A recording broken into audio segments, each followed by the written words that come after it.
Hello and welcome. It is day 3 of Norway Chess and Norway Chess Women, and so far it's been an electric start to the event.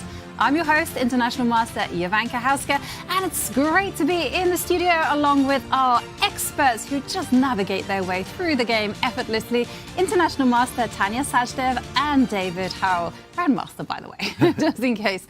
But anyway, guys, it's been such a wild start.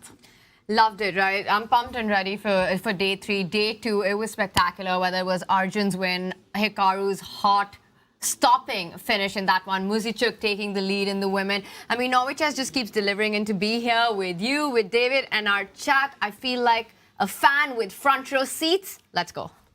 Yeah, what can I say? I just echo it. I agree. Great to be here with the two of you. Bring on more chess. I want more of the same. Just incredible game so far. Another level, high quality, drama-packed. It's been fun. Yeah, absolutely. Action-packed, scintillating stuff, you name it, that's what it's been so far. Let's have a look at what day 3 has in store for us as we check out the pairings. And there you can see Norway Chess just keeps on delivering on every single level. Big names, big matchups. Yeah, and today we see Fabiano Caruana take on Arjun Erigaisi. Both players had a great day yesterday, both winning in the classical. Magnus Carlsen against Wei Yi. Slight disappointment for Magnus, rare to say that. Yesterday losing the Armageddon to Hikaru, who takes on Gukesh today. Gukesh, the biggest story maybe so far, having lost both of his classical games. And yeah, the women, some big games too. Kuneru Humpy takes on Sarah Kardem, Leiting Jay, Anna Muzichuk, and Zhu Wenjun, Women's World Champion against Vachier-Lagrave. Yeah. It's going to be absolutely fascinating today, and I can see the players, they are ready and waiting in their playing venue in the hall in Finansparken. They are seated and ready, and these moments are so precious, right? Before the game begins, you're sat there, the nerves are jangling, you don't quite know what your opponent is going to do, and this gentleman, they're playing with the white pieces. Gukesh, the world champion, he's gotten off to a tough start. 2 blacks, 2 losses, but he's been unlucky in the sense that his opponents have been, first of all, Magnus, Carlsen, Erigaisi, but yesterday he fell into some opening preparation. Yeah, absolutely. And I think Gukesh is absolutely desperate to avoid a 3rd loss. And guess what? He's playing against a guy who just beat Magnus, who's in such a beast form. And in our women tournament as well, Anna Muzichuk taking that early lead at Norway Chess Women is playing her closest rival, who's only a 1.5 points behind her. It's 3 points for a win. So Leiting Jay in a clear 2nd position. So this one, we might be seeing some leapfrogging in the standings. Yeah, lots of possibilities, especially when a win nets you 3, a win in classical, I must say, nets you 3 points, whereas a win in Armageddon nets you just 1.5 points. So anything can happen. We can see some big shakeups. And here, well, seems like man of yesterday, Arjun Erigaisi, who played such a fantastic game against Gukesh. He's got the black pieces against Fabiano Caruana. Yesterday, Fabiano had that very important comeback victory against Wei Yi after he lost to Hikaru in the first round. It's experience versus youth, precision versus dynamism. This is going to be a fun fight, David, and both have got momentum on their side. Like you said, you know, Fabi coming off a big win, Arjun defeating the world champion. And I think whoever wins that game will really stamp their authority in this year's Norway Chess. Yeah, they've also been switching places in the last few months between world number 4, world number 5. They've been leapfrogging each other, Erigaisi and Caruana. Meanwhile, Zhu Wenjun, a slightly better day for her yesterday. Winning in the Armageddon there, and Vachier-Lagrave, tough start for her, losing 1 classical, losing 1 Armageddon, but yeah, also a clash, youth versus experience, and that's the thing with Norway Chess. It's going to be fun all across the board, and Magnus Carlsen, he looks sharp, I've got to say, arriving early for once. The clocks have not started yet. He looks primed, ready to go with the white pieces against the underdog, maybe, of the Norway Chess tournament there, Wei Yi. You know, everyone hates losing in chess, and I think Magnus Carlsen hates it the most. He's definitely wounded from yesterday's loss, which makes him even more dangerous. 2 things can happen today. Either Magnus reasserts his domination, or we see a big upset with Wei Yi winning against the world number 1. Yeah, Wei Yi is certainly going to be motivated. Yesterday, he lost in classical against Fabiano Caruana. He's got the black pieces. He's got something to prove. It's his first outing here in Norway Chess, so he definitely wants to make his mark, make his impression on the standings. And, you know, what better thing to do than score against the world number 1. And Magnus in great shape. You know something? I saw his preparation this morning. It was the golf attack. The golf gambit. Yeah. Love it. You got to tee off, you got to hit some... I don't even know anything about golf, so I don't know why I'm talking that. I wonder how many holes in ones he managed to put away today. But yeah, Magnus, he looks slick somehow. The hair we've been joking about has been nicely slicked back. You know, it's funny because on day one, when he was playing against Gukesh, he did the golf gambit and got the win in. I think against Hikaru, he wasn't able to get his golf game because the weather gods were not on his side. So maybe a little bit of superstition there by Magnus, you know, get on the course and then on the board. A bit of anger, instant anger. Maybe just losing yesterday has motivated him. Meanwhile, yeah, Fabiano, I heard in greater spirits yesterday after his win. But yeah, this one is going to be fascinating. All of the games are going to be a lot of fun to follow today. What are our predictions? Are we going to see Magnus bounce back? It's hard to bet against Magnus. I think we've seen him play some of his best chess after a loss. So Wei with the black pieces, tough task ahead of him. It's go time. We've got the first moves on, and Magnus Carlsen starts with the king pawn opening. Ooh, the queen pawn? Oh. Pawn to d4? That's the Gukesh board. Yeah. Magnus playing d4 on move 1 and then leaving. Maybe a quick stop in the restrooms there. Maybe grabbing a drink, a snack. And Wei replies. They actually met each other back in January. And it was in the German league, in the Bundesliga. They met on board 1 of their respective teams. And that game was a draw, a very solid draw after King's Pawn opening in the Sicilian defense. So it feels like Magnus maybe wants a more positional battle against Wei, who's known to be very creative, very dynamic.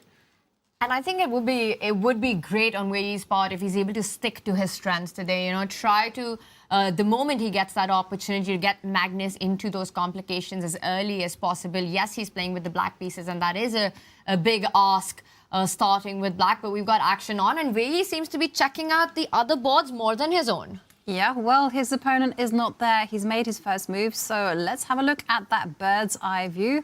And once again, we have a beautiful array of color right in front of us.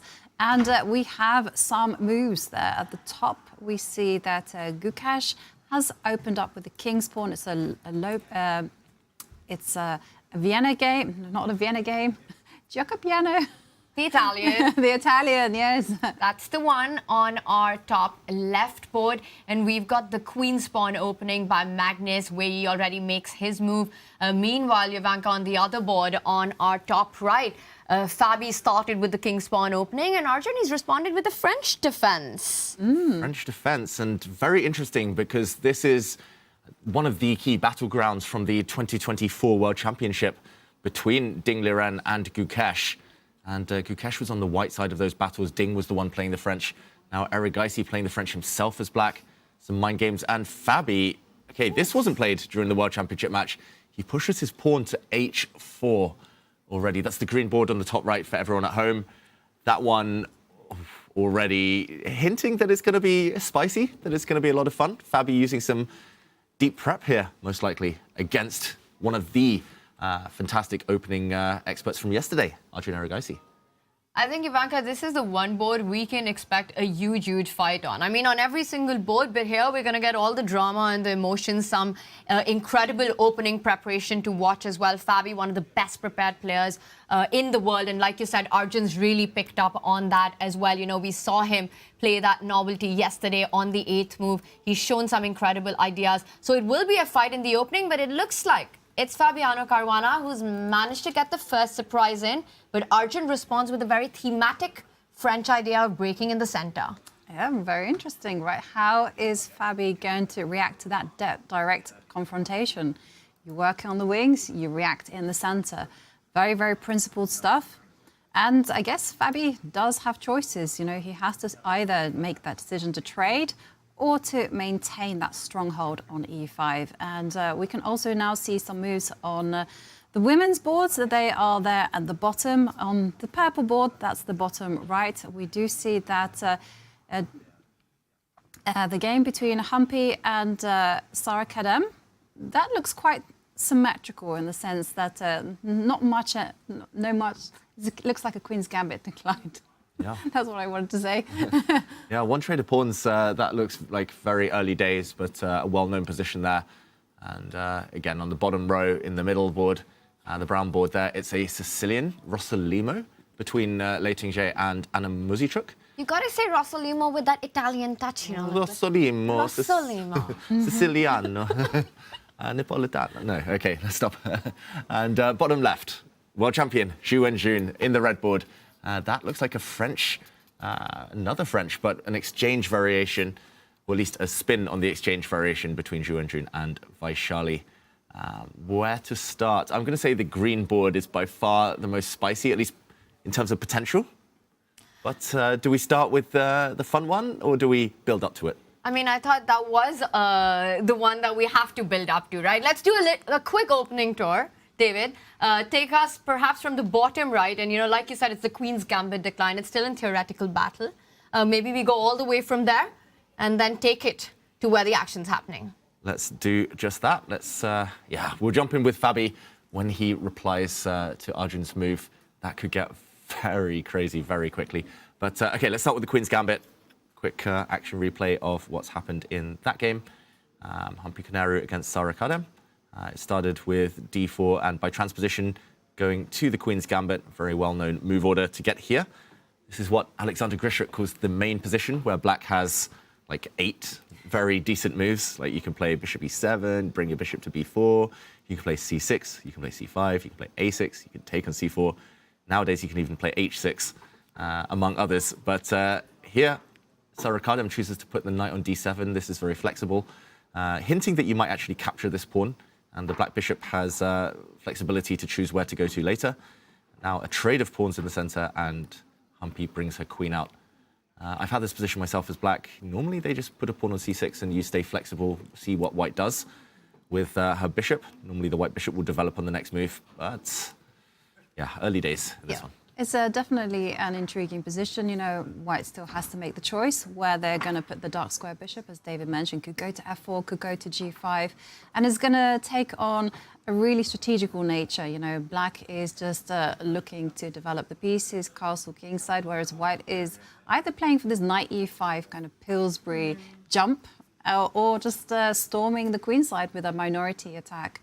And it's a very well-known position, but also quite thematic. So I'm kind of curious as to how Sara will be able to neutralize. Yeah, very early days in this one. And, you know, you were talking about storms that are brewing in this. I think there's a big storm actually on the Fabi board. And I said we'll build up to it. But would it be okay if I changed my mind? We're allowed to do that. Chess players are allowed to change their mind. You're always allowed to pivot. So, There's so much action happening there. Okay, let's go there. Yeah. And here we go. I'm going to jump us straight there because Ooh! Chaos. Chaos? Is that a good word? Crazy something. Craziness. Let's say Arjun. Yeah, typical Arjun. We're going to catch up with the live position. I'm pretty sure the players are going to be blitzing out their moves for the near future. So very quickly, French defense. Pawn to e6 here for black. And we see this variation. The classical variation, first of all. But in this position, rather than the traditional f4 that people used to play on autopilot at the top level just a couple of years ago, now knight back to e2, Gukesh's choice in the World Championship match a couple of times. Magnus has adopted this himself as well. And now h4, the big surprise in this position. If I remember correctly, Gukesh was playing the move a3. You can also bring a knight out to f3, h4. Arjun strikes in the center. Fabi says, consequences, your pawn is now undefended. Watch out for a queen jump. A pawn was captured in the center. Not jumping out with the queen check here, we should mention, because this would likely result in white going up a blind alley. A knight check would win some material, but the white queen is so trapped in the corner. You've won the exchange, but the queen is misplaced. Probably not a capture with the pawn, maybe with the knight instead in this position. But instead, knight takes pawn, hitting the black queen, which moves, and challenged. Okay, interesting choice by Fabi there. I guess he wants to trade off queens and then land a knight fork. The c7 square. I was going to say something, right? h4, it's a novelty, right? Or is it a known idea? Ooh, because, you know, it's just such a weird looking move because, you know, I'm much more familiar with these plans of going f4, supporting the center. And I was just thinking, how kind of disconcerting would it be? Like, you come up with a novelty of h4, and your opponent immediately responds with f6. And I would have the same feeling until, of course, Arjun blitzed out his response in seconds in that, or maybe even under a minute. I mean, he's barely taken his time, which makes me feel that he's as familiar with this h4 idea as perhaps Fabi is. Yeah, and I'm not so familiar with the intricacies of Gukesh's team, Tanya. Did Arjun have any input there? Do you think they would have worked together, analysed together, played blitz together before the World Championship match? Well, the official version is no. Yeah. But, you know, there's always an unofficial story. I'm sure they're good friends. So perhaps a certain analysis or something could be exchanged. But he was not part of the official World Championship team as far as we know. We did ask him that question post the match once Gukesh did reveal his teams. But do we have an update? H4, has it been played before? Not according to the chess.com database. Very interesting. So not at the highest level. There might be some random blitz games out there, some maybe from amateur tournaments, but not that I can see.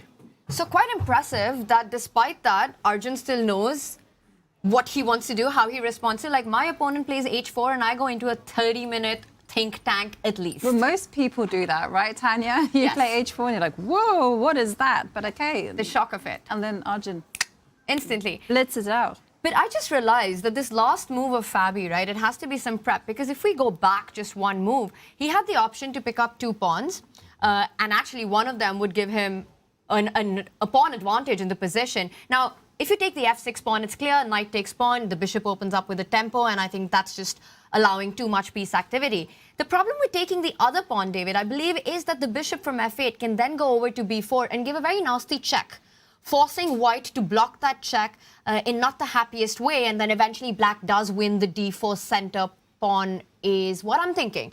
But there's g7 hanging as well. What on earth is happening here? Yeah, this is still crazy. This is still a minefield, tactical melee, basically. And why does the bar like black? I'm not sure. I think black's just more developed. That's my logic. Without diving too deep with calculation, black does have kind of 4 pieces out. White has 1 very strong knight, maybe. Might get traded off, but the bishop on d2, not too impressive either. Knight takes pawn here. I guess black will just hit the knight, and I do worry about the white pieces still asleep at home, the white king especially. The knight doesn't have too many squares. Setting up for the next game, that one. So perhaps this was the reason that you can't really get greedy in this position and grab that central pawn, and instead Fabi offering the queen trade. Arjun, he's still thinking about this decision. Oh, he Reaches out.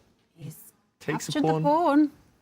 Takes a pawn on c3. This is a sacrifice we should mention to everyone at home. Just while we have the analysis board up, queen takes queen now.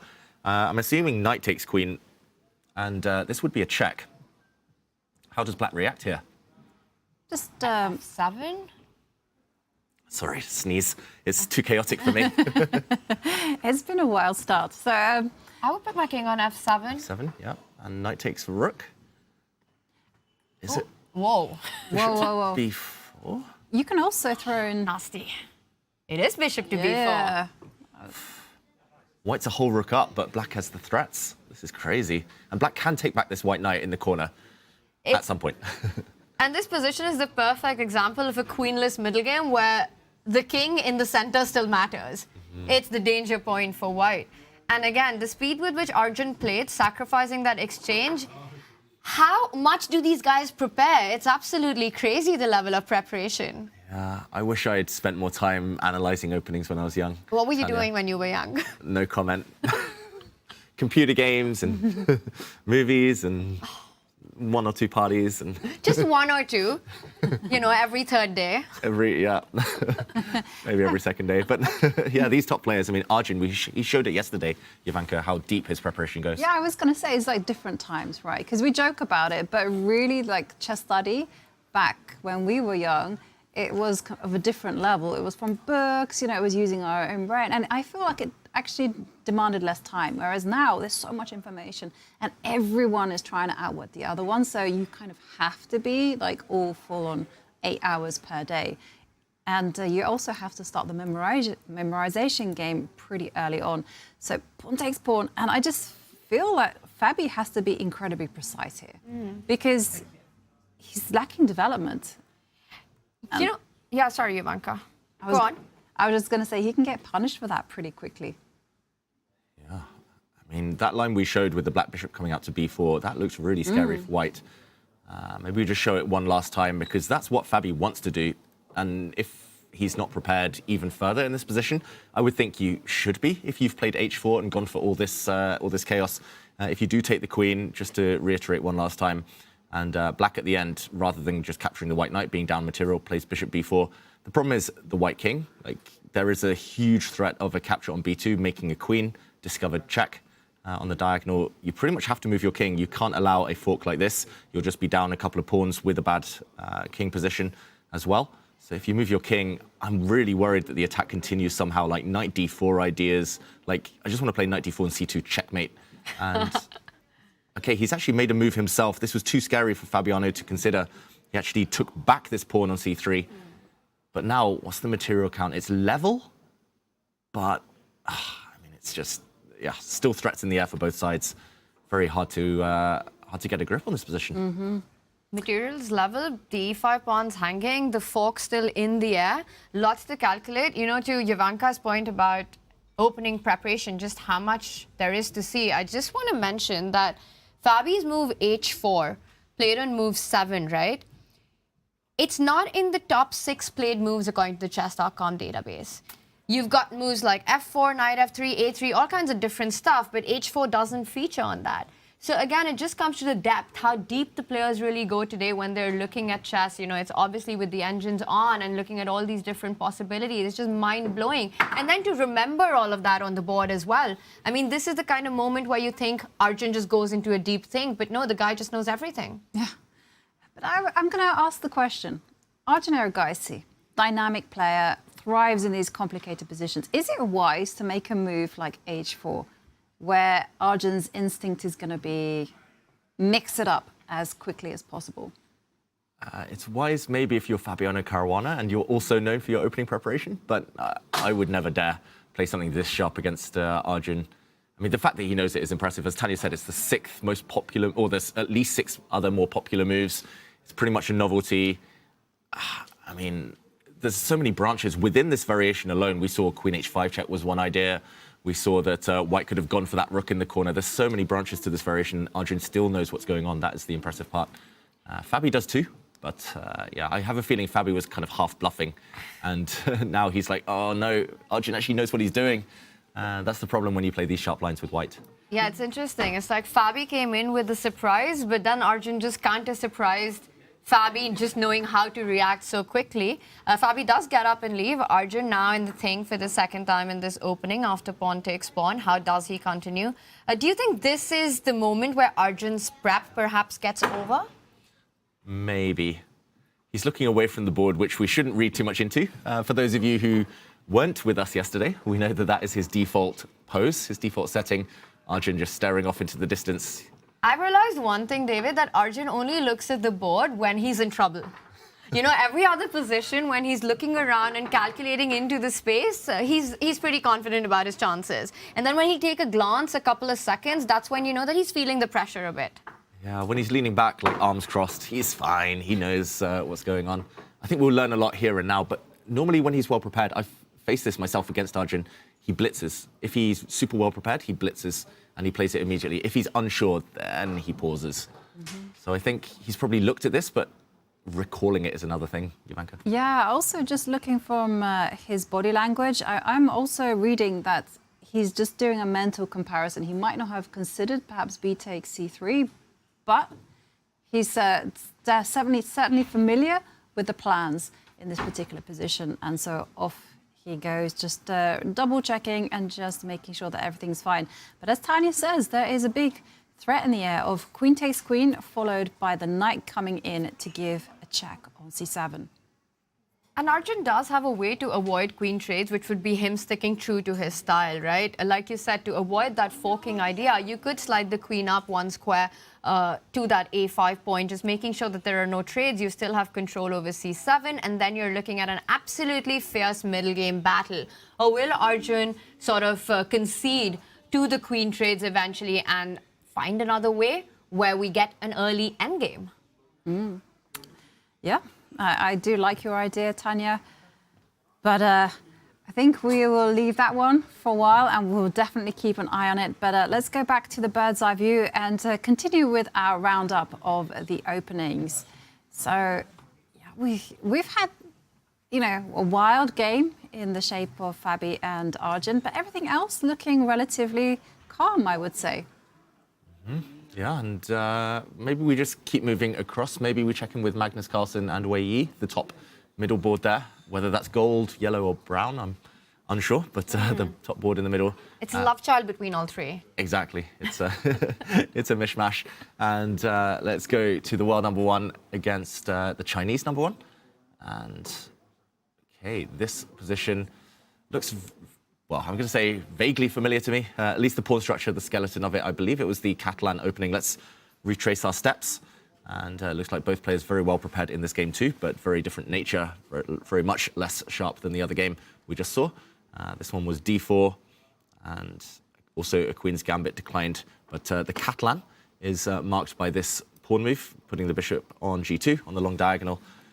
Black plays the bishop out, and a couple of moves later captures this pawn on c4. Magnus is like the expert in this position from the white side these days. He's played so many moves. He's played like knight a3, he's played knight e5, he's played this move, queen c2, the main line. And black also has a lot of moves. You can defend your pawn with b5. You can push a pawn here, b6. Literally half a dozen moves to consider, where Yi goes for the main line, and it becomes very positional here, where white gets the pawn back with his queen, having lost a bit of time, is forced to retreat. The white queen now kicked back yet again by the black bishop. And this move, queen back to c1, this was popularized, I think, by Pavel Elyanov, Ukrainian grandmaster. He used it to beat Hikaru Nakamura years and years ago now in a World Cup. And after the black knight comes out to hit the white central pawn, defended, Wei Yi has played this move, which is perhaps new to Magnus. It's new to me, bishop out to b4. I think this comes with a threat to trap the white rook, which is a bit sneaky. The white rook doesn't have too many squares. Like, if white does nothing here, just pushes a pawn, then bishop to d3, hits the rook. When the rook moves, you slide in to e2, and the rook would be caught on d1. It looks odd, though, to allow this pin to kind of gain a bit of power, move the bishop for a second time in the game, but this is a nice square for black's piece.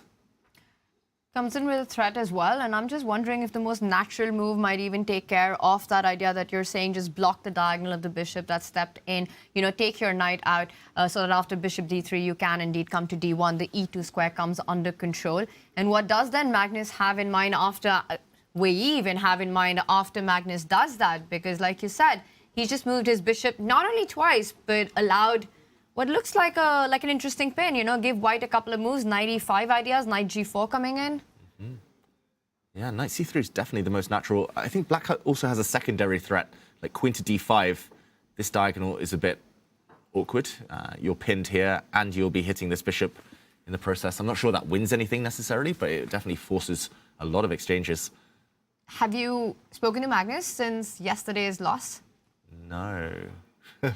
I've been hiding in my room. I've been exhausted from all the action. What are you saying? You were down at dinner and then you had a long gaming night. Were you not part of it? I wasn't part of it, Tanya. I was a good boy last night. I was tucked up in bed very early. You were just going to reveal some gossip. Do tell. Who was gaming last night, Tanya? Well, a few of the big names playing here. Ooh. Well, Magnus wasn't one of them. I wasn't there, but I just heard that there was Avalon in the lobby. And yeah, so Magnus, what do you think is his mindset after yesterday's loss to Hikaru? Because I just want to point out, you know, Magnus in both the games yesterday, in the Classical and the Armageddon, had the upper hand. He was the one who was pushing for the win. And that's actually a very nasty situation for any player to be against, fighting against Magnus. And Hikaru managed to survive it twice and win the match. You know, just proving a display of how resourceful he is. How do you think Magnus is feeling right now? I think quietly determined. Probably a bit annoyed about yesterday, especially because he probably feels he shouldn't have lost that Armageddon. But in the grand scheme of things, it's only half a point that cost him. It's a long tournament, still plenty of classical games to play. He gave some very brutally honest interviews yesterday after his loss. I think normally when Magnus is devastated, he doesn't stop for interviews at all. So yeah, I think he's just being realistic about it. Also, I think in one of the interviews, he mentioned that, the Armageddon, the way it played out in those time scrambles, Hikaru is just such a beast. He's absolutely at par with Magnus. I mean, when it comes to raw speed, I think Hikaru is at equal with the world number one, and that's what he showed in the Armageddon yesterday. But that's something actually with the advance of online chess. You get used to the idea of losing these fast games. You get used to the power of the clock and the devastation it can cause. So I think he's like, okay, that easy come, easy go. He knows that he positionally was doing very, very well, but it was because of the time management. It was because he started with less time, because it was an Armageddon game. That's okay, that is exactly what happened, and so be it. Yes. Very pragmatic, because as David said, we've all seen Magnus upset. I think my biggest memory of that is the World Championship match of 2016, I recall, with Karyakin and Magnus having, I want to say the only time when he was behind in a World Championship match was that one, losing to Karyakin and what followed in the press conference. Yeah, you're right. It's one of the few losses he's had in World Championship matches, and yeah, two great rivals since they were kids. I think that really inspired Magnus to strike back and eventually take it in tie breaks. Yep. And whilst Magnus, we're speculating what his mindset is, well, Weili, yesterday, he lost his game. Let's have a look at how he's feeling right now. Hi, Wei. What kind of game are you expecting from Magnus today? Maybe a crazy game, but yeah, I'm ready for it. Do you get extra nervous playing against Magnus Carlsen compared to other players? Yes, I think so, because my score against him is very bad. Yeah, but I will try my best. Yeah. What is it about Magnus's game that you don't like? Sorry? What is it about the way Magnus plays that it makes him score good against you? I'm not sure. Good luck today, Wei. We look forward to it. Thank you. Weili seem in a cheerful mood, right? So, he's saying that his record against Magnus is very bad, but yeah, well, he'll try. I love it. He's ready for the fight. He knows what it takes to play against the world number one. It hasn't been a great start for Wei. He lost to Arjun in that Armageddon and then yesterday to Fabi. But it really looked like he's in a good mood coming in for this one. Kind of had me smiling watching that interview. Yeah, he's just such a nice guy, Weili, and yeah, again, his demeanor outwardly just it is deceptive. It kind of hides the fact he's a very dynamic player, very aggressive, very ambitious. And ambition coming back to haunt him yesterday. I do wonder today. Magnus has just played a move, by the way, his 5th queen move out of 14. And of course, the queen goes back to her starting square. So Magnus has essentially wasted 5 moves. But Can you show us the queen dance with the arrows? Okay, the queen started on d1. Went, oh, whoops. It needs a theme tune as well. And then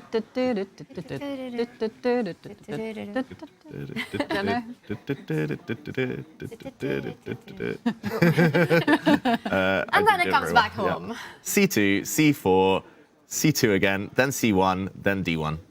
That was the path. The arrows overlap, so it's hard to... Well, one of them is easy to explain. It was a capture. The other had some retreats because it was an attack. But why does the queen belong on D1 is what I'm wondering. Does he want to reroute itself? Well, it also defends the idea of bishop D3 that you pointed out. So you don't end up losing material. But eventually, do you want to place that queen on B3? Like you said, you're overprotecting F3. Why does the queen belong on D1? Because usually you think the rook needs to get there. Yeah, I was trying to work out, actually, just while Weili was chatting to us, what the exact threats were. So just to show one variation, Magnus's most natural move, like you said, was to bring the knight out. Now, bishop d3 doesn't really achieve much. White will just move the rook. But I think this knight might just be captured. And if Magnus takes back in either direction, queen to d5, I think would have been extremely, or at least slightly annoying for black. And pawn to c4. I wonder about a position like this. And Eval Bar says white's still slightly better, but there's a threat on the knight. A threat on the bishop, kind of, here. And if you take the black knight, then your knight gets captured, and suddenly this exchange leaves the white bishop looking a bit trapped, level material. And this feels all wrong for white, who's passive, and black conquering the light squares. Maybe there's something along this variation that white could have done to improve. But I think Magnus just wanted to prevent this idea of queen d5 coming with time, coming with tempo. Now, if queen d1, if black plays the same idea, queen d5, yes, it's hitting some pieces, but now you can safely take the knight on f6. You don't have to worry about this knight on f3 hanging. And now you kind of switch the move order. Now you bring your knight out. And this position with c4 to come a bit later, it feels like white's got full stability. Yeah. And yeah, well, I'm sorry to say, we have some bad news.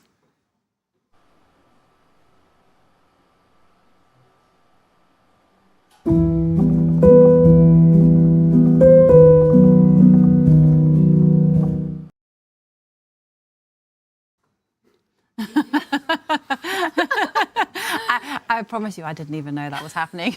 But yes, someone go to the confessional. And it is lonely. We want to hear the players' thoughts. I mean, that just levels up the game. It's very sad. So we haven't had a player yet, but it's also early moves, right? And a very, very crucial round. But I have no doubt we'll have the usual suspects in there very, very soon. I'm counting on at least one from Magnus, Hikaru, and Arjun. But I'd love to see a woman player in there. Yeah, actually, they haven't been there, have they? I don't remember one so far. Last year, it was the same story. We were struggling to get any. I think we even had a word with them. We were saying, please come, please come. Yes, we want to hear from you. Anytime we had a guest in the studio, we would ask them, but too focused on their games. So wait 1 second. We can crunch the numbers, right? Everyone who's been in the confessional booth that's Magnus, Hikaru, Arjun. Have they not done well? Yes, they have. On the board. So there you go. That's the winning formula. If there's a confession booth, go to it and you'll win your game. I genuinely think it's a good thing, like, to decompress during games, especially long, stressful classical games, to take your mind off things. Like, nobody can sit there for 5 hours and be 100% fully focused all the time. You can't be on 100% battery level. You can't be, like, sometimes they say long think, wrong think, and that's for a reason, because you're just kind of recycling the same variations in your mind. Sometimes talking through it out loud, taking a step away from the board, like literally pouring your stress out, giving us, you know, throwing the stress, the burden onto us instead of keeping it in your mind. I think it helps. Like, the first year or two after I started commentating were the best I've ever played, because I was getting stuff out. It's like therapy, as we've said in the past, and maybe that's what Gukesh needs to do. I was just saying, you know, one player who's definitely feeling the stress and the burden right now, it's got to be our top left board. It's got to be our world champion playing with the white pieces, Gukesh against Hikaru. A really rich position. I believe it was out of the Italian. This one, you know, we see a lot of pawns that have moved forward, but just the storyline of this matchup that exists, right? Hikaru looks like absolutely beast mode in this tournament. He's undefeated. He's got that confidence. He's fierce. And today, if he gets the initiative, I think he's going to show no mercy against Gukesh. Gukesh, meanwhile, you know, he wants to avoid that third loss at all costs. And I've got a quiz time for our chat here right now. And I don't know how many of you might know this, but I want to ask you, what is it that the chess players or the chess world uses in chess lingo or chess notation to express a hat-trick losses in a row? Is that a valid question? That's a valid question. But how far do you want to go? What do you mean, how far do I want to go? Because there's 2 losses. No, it's a hat-trick. A hat-trick? Yeah, the 3 losses. The 3 losses? Yes. That's a hat-trick, okay. Yeah, the hat-trick the other way, not the way you want it. Yeah, not the way you want it. Because you can even go further. And, can you? Yeah, you can. Well, I've got my chat open. I'll tell you a very sad story, you know, because at my first Olympiad, I win some games, and then I lose one. It was a really close game. Then I lose another one, and then I lose another one, and then I lose another one, and then I know it's so sad. I know this is, you know, this is coming off when, like, I got my WGM title and everything, and this happens to me, and then a grandmaster laughs at me and says, "Ha ha ha! Why don't you go for?" I'll leave it blank. But there's a chess notation term for that? There's not a chess notation term. That's the trick in this one. So what is it that Gukesh wants to avoid here? And I think he really has to show the resilience of a champion, you know, coming into this. He's facing Hikaru. It's been an absolute nightmare start for him as well. 2 losses. And just the way it happened, right? Magnus, that one move blunder. Arjun, under pressure from the start, managing to save it, but again, cracking at the end there. So this one, I think it's going to be drama and emotions on the board. You could see emotions on him yesterday. It took him a while to compose himself after yesterday's loss. It was heartbreaking for him because I feel like any criticism of Gukesh ultimately isn't that fair because he was just tricked in the opening. Well, not tricked in the opening. He kind of walked his way into Arjun's preparation, and then he didn't really find a good way out of it. And, you know, when he was making mistakes, it was really just a question of whether he could save the game. So he didn't really get into a fair fight. And then, of course, he starts black against Magnus. You know, it was so close to the draw, but, you know, one blunder cost him the game. It's unfortunate, right? Yes, but what's fortunate is that our chat is on point, David. They know the answer to the question. I think they know the answer to your question as well. 3 losses in a row. The chess lingo for that is long castle, is triple O. You know, we use 000 for that, O, and that's how you donate it. Were you talking about 5 losses in a row being the Olympic rings? That's right. Because chat got that as well. But I tell you, it was extra good motivation for me. I react well when people tease me. I'm like, no. So I won the rest. So, well, ish. What would 4 be then? Oh. Yeah, it's not good. I hope nobody has to experience anything more than 5 at least. That's yeah, heartbreaking. I've had 3 losses in a row. At the Olympiad, none other. Being 5 out of 5 and then losing 3 games in a row. Oof. It's always harder when it's a team event, right? When Yes. you feel responsible for teammates. But yeah, I mean, we're talking about losses. Like Gukesh, he's lost 2 in a row. It's probably been a while for him since that happened. But yeah, I mean, we went from seeing him happy tears in Singapore in December, almost sad tears, just so heartbroken yesterday. And that was after just 2 losses, so it's almost unthinkable that he would lose today. This position we haven't talked about too much. I'm just going to mention that Gukesh, there's 2 things I see that are great for him. Firstly, he's got a nice pawn structure. Black here with potentially weak pawns. Maybe the white queen will come out to target one of them. I also see the fact he's up on time and the fact that he was meditating. His eyes were shut for like 5 minutes while we were talking there, Gukesh. It's as if he was listening to us, using us as ASMR or something. But no, the fact that he had his eyes shut, going back to the World Championship, I think that's a great thing. His eyes were too open yesterday against Arjun because he had to calculate too much. He was too stressed under the duress of opening prep. And it just feels like he's back in the zone, at least so far today. And, you know, maybe because we've got a shot castle on the board, maybe that's a sign of things to come for Gukesh's fans. But I truly hope that, you know, the way things have happened here, it's just the storm before the sunrise for the world champion, and he does come back. I think today is absolutely important. You know, if things go wrong today for Gukesh with the field ahead and the games ahead for him, the confidence takes such a big beating. It just makes it even harder. Yep. Well, it's a question for Gukesh. Can he make that all-important comeback? Can he win? Can he get off the table? Well, we are going to go on a quick break, and during the break, for those of you who have subscribed to Chess.com, well, you're lucky enough to see not 1, not 2, but 3 pre-game interviews from the players. So check it out. And if you're not subbed, well, now's your chance to hit that subscribe button and just listen in to what the players are thinking. See you soon.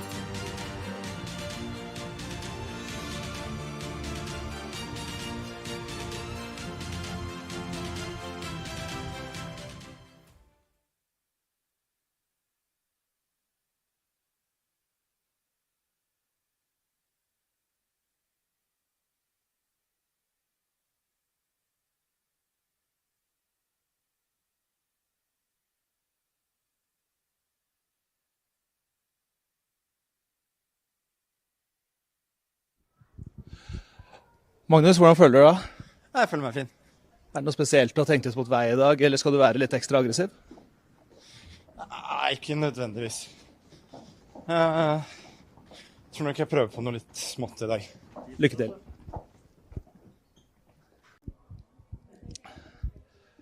Fabiano, it's going to be interesting. It seems like Arjun is in very good form right now. You're on an uptrending curve, can we say that? And have you planned anything aggressive and fun today? I think I'll just go with the flow a bit. Yeah, it's going to be an interesting game, I'm sure. He's also a very fighting player, and I'm also happy to fight, so I do expect a big fight. Do you have you and Arjun worked out any fun ideas that you're anxious to try and that you hope you get a chance for in this tournament? We'll see. I look forward to seeing that. Thanks.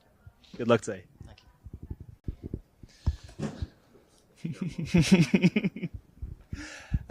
Hikaru is a player that has lost both his first 2 games. Someone you want to be extra aggressive against?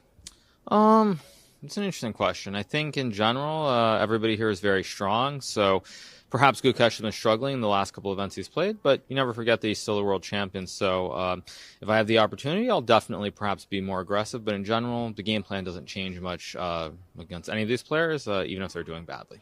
Your score is very good so far. Do you feel your game is on par with your score as well? Well, I mean, I think for me, the only thing I care about are the classical games. I said this yesterday. If I do well in the classical games and I lose every Armageddon, I'm not really going to mind that much.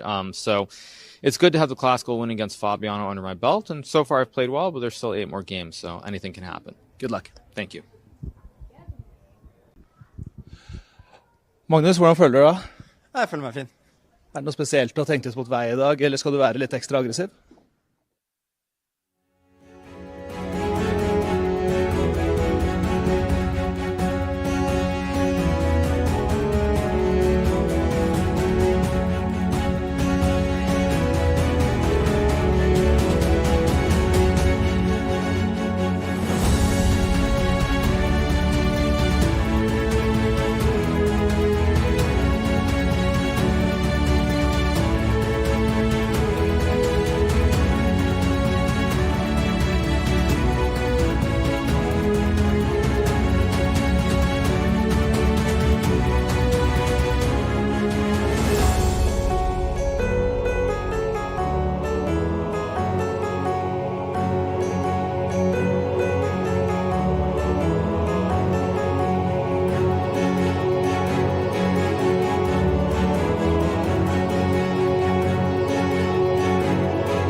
We are back in Stavanger for Norway Chess, and we are right in the middle of the city. They're in the Finansparken, where our 12 players, they are seated, they are ready. The opening moves have been played, and of course, it's now the middle game, where the players are locked in battle in every sense of the word.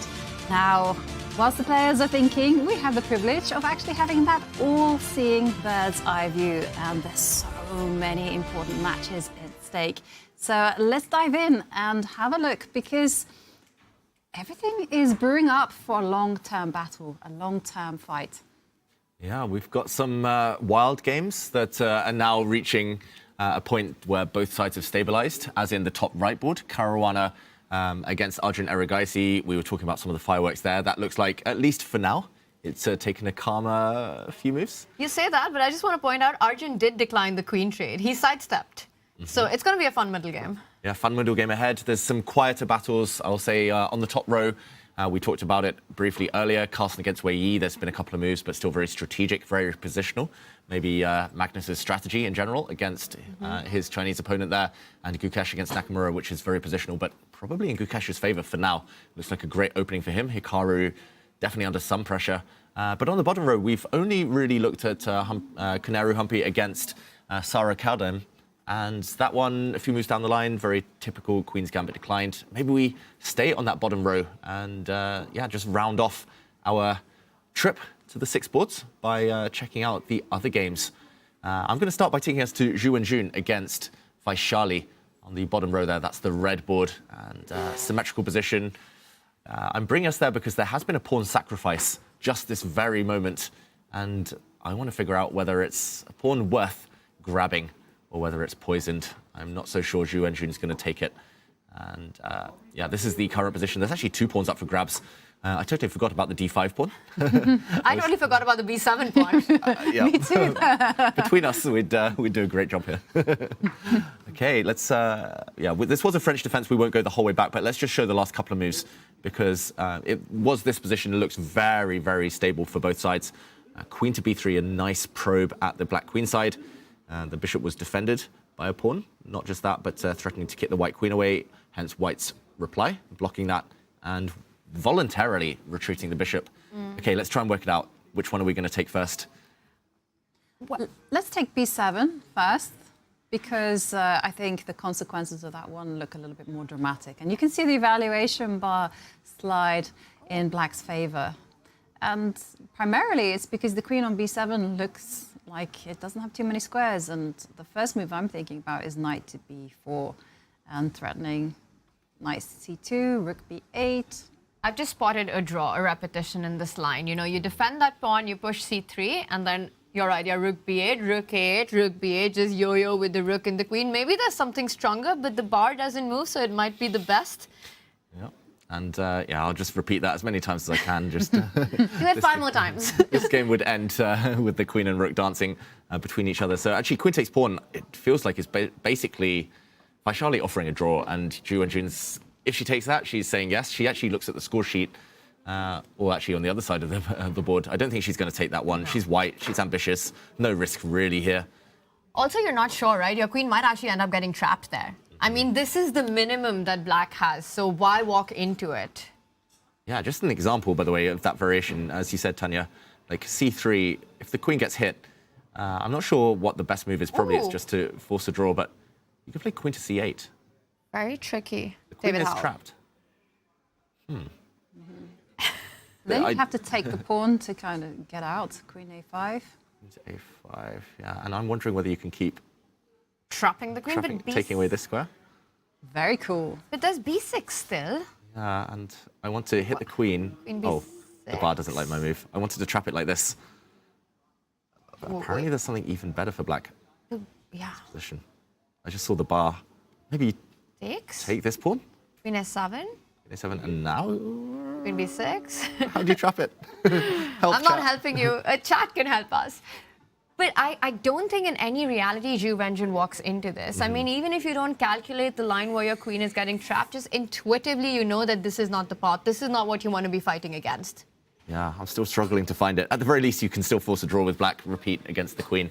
But definitely Zhu Wenjun not going to be greedy here. Cautionary tale for everyone at home. Just don't grab poisoned pawns like that one unless you're sure you can escape. Just to mention the other pawn, I think this is much more simple, as Jovanka kind of hinted at. Less dramatic. Taking this pawn allows a capture of the white knight, tension between the queens. If you try and swap queens, now black can choose which pawn to capture. Maybe even just take back the queen if you want to play super safe. And eventually, let's say you take back the queen. Now you can take a pawn in the center and everything fizzles out to a drawish endgame. Not over yet, but level looking. And Zhu Wenjun plays a different move. She moves her knight forward. Nice square. The f5 square always for a knight. Yeah, and I was also going to say it's totally not Zhu Wenjun's style to take quick draws. She prefers to grind the games out, and she's excellent in endgames. She has fantastic technique. So yeah, why not jump in with the knight? And there are questions to be answered, right? Queen takes b7 might now be an idea, or certainly one in the future. White still has to contemplate a square for the bishop to develop to, and then once you start connecting the rooks, there's still answers, so questions rather, for black about the b7 pawn, you know, when is it on pre, when is it not on pre, how to continue the development. But the big question for me here is if Vachier-Lagrave simply makes the move queen to d7 attacking that knight, does Wenjun want to grab that bishop? Is the idea to fall back to e3 with pressure on the central pawn? I don't really see a great way to keep the knight there for too long, David. So what will give her the edge in the opening? Maybe the answer is nothing. Maybe it's just dead level. But I agree. This is definitely the most natural move. You don't really want to allow a knight to sit on a square like that for too long. And knight takes bishop. We should mention black will take back with the queen, not the pawn, just to keep this one guarded. And now definitely queen takes b7 off the... just unthinkable here because the black rook will come and trap her. And yes, that's an easy one to figure out. That one we can work out. We don't have to calculate too deeply there. But just having grabbed the bishop isn't actually necessarily a good thing for white because the bishop on c1 is potentially a bad bishop. And it's going to be blocked in by its own pawn in the center. Normally, you just look at your central pawns. Pawn on dark square, bishop on dark square. That means this bishop lacks a bit of scope. So, yeah, I don't know. Stepping back with the knight does double attack this pawn. But for example, if black retreats to defend the pawn once, again, you can't take on d5 because of a discovered check at the end, and the white queen drops off. And likewise, you still can't take on b7 because you get trapped. So I think almost an automatic to hit this white knight and ask the question.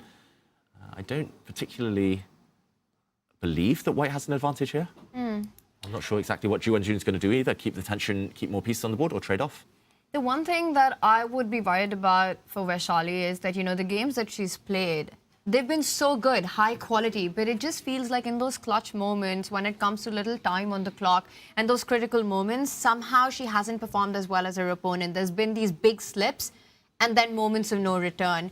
So I think the big decisions do lie ahead of her, and that's perhaps also what Zhu Wenjun is aiming for, a long game, as Ivanka, you earlier said, where perhaps once again Vachier-Lagrave cracks under pressure. Yeah. So far, so good on the clock, on the position for Vachier-Lagrave, but Zhu Wenjun, she will try.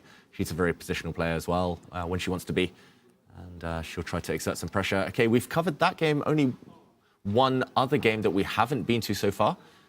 Shall we complete the trip here? Yeah, of course. Let's head over to the game between Lettinger and Anna Muzychuk. And jump in. Interesting here, because a lot of white's pieces are on the back rank. But instinctively, you've got to like white, right? Black is still not castled. The rook is already lined up against the knight. The c4 pawn, it takes a lot of squares, key squares at the center of the board. I do like the 3 versus 2 majority. I also want to mention a long-term idea that white often has in this position is that knight from b3 not only jumps to d4, but the c5 square, trying to win one of the 2 bishops. Yes, all the pieces on the first rank, but yet developed. You know, that bishop on f1 hasn't been there forever. It's moved and then come back. Yeah, the king somehow, it looks like Fischer random kind of freestyle chess. I don't think we'll be seeing knight c1 or bishop c1 set the pieces up, but yeah, this bishop did come out to b5 on move 3, dropped back to its start square. I do like the white rook, the white queen. Just to talk about the last few moves as well, this is very well-known kind of opening theory until the last few moves, I believe. We did see, just if we go back, it was white opening up the center, having retreated her bishop back. And in this position, very interesting, because I remember there were lots of kind of repetition lines with the knight coming back to d5, chasing this bishop in positions such as this one, knight to b3. And yeah, I've got to say, knight e5 is a bit of a provocative move. You've put the knight on a loose square. I think the idea for Anna Muzychuk is to plant her bishop on the long diagonal. But I wonder if Lei Tingzhe can take advantage of the fact that this knight is loose just for this move. Yeah, it's undefended, right? And to your earlier point that bishop went to b5 and back to f1, let's point out that it provoked the move a6, creating some potential dark square weaknesses, which later on can come into big play, especially with the white bishop on e3 already. Knight e5, very gutsy move, you know, instead of just going for what looked like a normal, usual standard chess, get your king to safety, castle away. But perhaps what Anna did not like about that was a knight jump to c5. Now this can be suitably met, I think, by bishop to c6, just guarding everything. So it makes a lot of sense. I'm expecting Anna to just, if she gets time, to castle on the next move, bishop c6, maybe queen on c7, and she should be fine. Rooks to the center for black. So small window of opportunity for white. I just don't really see a kind of concrete way forward. I guess Anna is simply arguing if you do make a fancy move with the bishop, the knight will just simply retreat, either to g6 or to c6, you know, depending on where the bishop goes. And then the questions kind of remain. You know, bishop c6 is a beautiful kind of neutralizing move. The bishop's on a great diagonal. Once black has castled, everything is fine, right? Yeah, everything is fine, and maybe she's just totally equalized here. And okay, it looks like we've got drama on other boards. So we're going to leave this position. Looks very level. Opening theory battle, and the players on their own for the first time. And here, Tanya, I think your attention's been caught by another board. I mean, it's got to be the green one, right? Top right board of ours. It's the big one. Arjun Erigaisi leading the tournament along with Hikaru Nakamura against Fabiano Caruana, who's hot from a win yesterday playing with white. But look at the position. Arjun's lost all right to castle for the rest of the game. And I don't know how we got here, David. You're going to do an action replay for us. But just optically, this is not a position that I've ever seen. The h-pawn advance, the knight and rook still in the corner, both kings in the center, the queen's out. This is fire on the board. Yeah, let's do an action replay. Since we were last here, it's only been 3 moves, but the position looks totally different. We saw a critical moment where black took a pawn. We were saying white could trade queens and jump in with a knight, but it wasn't quite working out. So Fabi had just taken back, and this is where Arjun actually had a long think of around 13 minutes. Long by his standards, at least. Short for the rest of us. But the black queen did come out. Tanya pointed this out as maybe the way to continue. Partly, you've kept the queens on the board, so you keep control over c7. Partly, you're actually lining up some tricks, some tactics against the white king. I think a very classy move there. Not obvious, though. I'm going to say a difficult one because the queen already moved a few turns ago. We saw a trade of pawns on f6. And now the blue arrow appears. The white knight is hit. I think very understandable. The most natural move is to trade off that knight with gain of time. Knight takes on f8. The black rook now recaptures. As Tanya says, no more castling for black. Although maybe you run away. You kind of castle by hand, as they say. And, okay, Fabi brings his bishop out on the last move. Yeah, so many options. I've got to say I slightly prefer white if the white king finds safety, just because of the bishops. You know me, but... You love those bishop pairs, but you were also talking about pawn structures earlier, right? Even if you get that castling going, I mean, there's this h4 pawn. And it's funny you say that you would prefer white, because my question here was going to be that I think this is the hardest position to answer. Which side would you play from? Would you rather be white or black here? We'll see after Arjun's next move. He responds. Wow, that is an aggressive move. You know, he is neglecting the rules of development and instead just going for the counterattack. Knight e4, targeting, most importantly, the c3 pawn. And, okay, well, challenge has been accepted, right, by Arjun. And now you have to find a way to combat that.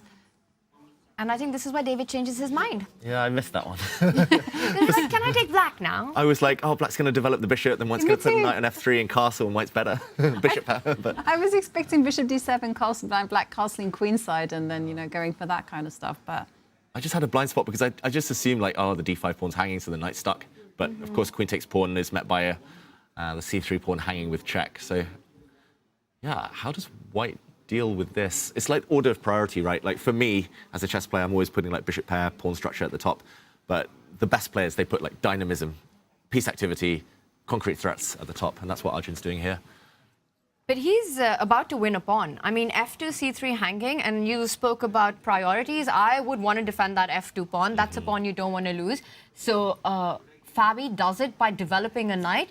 and the bar and our blue arrow does appear, queen takes pawn, and that's an extra pawn. At the end of the trades, the knight will occupy that square, hitting the light squared bishop, not giving Fabi the time to go bishop b2, targeting g7, because b5 is hanging. Still a very difficult position to evaluate. Probably we would see an exchange. And maybe now bishop to b2, but even when the black knight retreats, I would rather have two connected passed pawns in the center of the board than grab a pawn like this one where you probably just get skewered on the g-file. Maybe the bishop pair is a beautiful thing and the position is open, so maybe white just says, hey, I don't care about that pawn deficit, and instead just drop the bishop back to d3, let's say. Although maybe now the black bishop can come out as well to f5. Getting rid of the bishop pair, and black's a pawn up. Like bishop to b2, maybe the black knight moves, maybe you push the pawn to d4. And yeah, it's definitely pressure on Fabiano. I do wonder, like Fabi's clock usage so far kind of hints that he might still be in preparation. I know he spent 17 minutes, but sometimes that's what the top players do. They're just trying to recall something, and not everyone blitzes everything like Arjun yesterday. Wow. And Arjun's not blitzing this one because anytime there's a queen trade, I think he thinks at least 10 times because he definitely wants those on the board. He wants his queen to stay, but is there a reason that you don't want to take knight takes pawn? Is it as simple as, well, I don't know, simple or not, but bishop takes knight and bishop d2? You get pinned. This does look awkward. d4 defends it, but the white knight will take this pawn, and or maybe there's something even better. I was going to say there's a check that can be blocked, but yeah, this is a crazy position. Either way, I don't think he wanted to walk into a pin like this one, Arjun. So he does make a move, and it is queen takes pawn check. Good move. Great move. Best move. And Arjun playing very confidently. Now, I just want to tell you guys, just to give you a heads up, that Arjun has been in the confessional booth. And we will play his confession during the break. But someone else who you would never, ever have dreamt. And you guys were complaining specifically that there were no women doing this. Is it true, Venture? She has. She has made an appearance in the booth, and you can hear her confession during the break. So remember that if you're a subscriber, you can listen to it. But if you haven't, hit the subscribe button and enjoy the players' confessionals. It's so cool to get right into their minds. Yeah, I think her and Pia Cramling were the only two who visited last year. I remember Zhu and June coming in a couple of times, but Pia was there several times as well. Her daughter Anna was commentating downstairs. So, yeah, there have been a few. But is that the first one this year? I think Norway Chess Women. Yes. You know, as the world champion, you lead by example. Exactly. Now all the others are going to follow that lead. Okay, a4. Great move by Fabi there. One we didn't expect, maybe. Not on our radar, but if there's an exchange, at least he'll open up the a-file for the white rook. He'll attack the black knight. Looks powerful, at least. What does the clock tell us about this? I mean, he's taken 17 minutes to get to this point. He's down a pawn. He's got the bishop pair. The queens are off the board. Is Fabi still in somewhat familiar preparation territory right now? Yeah, I think like 89% sure. I'm not 100% sure, but I think very high chances he's still in prep, or at least he's seen it. Maybe he hasn't gone much deeper than this. Maybe he's still trying to evaluate it now, but he's seen something like this before. That's I mean, with your player cards, we know how conservative you are with your percentages, David Howell. Yeah. So 89% in normal human terms is like 99%. 8.9 out of 10. That's a very high score. But I would agree. I mean, you know, such moves that have been played in this game and landing up here, barely taking, 17 minutes on the clock. And what is that? Move 17? To me, it looks like, yes, Fabi knows what he's doing. Yeah, I mean, he's familiar with the ideas and the position, and he's confident in the power of the bishop. And yeah, black does have some problems, like the king right there in the middle of the board. Also, his extra pawn on d5 is pretty weak, and white has the complete control over the dark squares. So it's going to be an interesting tussle from now on. Yeah, and despite being a pawn down, Fabi, the rest of his position is great. So opposite color bishops might lend itself to a drawish, drawish tendency for the rest of the game, but half an hour up, still in prep potentially. I think he's got full compensation. It's just level chances, just very balanced.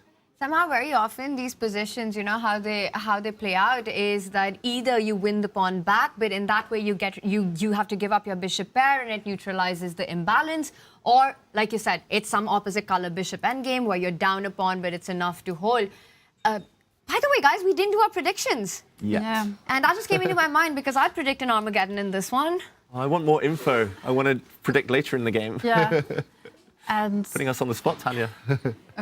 Yeah. I think we have to do it right now. David Howell doesn't get more Okay, info. let's bring up the bird's eye Let's do view it. and have a look. And, well, I can tell you that there's a big moment, and it's been played. I was wondering whether it's there, right there in the bottom right, between Humpy and Kadem. There's a big moment there where she had to actually extend on the king side. So I reckon that Humpy is going to grind that one out. So I think that's going to be a win. So no Armageddon there. And that looks drawish. Draw. I mean, none of the minor pieces, nothing's been traded, and your manga's like, that's a draw. That's a draw, yeah. Okay. All right, so one Armageddon. Okay, yeah, exactly. And Ju and June, also looking like an Armageddon there. 2. And I'm going to say Fabi, Arjun, also Armageddon. So it's 3. Come on, Yobi, 2 more games to go. Yeah. And time pressure. Yeah, okay. Putting me on the spot. Okay, I think TikTok. Magnus Wei probably will be Armageddon, and then would be some decisive results somewhere else, yeah. So Yovi chat has 4 Armageddons. Yes, for 4, today. yes. All right, I am going to go with 3 Armageddons. 3 is the magic number. It's the magic number, you know. It's you one know- day 1, and one day 2, and I think third time lucky will also be 3. It's 3 Armageddons. Yes, Yovi. I'll go 2, just for fun. I was actually going to go 1 just to have even more of a, to play, live life on the edge. You really play are. with fire, but I'll say 2. So 2, 3, and 4. Yes. It's like yesterday. Yes. But do remember that it's also the one that's closest. No, we all decided. You fell for If that it's one 0, then I again, win. Tanya. And incidentally, I got big news for you. Oh, what is it? Magnus Carlsen has been in the confessional booth for quite a few minutes now. Oh, wow. Yeah, I wonder what he is saying. Oh, It's my probably gosh. something in Norwegian, so our And- Norwegian skills will be put to the test once more. Wow. He's probably giving a breakdown of all the games going on as well, and telling us about that golf game in the morning too. Yeah. How many eagles, how many birdies, how many holes in ones? What's his handicap? I don't know. Golf is like the one thing that we don't talk about because he knows I hate golf. Like, I refuse to be converted. It's like a cult, I swear. I don't know if he managed to get any eagles in. I mean, so far in the tournament, you know, that's just not been his vibe, going down to Team Falcon yesterday. Oh, yeah. And I think Peter Heinen Nielsen is around the same as Magnus, maybe even his handicap even slightly lower. He's very good too. Oh. So, yeah, they hit some balls and they talk about chess openings in the mornings. That's just how he prepares. Maybe no birds on the chessboard, but maybe some birdies on the golf course. Okay, yeah. I'm really glad you didn't ask me to define handicap because I didn't really know what I was talking about. But we're not a golf crew. But What? Of course we are. it's all about the chess, and it's Norway Chess. We are going to go on a short break, but when we return, we're going to have so much action. And remember, for those of you who have subscribed, you have the benefit of listening to the Confessions. And if you haven't now, you do have some time to hit that subscribe button. See you in a few.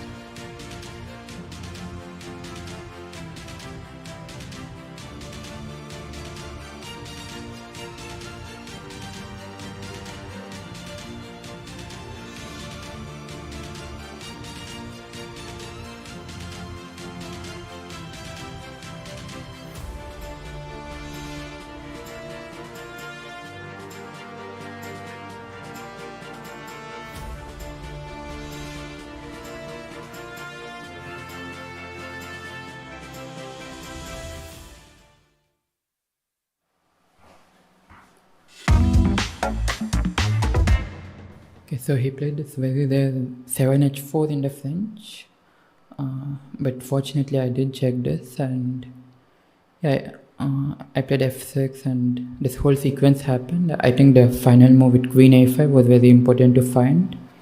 And now I think the position is dynamically balanced, but I feel like black is slightly preferable, in the sense easier to play, because white is a bit underdeveloped. And the line that I guess will happen is ef6, knight f6, knight f8, rook a8, and some move here, something like this. Oh, hi. And today my game is French and I played ED. It's quite equal, but somehow I was queen on b3 and I'm going to capture the bishop. And I have a feeling that probably that a4, a5 is promising for white, because I could have some bishop d2, c3, and then b4, and then in endgame some passed pawn. Oh, maybe it's too much, but so far slightly promising for white. Hello everyone. I think today we have a couple of interesting openings. For example, Vachier-Lagrave played Petrov.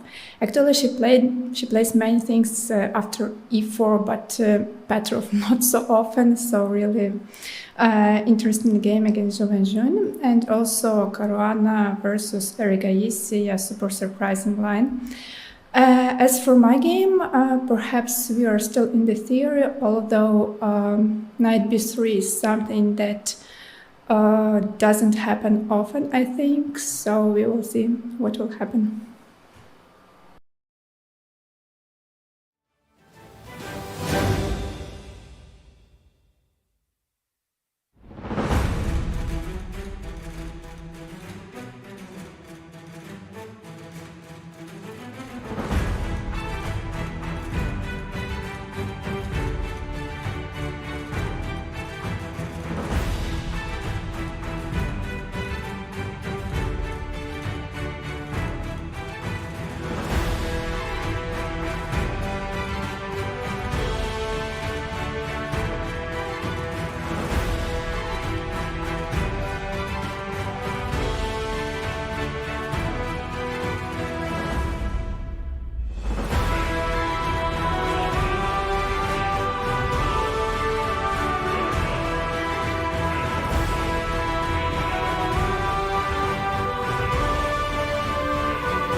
Norway Chess and Norway Chess Women will both feature a 6-player double round robin for a total of 10 rounds. The time control will be 120 minutes with a 10-second increment starting from move 41. No draw offers will be allowed until after Black's 30th move.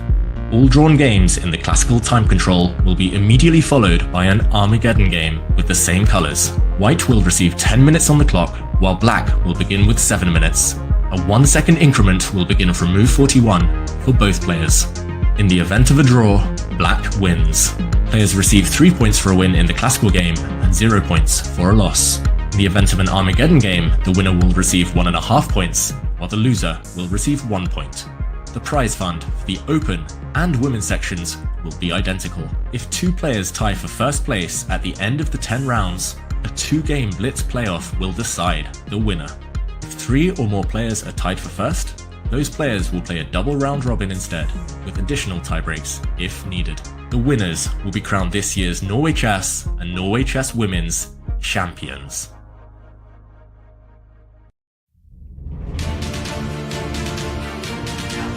We are back, and it's all about the fighting chess here in Stavanger, Norway Chess and Finansparken, and the games are in full swing, full-on action expected. Where's the chaos? We want chaos, we want the drama, we want the storylines, and the players are gonna deliver one way or other, and that is the beauty of Norway Chess. If it's a draw, it's gonna be Armageddon, and if it's a winning classical, that's every player's dream because they net 3 classical points. Every day, every round will be decisive here, and I think that's what we love about this format. But speaking of chaos, chaos is brewing across the board, and we had some great insights by Vengeance and Anna in the break there. They were in the confessional. I really liked Vengeance's idea that she mentioned about her game. It was a long-term strategic plan, and we've got that board, I want to say bottom left, where she mentioned, I mean, that's so hard to even imagine, but I want everyone to visualize this. That's the red board, bottom left, that eventually she's got these plans about creating a passer by pushing the C pawn first and the B pawn, and in some endgame have that A pawn roll up the board, and she feels quite comfortable about the position. For Anna's, I'm going to say, great insights, but I love that sweater. And you've got one as well, the Norway Chess sweater with you. I know, it's a beautiful, beautiful jumper. I definitely recommend that if you go to Norway Chess, that you become part of the crew, buy yourself a jumper and enjoy. And we've been so lucky that we've been gifted these jumpers. I've got the white and black one, and I really like it. And I'm just wondering, David, how do you like yours? I don't have a Norway Chess jumper. I've asked for one every single year I've commentated here. I think this is year number 5 or 6 I've commentated, and I'm yet to be graced with a jumper. So thanks, Tanya. I'm not bitter. I'm not gutted. Not at all. I couldn't tell. I've tried everything. I've tried to charm everyone downstairs. Not once has it worked. I don't know what I'm doing wrong. You could just bring out your wallet, David. I could, but it's a principle thing at this point. I'm also stingy, but it's a principle thing. I love you, Norway Chess. Great sweaters. Thank you for the gift. Yeah. They're very trendy, and maybe that'll prove Anna Muzichuk's lucky charm today. Nice to see her enter the confessional. Like we said, Zhu and Jun leading by example, and very interesting, the insights there. And okay. Oh, the jumper appears. There we go, the jumper. Stop it. They're just rubbing it in now. Everyone seems to have one here apart from me. Literally, I was at lunch today and 5 people were wearing them. I was just, anyway, we move on. Your jacket almost looks like that. Same color, twinning. Yeah. Trying. Not quite as fashionable, I think, my Very outfit cool. today, unfortunately. There we go. Yeah, the production really rubbing it in. They are a bargain, I should say. I should, maybe at the end of this tournament, I'll get my credit card out. All right, but we've got action on the board, and a lot of it on our top row, I want to say, we did have a look at the women's board. My eyes are drawn to Hikaru versus Gukesh. Hikaru, one of the co-leaders in the tournament. Gukesh yet to get his scoring started, but position looking very promising, at least optically. That's the top left board right there. Just simply given the mobility of White's pawn, and feels like he's got a space advantage. Yeah, I think it's a dream start. Castling queenside, as we talked about earlier. Definitely not on his mind, Gukesh here. He looks composed, he looks calm, he's got a fantastic position. He's up on time. I think that's the most important thing for Gukesh. And yeah, that was his downfall in the first 2 games. The blunders came against Magnus Carlsen and against Arjun Erigaisi when he had only seconds left on the clock. He cannot get to that point. He needs at least 10 or 20 minutes in the bank, Gukesh, to calculate. That's what he does best. And yeah, maybe we jump in there. Maybe we start there. And then we move across to Magnus Carlsen, to Caruana, and that game over there a bit later. But yeah, Gukesh, let's jump into this game first of all. Right, definitely. And we also have to say something about Gukesh. You know, he's had a tough start. We've mentioned that before many times. But he was also having a double black, incidentally. So was Ju Wenjun, so it seems to be a world champion benefit, right? Start with 2 double blacks. But I also want to say, like, both in game 1 and game 2, he was tricked out of the opening. He found himself in unconventional territory, and he had to burn a lot of time to navigate those difficulties. Here, you can see he's ahead on time. He's got a position he's familiar with, he's comfortable in, and he's making all the right moves. Yeah, I would argue that in game 1, actually, he out-prepared Magnus, and he was slightly better with black, and he just had a lot of choice. I think choice was the thing that tripped him up, just having too much of it. But here, yeah, it definitely helps being well-prepared and being familiar. And we should maybe just backtrack the last few moves, because since we were last here, we left it with Hikaru looking very solid just 3 moves ago.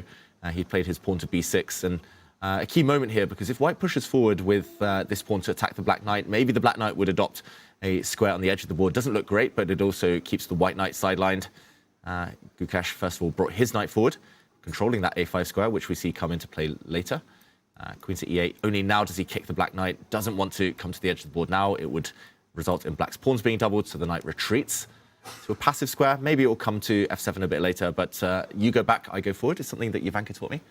And yeah, good signal for white to break open the center while black isn't ready. I'm assuming that Hikaru is going to capture this way first of all, just to undouble his pawns. But what next? Who knows? It looks really nice for white. It really does, and I think if it does liquidate in the center with all the captures taking place and eventually white's knight jumping there, it becomes clear why it's not an easy position for Hikaru. And let's just have that on the board. You can see that, you know, white's got these 2 pawn islands, black's got 3 pawn islands, and those d6, e6 pawns are easily targeted. The bishop from d2 can get over to b4, and suddenly ideas of even the queen eventually combining with an attack. And you've just got such a healthy pawn structure. You know, you put that f pawn on f3 and you're just a happy camper. Beautiful knights, beautiful weaknesses to target, and all the play in the position. Meanwhile, Hikaru's knight, Hikaru's bishop, Hikaru's rook, all of them still out of play. So it just shows that it's not easy for Hikaru to completely go into an open position and try to ease out the pressure. Yeah, the biggest shock to me is that this position on the analysis board, on the bigger board now that you see at home, that the eval bar says it's only slightly better for white, because it looks fantastic for white. Looks like a dream, like queen coming out, like on the diagonal, bishop coming out on the diagonal, weak pawns galore. I think human terms, this is just pressure you don't want to deal with for Hikaru. So after pawn to d4, maybe he's going to try and find something different. Well, we also have to mention, and it doesn't work here, but I just wanted to highlight the pattern for our viewers, is that sometimes black has this opportunity of going knight takes e4. And again, I'm just highlighting the pattern because it's sometimes a very good move. Knight takes e4 with the idea that rook takes e4 is going to be met by d5, and the pawn is forking the knight and the rook. It's obviously not good here. Why is it not good here? Because who's benefited from the opening of the E-line, and that, unfortunately, is white. Yeah, maybe rook g4 is the concrete refutation. Maybe it's just the fact that when you take the knight, you lose something on the king side. But yeah, you're right, Jovanka. That's actually very important. Yeah, that's a nice trick in some positions. I'm not sure whether... Yeah, I don't think leaving the pawns on the board in the center, kind of not trading on d4 first, I don't think it's quite works, but definitely something up his sleeve for later, Hikaru. I mean, it's clear Jovanka is the tactical queen in the studio. I mean, it's amazing, all these creative ideas that you keep coming with, while David and I are just groveling with all the positional strategic points. Exactly. I'm like, oh, that knight on d8 is quite bad. Or, I'm like rook on e8, just hate it. It's on a poor circuit, that piece. But no, it's tactics. Tactics decide. No, chess games. You call them tactics, I call them cheap tricks. But yesterday we saw actually like bishop to e6 was something that Hikaru did, and you know, it's just really a kind of puzzle rush kind of idea, and it's important to train yourself on that, just to build up that database of tactics that you can just draw on and use them in your own game. So I definitely think that is well worth practicing. I mean, he played it and played it to perfection after that. Bishop e6 moves. So full on, get your puzzle rush in. You know, you were mentioning patterns, and just want to put out one pattern that I just realized about this tournament. Last year in 2024, Dingleren, as the world champion, started Norway Chess with a match against Magnus Carlsen and lost. In the second round, he played another Indian, Pragnananda, and lost. And somewhere I see some parallels so far with Gukesh as well, you know, where he's lost these 2 games. He's coming in against Hikaru today, and just not only the crown wears heavy, but the weight of the 2 losses wear heavy. He's got this dream position, but confidence will be just so important today for him to somehow overcome the start that he's had. Yeah, and there we see on our screen, Hikaru, it's looking tough for him. He has to make some difficult decisions ahead. Well, we can, in fact, get an exclusive insight into his mind because he went to the confession. So let's have a look at it. All right, so I decided to come in first time today. Likely the only time I'll be here for a couple of reasons. So I think I confused a move order in this opening. And after Gukesh played b4, I think my position looked a little bit tricky. I wasn't super happy. And so I kind of decided to go all in, as they would say, from poker terminology, because a lot of chess players play poker.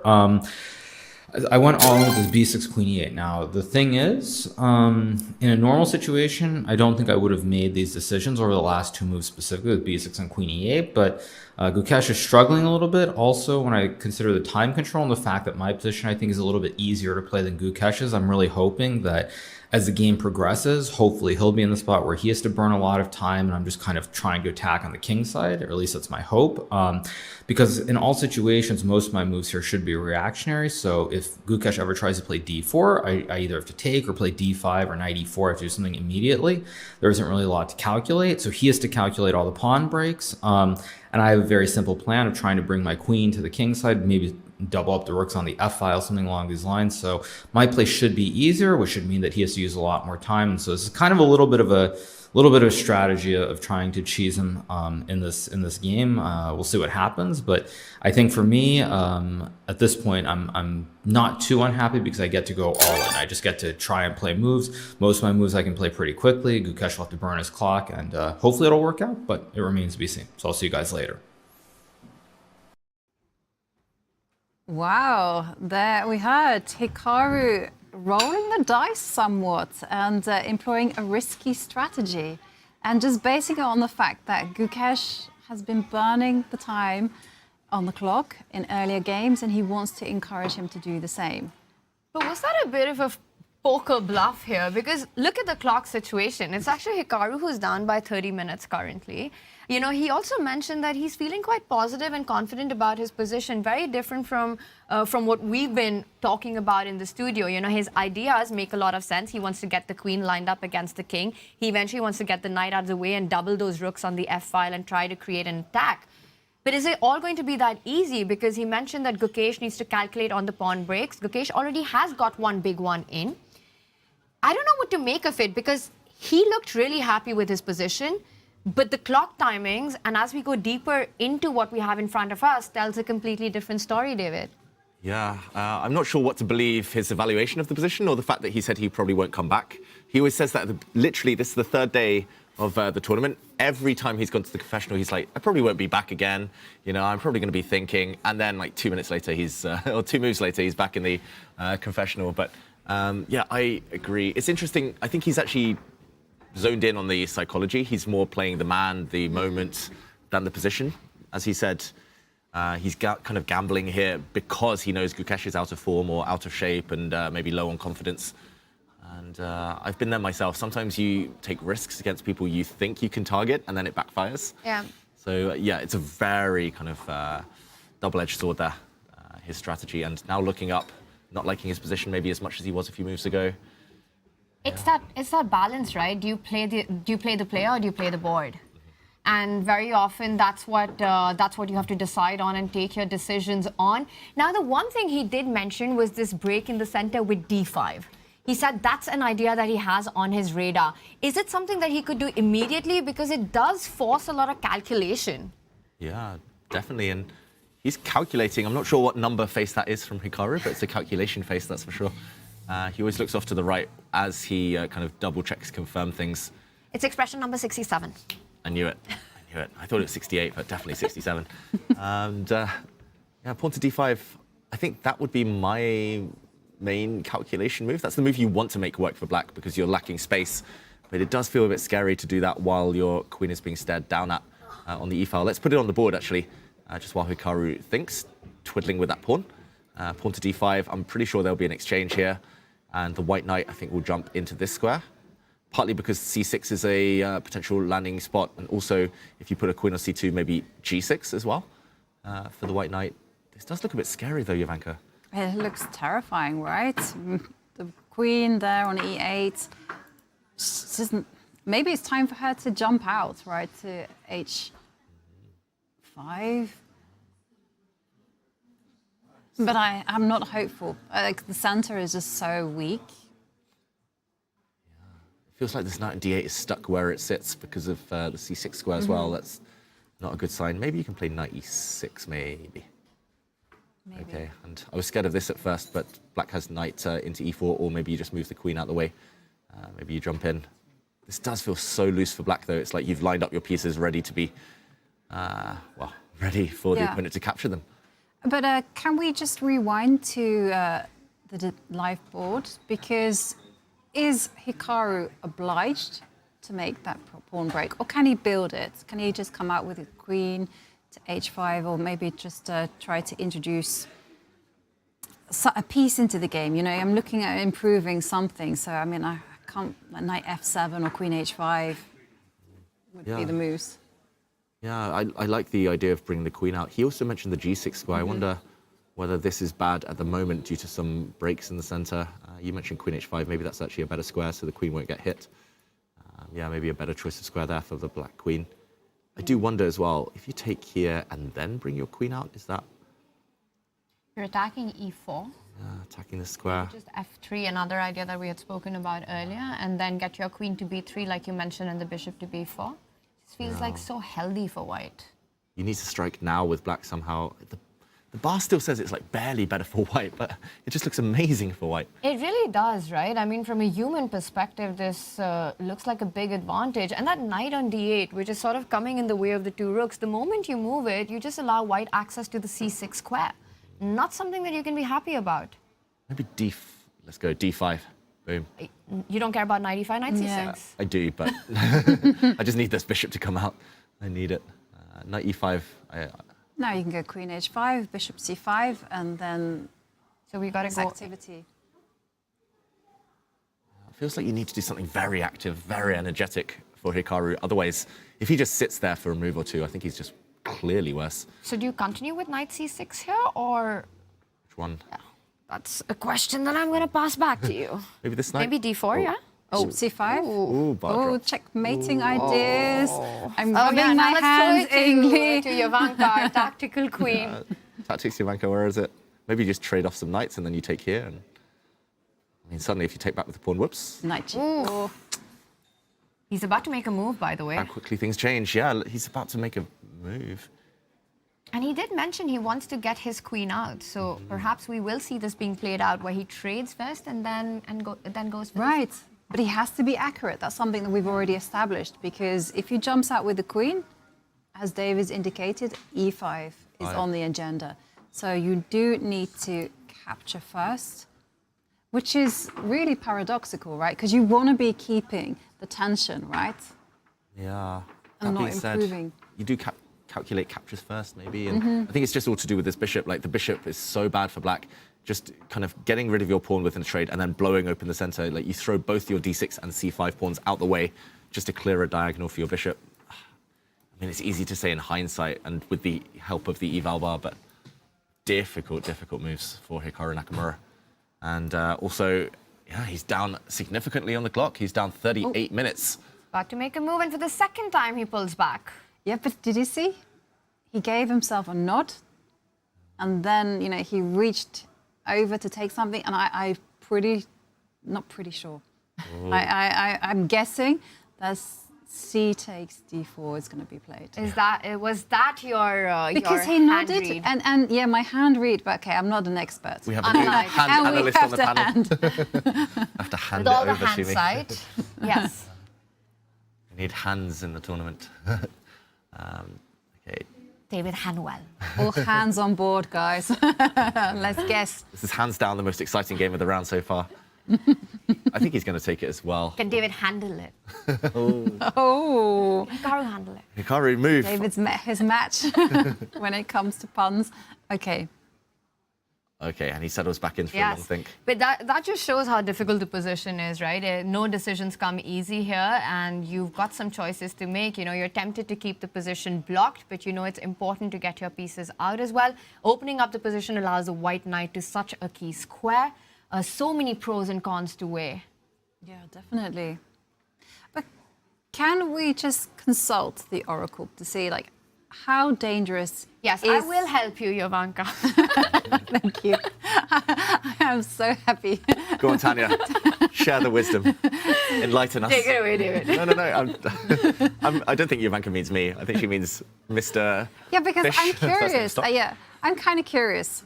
So we've established that C takes D4, knight takes D4, queen comes out to G6 is a great try for black, and it seems to initiate enough complication to maintain the balance. But optically, this position looks bad, and I'm just wondering how fine the margin is for Hikaru. And it took the pawn. See, I was good. And now white is going to get a handsome knight in the center. Oh. That was quite a handy pun there.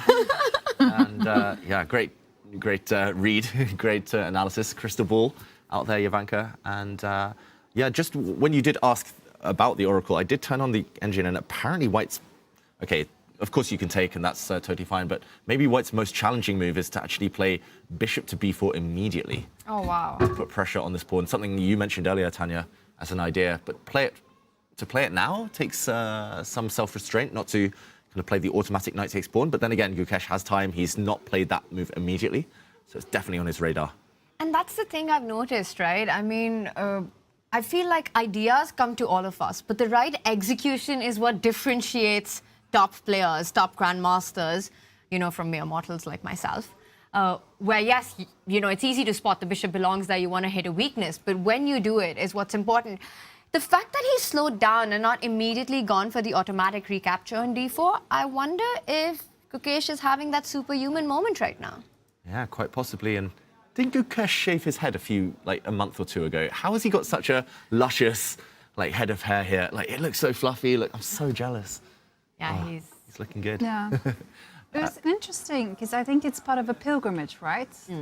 And I remember Arjun did the same. It's just you shave your hair, and then as a tribute, or is it a gift?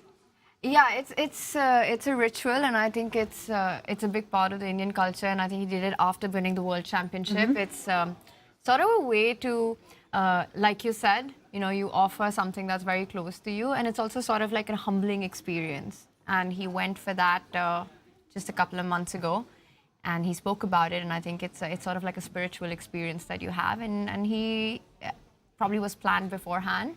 It's something that we do a lot in India, where you kind of offer this to a deity as a gift, and also feel very grounded with it. Does he want to donate some hair to me? Ask him after the game. Yeah, I but will. wait for a good day, David Howell. I will. And yeah, in the meantime, we'll leave Gukesh to think about that moment. Just to confirm, the computer did say that white can take back that pawn with the knight. The black queen will come out, and very dynamic, that position. It becomes very sharp. There's also some crazy tactics if Gukesh brings his bishop out that we might show a bit later. But in the meantime, back to the bird's eye view. And I see one bar shooting up, and that is Humpy doing very well against Sarah Kardem on the bottom right there. Yes, and maybe we should have a look at that game, because it had some instructional moments so far. It's particularly out of the opening. You know, we were looking at this, and we revisited it all the way back, but several things have happened that are super great instructive to understand and to learn. So can we rewind a little bit, because it would be nice to kind of see those moments because you really see a kind of traditional clash of plans between what black wants to do and what white wants to do. So, okay, so far, so good. The pawn structure is determined. And here, you know, we spoke about white having several plans. White can go b4, b5. That would be the minority attack. The whole point is to get a weakness on the queen's side that you can target. And black has gone about trying to solve the issue of the problem piece on c8. So you kind of just put your knights on f8 and f6, and the whole idea is, as Sarah shows, which is just to relocate the knight, drive that bishop back, go g6. I don't even know when this plan first appeared, if it feels like it's always been around, right? You could put your knight on g7, and then the aim is to kind of just swap off those light squared bishops. And if you can achieve that, then black will be standing very, very well. We'll try to get a knight onto d6 and just try to control the key squares of e4 and c4. And so that's why Humpy actually just goes g4. And I think this line that black has played doesn't have a great reputation because of white's going g4, and black doesn't have enough space to challenge this kingside advance. Yeah, and actually, as far as I know, she's kind of been tricked in the move order, Sarah Kardem, in the opening.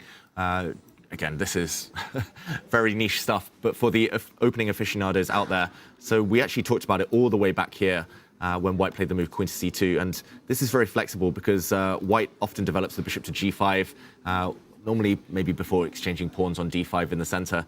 And later, one of the key ideas is to actually play h3 and then drop the bishop back to f4. Where it's actually much stronger. And we see in the game here, c6, bishop to f4 was played. We have a move we'll catch up in a minute. But here, by far, the most critical move, as far as I know, is knight to h5. Magnus, if I remember correctly, has also played knight b6 to put the black bishop on d6 to challenge this strong piece. But I've played knight h5 myself here, and the bishop isn't necessarily able to stay on this great diagonal. If you can put a bishop on d6, it's far more active for black. So the fact that she's allowed bishop f4 in one move rather than bishop g5 and later back to f4 means she's lost a tempo, Sarah Kardem. And if we go back to the position that Jovanka was mentioning there, g4, very strong move, not worrying about king safety for white. Everything's stable. You've got a powerful knight in the center. f4 is coming, f5 is coming, and that's exactly what happened. Sarah, I think she needed to just trade off this strong knight and kind of hope for the best. But she lost a tempo, another tempo here, rook to f8. A bit of an odd move. I think she wants to retreat this knight back and around to d6, but it takes so long. f4 was the response, and kind of wing play met by central play. Sarah now strikes in the center, and f5. This looks terrifying for black.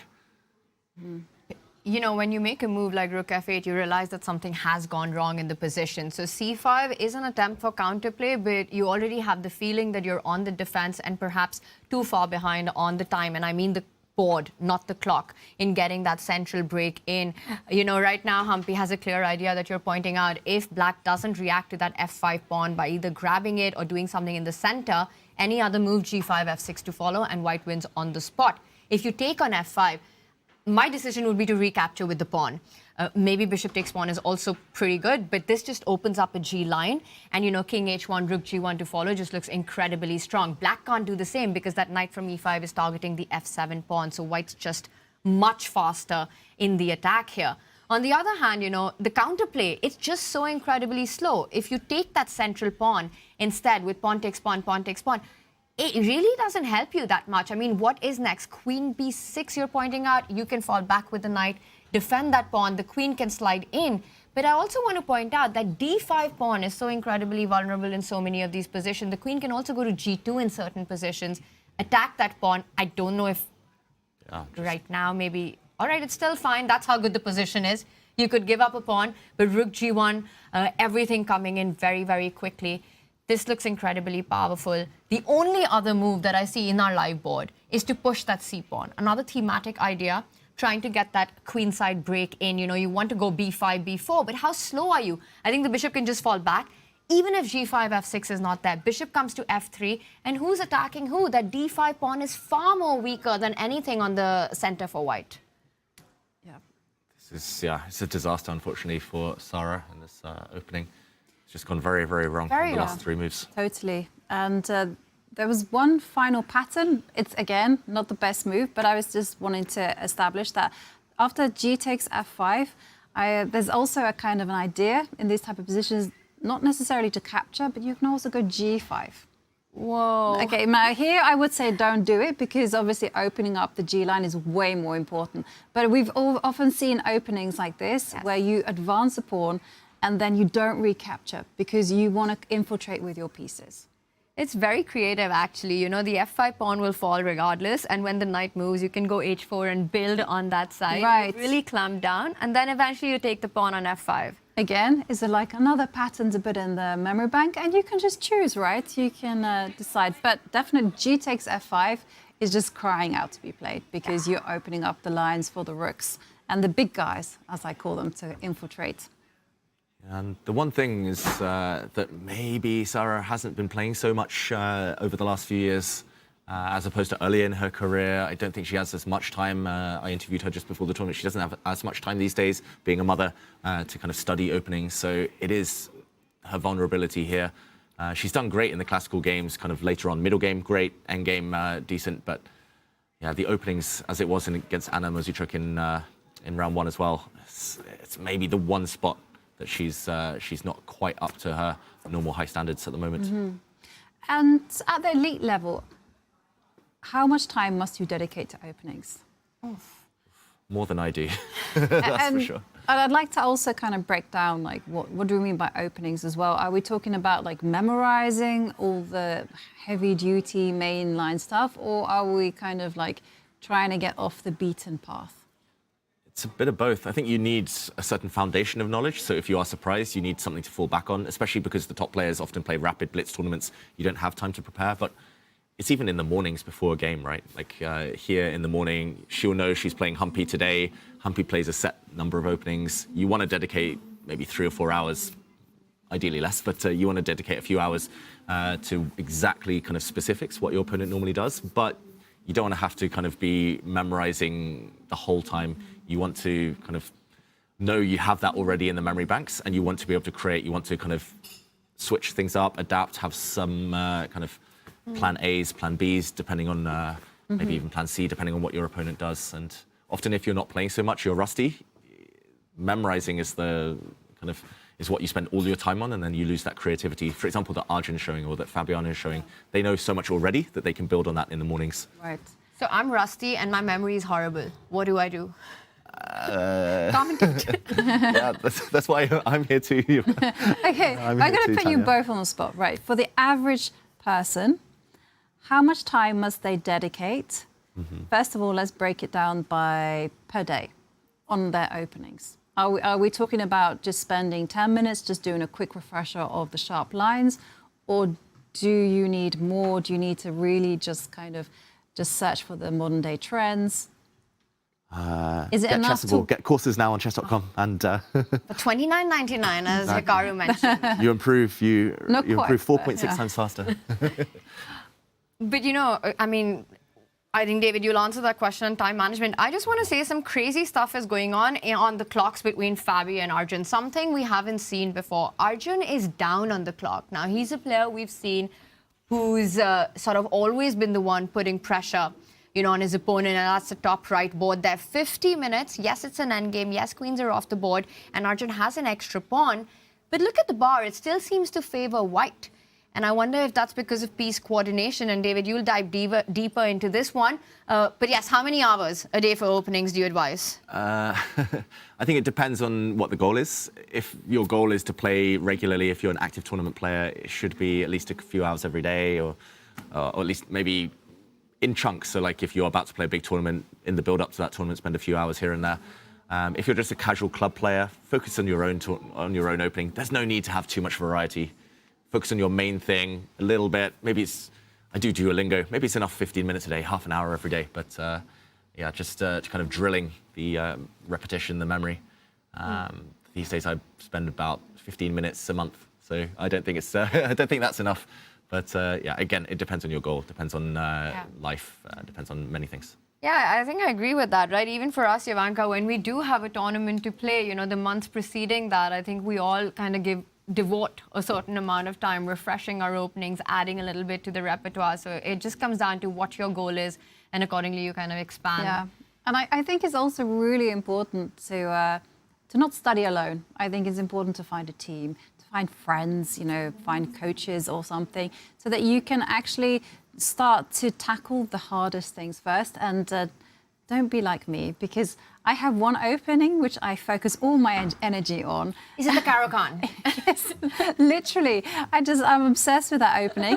But then what happens is that I go on a puzzle rush, and then I end up doing the survival, and I end up trying to beat my score. And then 3 hours have passed, and I haven't really done any openings. But I promised myself I would. And I've just done You puzzles. Caro can't do that. Yeah. But you can. All right, but listen, what about the position right now? I mean, what can and what cannot White do here? Because you're down a pawn, time is of the essence, Black's king is in the center, lack of development for Arjun. How does Fabi take advantage of the initiative here? Yeah, you've got to be very quick for Fabiano.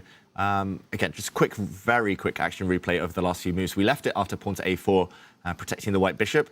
In the end, Arjun here decided he wanted to mend his pawn structure. The black pawn in the center is isolated. He forced the bishop to trade itself off for the black knight, and now correcting his pawn structure, meaning that there's two connected pawns in the middle now. Bishop to b2, hitting the knight.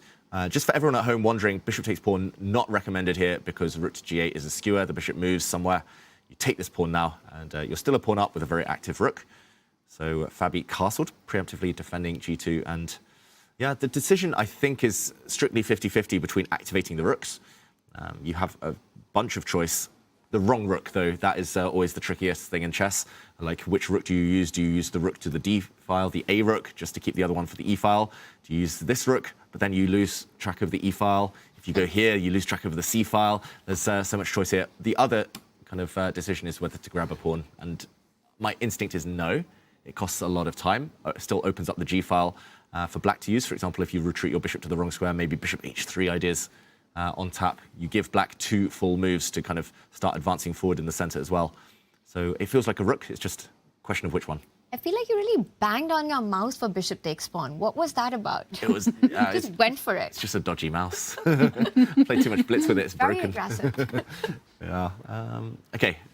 Which rook would we use here? That's one of the hardest questions in chess. I don't know how much time I've spent, landed into time trouble because of this one decision, which actually in the end has not even been the most relevant one. Yeah, it's always like a 50-50 and we always get it wrong. 100% Use the F of the rook. time. F rook? Yep. But Okay. where? Oh, sorry, F to d1. Sorry, To D1. I Good just choice. assumed. But now no e file. Yeah, come on, David, get with it. Sorry. Okay, I'll defend my pawn. Oh, Bishop to b7. okay, now I'd say, now Now. Now you take. you give it to me, please. Okay, then I'll hit the bishop. And then I will just move Center the of the bishop. board? Yep, that's go. exactly. And then I'll step forward Oh. and pretend I'm doing something here. I don't really see what. Knight c3 in the air. But you can see the makings of an attack on the king side, despite there being no queens on the board with that bishop on b7. And again, opposite color bishop complex, right? Even if it's material balance, it's so much about the pressure on the king because that bishop and its diagonal and its colors cannot be challenged. Yeah. Maybe Fabi just needs to forget about this pawn completely. I wonder whether putting pressure on the c5 pawn. The d pawn can be defended easily by a bishop, and then you can't attack it more than once with your rook. So maybe we ignore that one. I do wonder whether like going rook, like bishop a3, rook c1 in some order, or maybe even rook e1 and bishop a. I don't know. Could you be fancy and go knight to g5? Yeah, he sets it up. Ivanka, that's a bit of a threat then for white. Yeah, I like the fact that this move comes with a threat. Initially, I was like rook d1. That's the only way to threaten something concretely, but. Knight g5. It's coming up now that the knight's pinned. Knight d2 maybe as well. If black plays like h6 as well, then it's more tempting to grab on g7. So despite being up a pawn here, the question, would we rather be white or black, is very valid. What are we choosing? Ivanka, would you go for the initiative or the extra pawn here? You're asking a materialist. What is that song, the Madonna one? Material girl. Yes. In a material world. Yes, that's me. No, I actually would be quite nervous playing black here. Because you do see knight to g5, but then on the other hand, I would be comforted by the presence of opposite colored bishops. And I also see that there's some defensive ideas that black has. Like for instance, like rook a7 to go rook e7 and create a shield that way. That's actually a beautiful idea. I like the defensive pattern. You might actually do that right now because after knight g5, then you can block that file and defend your knight at the center of the board. Super Love cool it. idea. Very cool. I love it. Wasn't on my radar, but that black rook was out of the game anyway, so now you kind of... I don't have a radar. Stop it, Tanya. You're a queen. You're an Olympic gold medalist. What are you talking about? And yeah, rook e7. The thing is, so white can grab a pawn here, but rook h8, and black probably is doing totally fine. But if Fabi wants to just make a draw, probably he just trades off. I'm not sure whether a rook trade benefits anyone, but probably then he just goes after this pawn, a rook c1, and maybe it's like what we said earlier, you give up a pawn, but later on you win it back. But in the process, things fizzle out, lots of exchanges. It feels like this one is going to Armageddon if Arjun plays things safe here. I just don't know whether that's his style. I feel like everyone just dodged the white or black question here. I'm more used to these positions with black. I'm normally, I grab pawn, I'm very reluctant to sack them. You're a material girl in a material world. Yeah. Very nice. So black, I think I would also take black here. I just feel like eventually, I think what white will get is that pawn back, but neutralize it by that opposite color bishop, especially after you pointed out the rook e7 idea. I think black will be in control. Ivanka, white or black? Well, okay, I'm going to be contrarian, so I'm going to say white.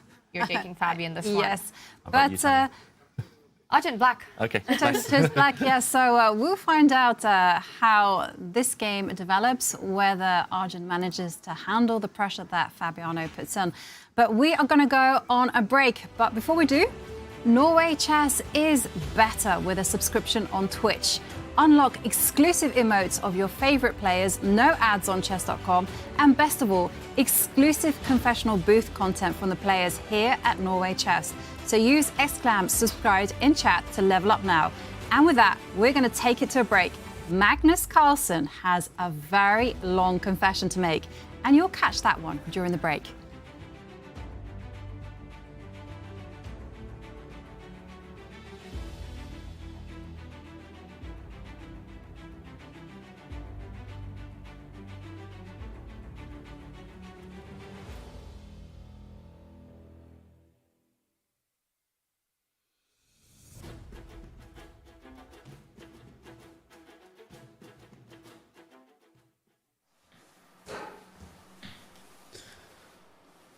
I gotta admit that a few moves ago I was a bit worried that this game was going to be like a complete dud, that just nothing would happen.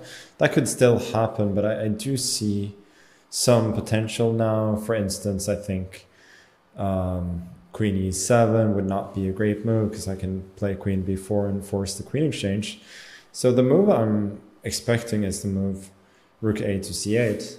And now what's really interesting is that I have a lot of options. Like, he's not really threatening to play c5 because I always have queen b6, but in certain lines, for instance, if I go rook to d1, which is quite logical, then f2 is hanging in some lines. So then it becomes a lot more plausible. So I was thinking of playing the move rook to a2 to cover the second rank first, but then he's got c5. No, he doesn't have c5, sorry. He's got queen e7, queen b4, queen d6. Super strange line, but then if I capture his knight, then my rook gets lost in a2. So instead of that, I was considering options like queen to b4, b6, and then now he wants to play queen f5 and give a check. So I'm playing e4 and to try and keep his queen out of there. Now he has this strange move rook to d6, trying to get his queen back to d8 and play c5. And if I could just move my pawn from e4 to e5, then I would be forking his rook and queen. But that is not legal, unfortunately. So I couldn't see anything particular there. So currently I'm like a little bit unsure of what to do after rook c8. Maybe I just go with a waiting move like h4 and then kind of ask him what what to do. But like I'm a little bit unsure about the lines like after h4, c5 and so on. They might be very, very drawish, but that's kind of where I am at the moment. But he's thinking, so I suspect he doesn't have it all figured out, which is nice.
Hi. So far, I still like my position, and I think bishop and knight is slightly better than pair of knights.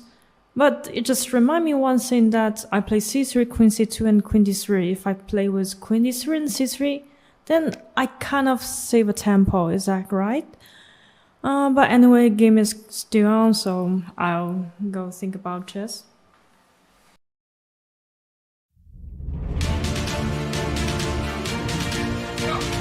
We are back right in the middle of day 3 of Norway Chess, and as Ju Wen-jun, 5-time Women's World Champion, says, well, we should go and think about chess. Well, Ju Wen-jun, she's playing against Vachier-Lagrave. Bishop against a knight is the eternal question. Shall we quickly glance at that game and see why she felt she had a promising position? And then, of course, we have to address the big one, Magnus Carlsen, and his game against Wei Yi. Let's do just that, and just like her, we should all think about chess. Yeah, this may be the most quiet of all the 6 games so far between Ju Wen-jun and Vachier-Lagrave, but nice to see her go 2-0 up in terms of confessionals. Nice to see her enjoying it. enjoying being here and taking the time out to share some wisdom for us. The game we were talking about there, that she was talking about, was on the bottom left, the red board. And I don't know if we dive in necessarily. We've just had some developments. Rook's leaving that board as well now. Looking very, very level to my eyes, I've got to say. Looking incredibly level, right? But ultimately, it is that question, queen and knight, and bishop, queen against two knights. We'll see how that one happens, because the pawn structure is pretty stable as well, no tension there. So going to be a maneuvering game for a while. But there was another confession, Magnus Carlsen. If we can go to his game against Wei Yi. So Magnus saying that at first he was fearing that this game was going to be dull. But then, you know, he's a bit more optimistic. Plans are unclear, though. I mean, to me, this just, and David, you'll break down, because it was a very move-heavy confession, that one. But the position, as we have in front of us, to me, it just looks like it's got all the makings of a classic Magnus vintage grind, this one, you know. The positional aspect, material completely balanced. There are barely any imbalances. Yes, the pawn formation isn't symmetrical, which gives white an open B line. You can see where the target is. But the big point here is the placement of the knights. Magnus has got this beautiful knight at the center of the board, Wei Yi at the corner of the board, and there's really no way to challenge that knight on e5. If you go knight c6 at any point, you're just essentially giving so many weaknesses. Right now, it's perhaps not even possible because b7 is hanging. But even if it was, you know, you end up with a destroyed pawn formation. Magnus, the way he slowly placed his pieces, his next idea could be to get that queen to b4, asking some big questions to that knight to a5, further provoking weaknesses on the queen side.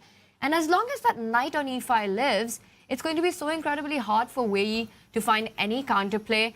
And I say counterplay, and the thing that strikes me is at some point, Wei Yi has to get that c5 break in.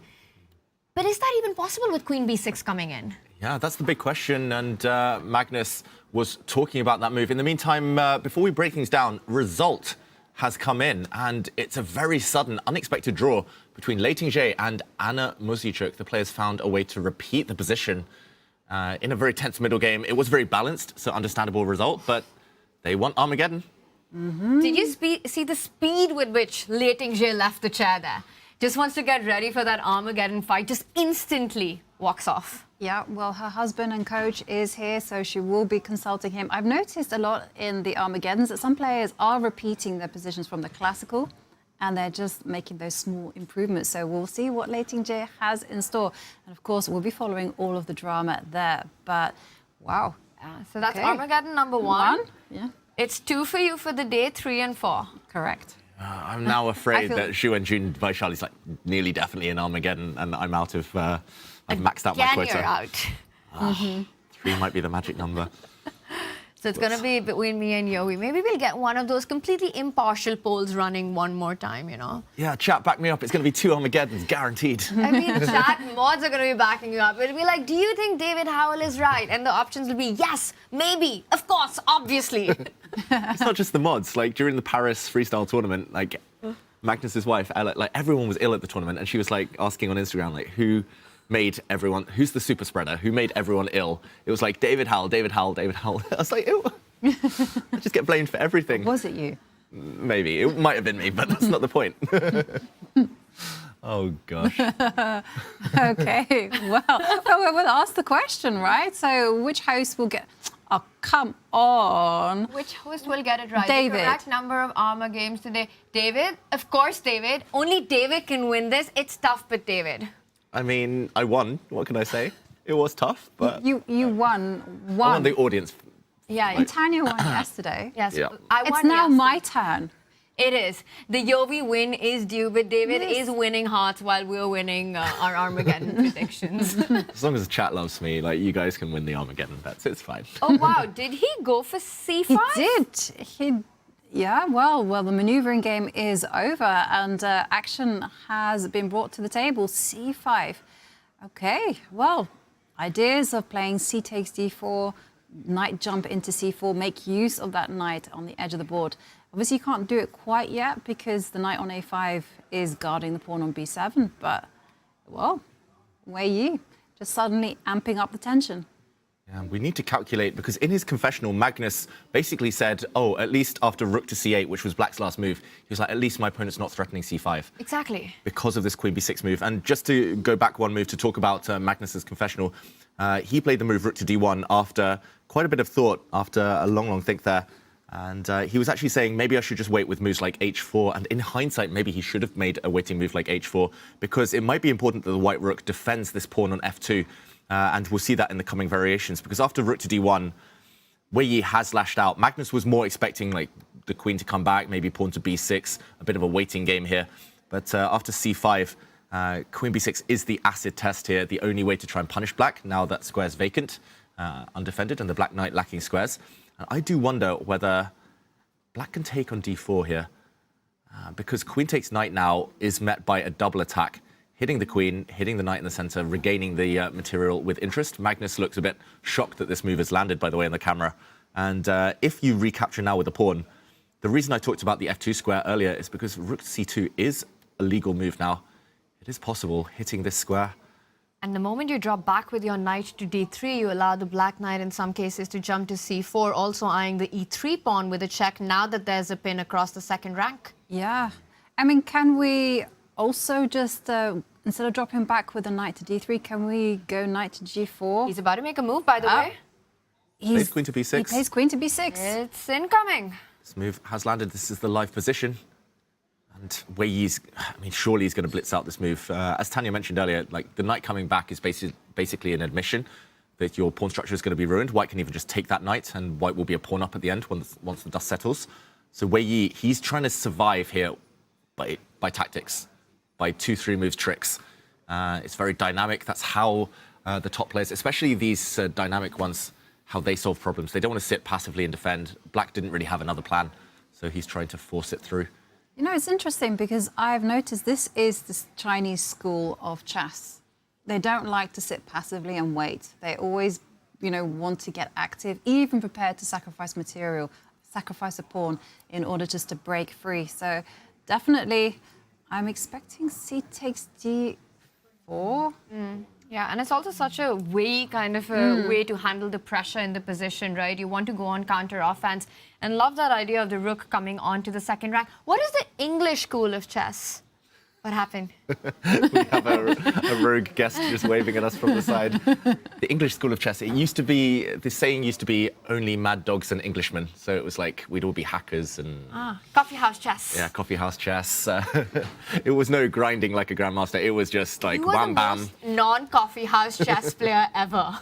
It wasn't me who started it. Michael Adams started the trend with his little advantages, strategic outplaying of the opponents, and I just tried to copy. Okay, let's break it down, because this position is critical. Magnus forcing Wei Yi to think. He's 20 minutes down on the clock, Wei Yi, so he needs to move. Pawn takes pawn. Let's see. I think Magnus will take back. Let's revisit this, because Ivanka mentioned one critical move, knight to g4. I think Magnus might have been banking on this, because the black queen now, firstly, f2 is defended. Black queen hit. It's a check, so you need to move her.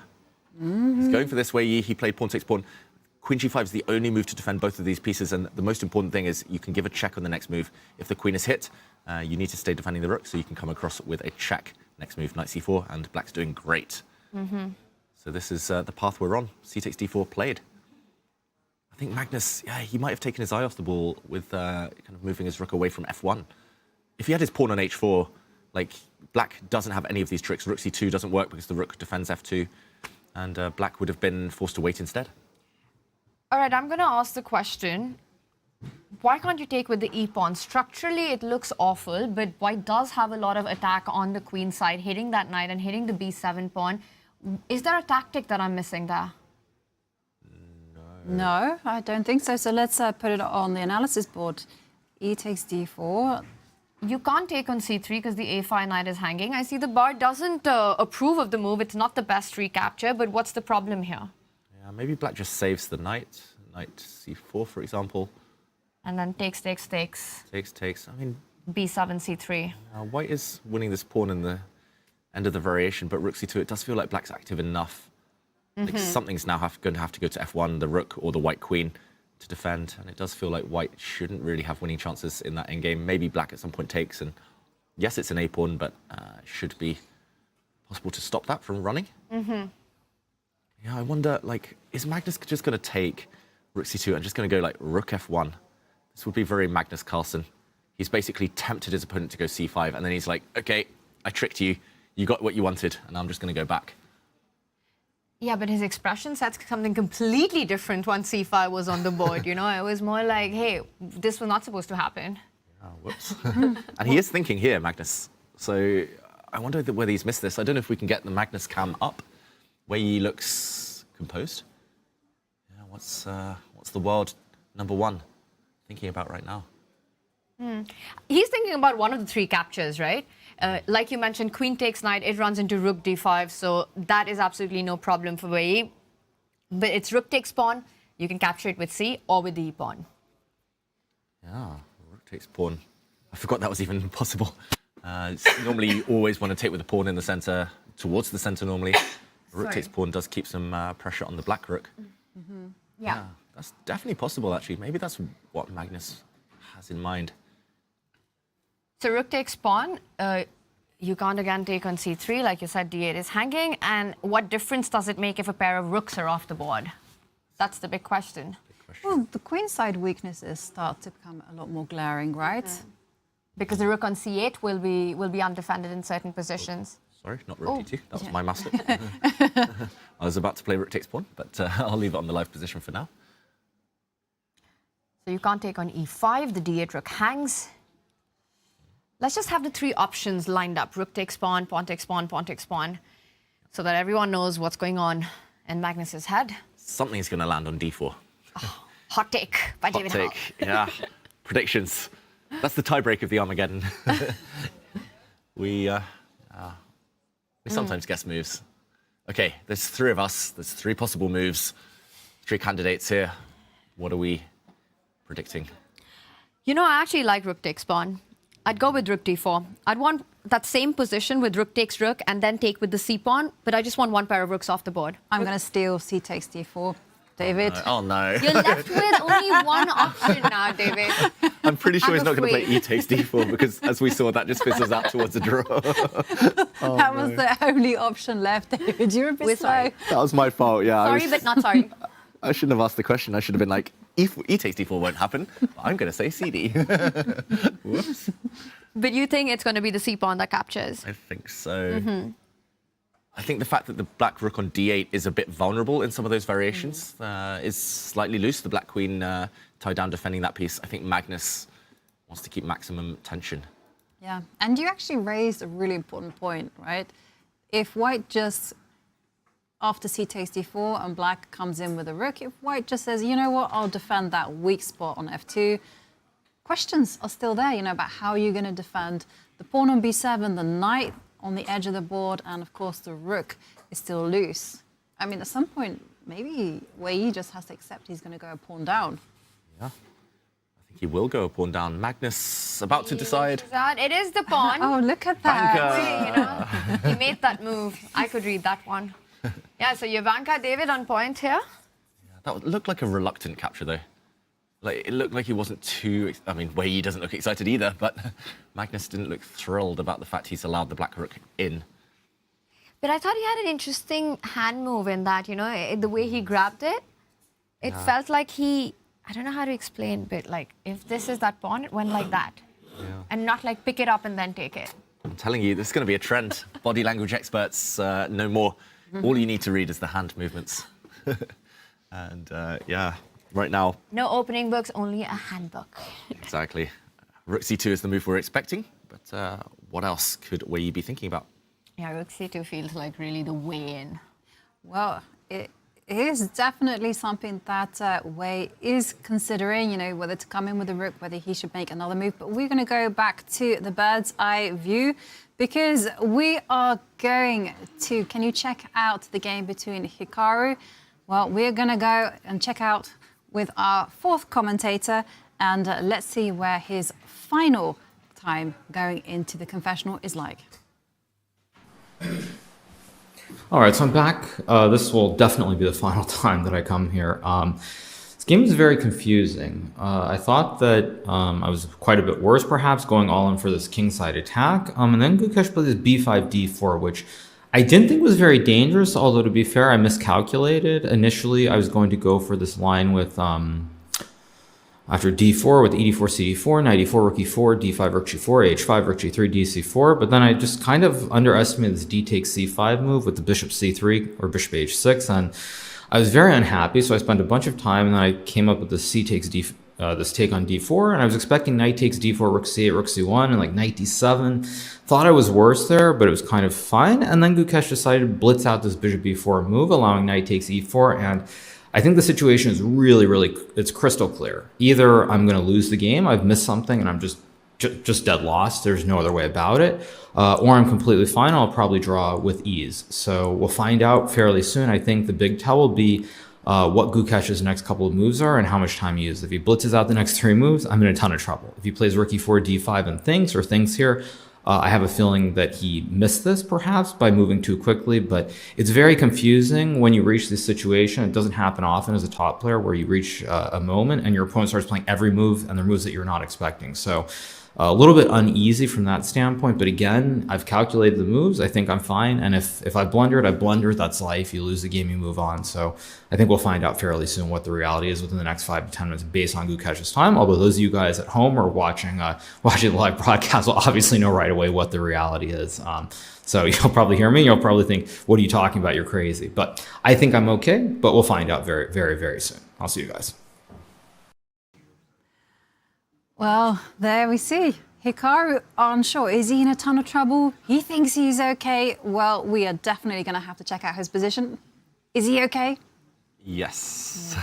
And I just want to point out, I was right with my prediction that the previous time wouldn't be his last time. He was like, yeah, this is the only time this game I'm going to come in, check in. Of course, he was back a few moves later. And I think that perhaps was also not the last time we're seeing him. He might be back one more time. But we completely agree with what you just said about the position, right? Especially with this knight on c5 landing there. Hikaru's got reasons to be happy with everything being under control. But should we just back up, David, and take it from where we left last? Yeah, and it was actually a moment that Hikaru mentioned, he referenced in his confessional, but it's also a tactic that Jovanka spotted a while ago, an age ago. So I want to give credit there because bishop to b4 was Gukesh's move. Hikaru mentioned he was much more afraid of knight takes pawn, by the way, which we were analysing a bit earlier today. But bishop b4 was played, Gukesh blitzed it out, and Hikaru now pounced knight takes pawn. And Jovanka saw the pattern very quickly, and here is where it works, because now rook takes knight is met by a double attack. Not just this, but the white bishop hanging as well. So bishop takes bishop, the queen recaptures. The rook is the one you need to save. And apparently in this moment, at least according to the engine, Hikaru made a bit of a question mark move, made a dubious decision. Maybe capturing now with this pawn as Gukesh did is a bit hasty because it allows the black knight out. Maybe just using the queen instead was the way forward. But okay, it looks like Gukesh played the most natural move. Not the best according to the computer. The black knight does, just in time, reach this dream square. Imagine if the white queen was tying down this black knight to d8. That would be totally different. But this is the live position, rook to d1. And what do we think here? It does look like he's fine. One weak pawn, though, for Hikaru. Is that enough for him to be worried about?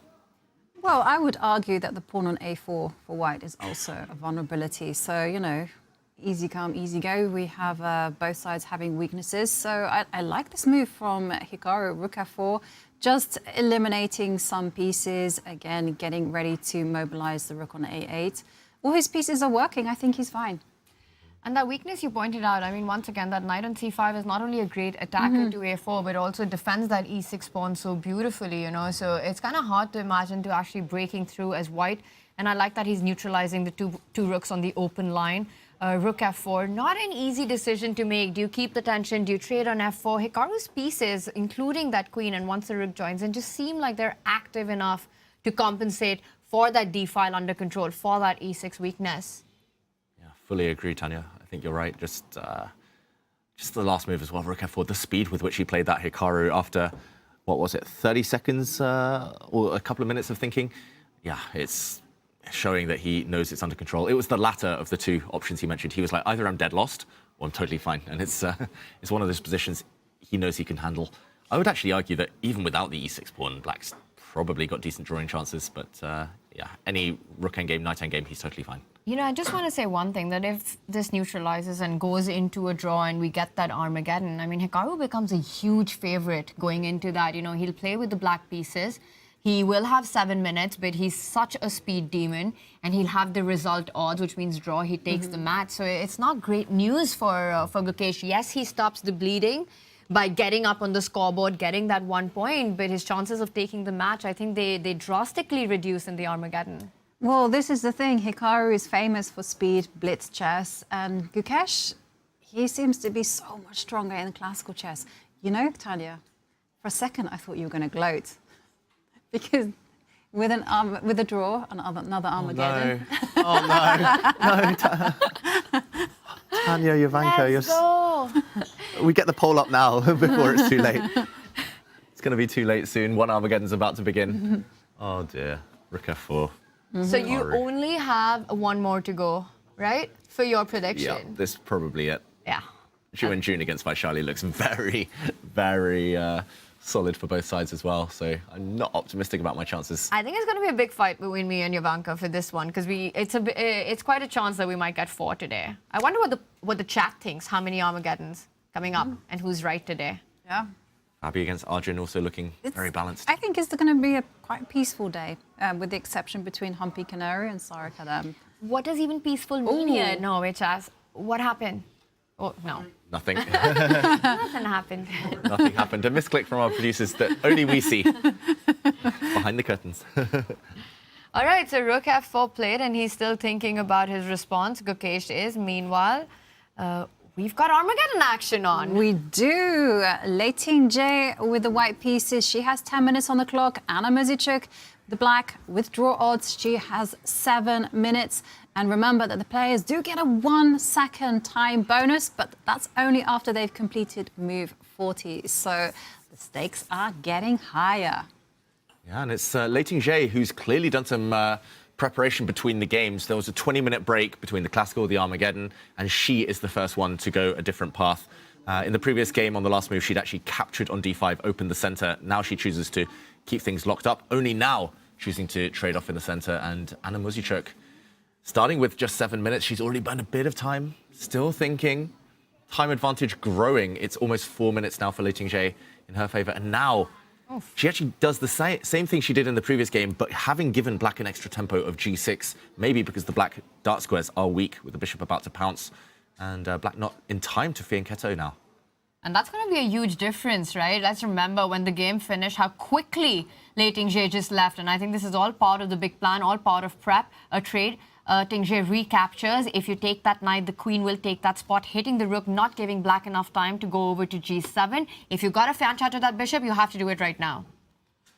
Yeah, and I think that's a very, very likely decision from Anna Muzychuk. The downside is that after a trade of knights, the black pawn structure is somewhat ruined for the rest of the game on the queen side. But it is Armageddon. You just need to make a move. You need to play quickly. Oh, look at the clocks. Yeah. Less than 5.5 minutes, and Ting-jae barely 20 seconds down. Yeah. 4+ minute gap it's already danger zone. We saw it yesterday. Magnus, Carlsen, Hikaru, Nakamura, they both froze at some point. You can't freeze too early. Like, you need that time later in the game. But I want to point out, regardless of the result in this game, Anna Muzychuk will keep the lead. She's got a 1.5 point advantage. They get 1 point each for that classical draw, and that half point extra will go to Ting-jae. So they'll move up to 6.5 and 5.5. Yeah, unless Humpy what? wins. And if Anna Muzychuk loses this, she's only got 1 point today. Goes to 6.5. 5.5? She is at 5.5. Oh, these are the scores already counted? Yeah, these are the scores already counted. Yes. And she could be overtaken by Humpy, for example, who won her first classical game, could win another 3 points there. Yes. Yeah, maths is hard though. We'll worry about that later. In the meantime, moves. Exactly, and there has been some clarification as the knights get traded off, and now the queens are off the board, and black does have to recapture that knight.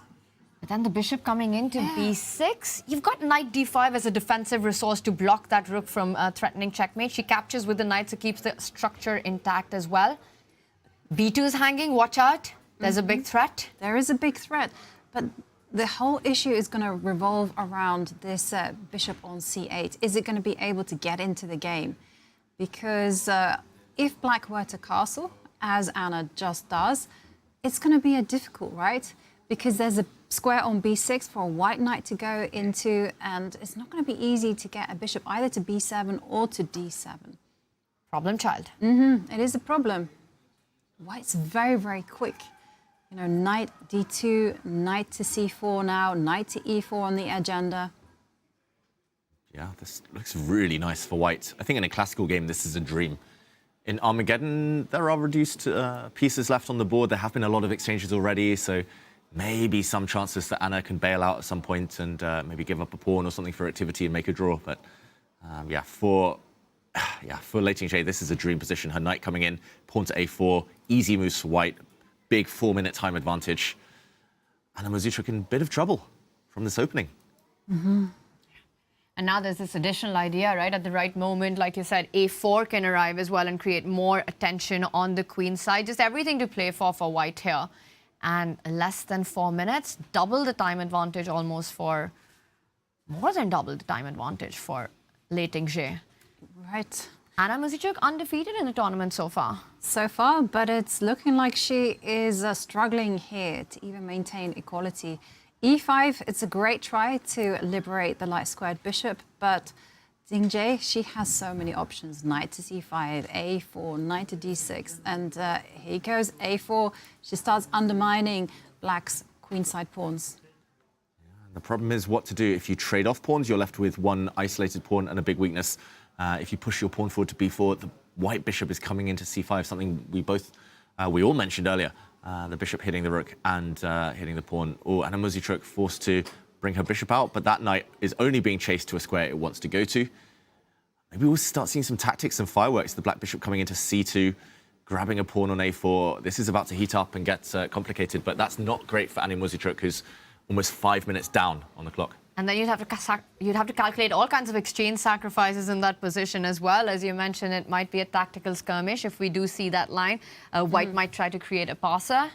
Yeah, and whilst the players are playing, let's hear from Lei Ting-Jie's pre-game Armageddon thoughts.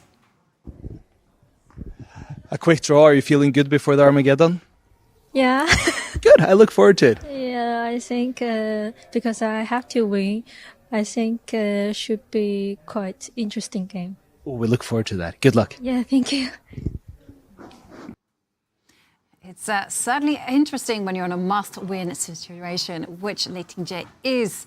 And, well, Anna Muzychuk, she's making it difficult for Lei Ting-Jie.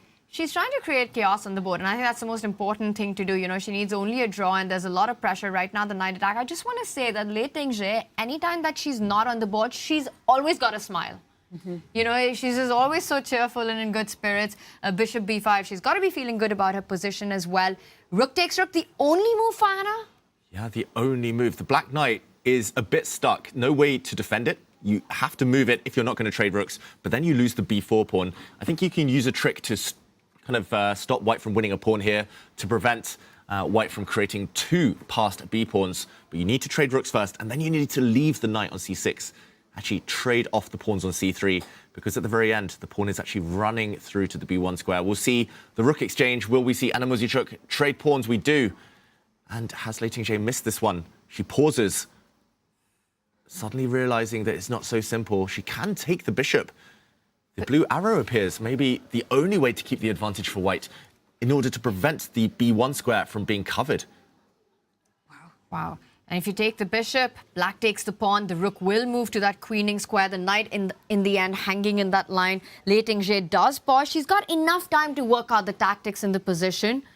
But will she find it? And look at the bar. It's just not giving enough advantage the way it did. It's really dropped for Ting-Jie in the last few moves. Yeah, it's really not giving, but there's still a lot of play, right? Not giving.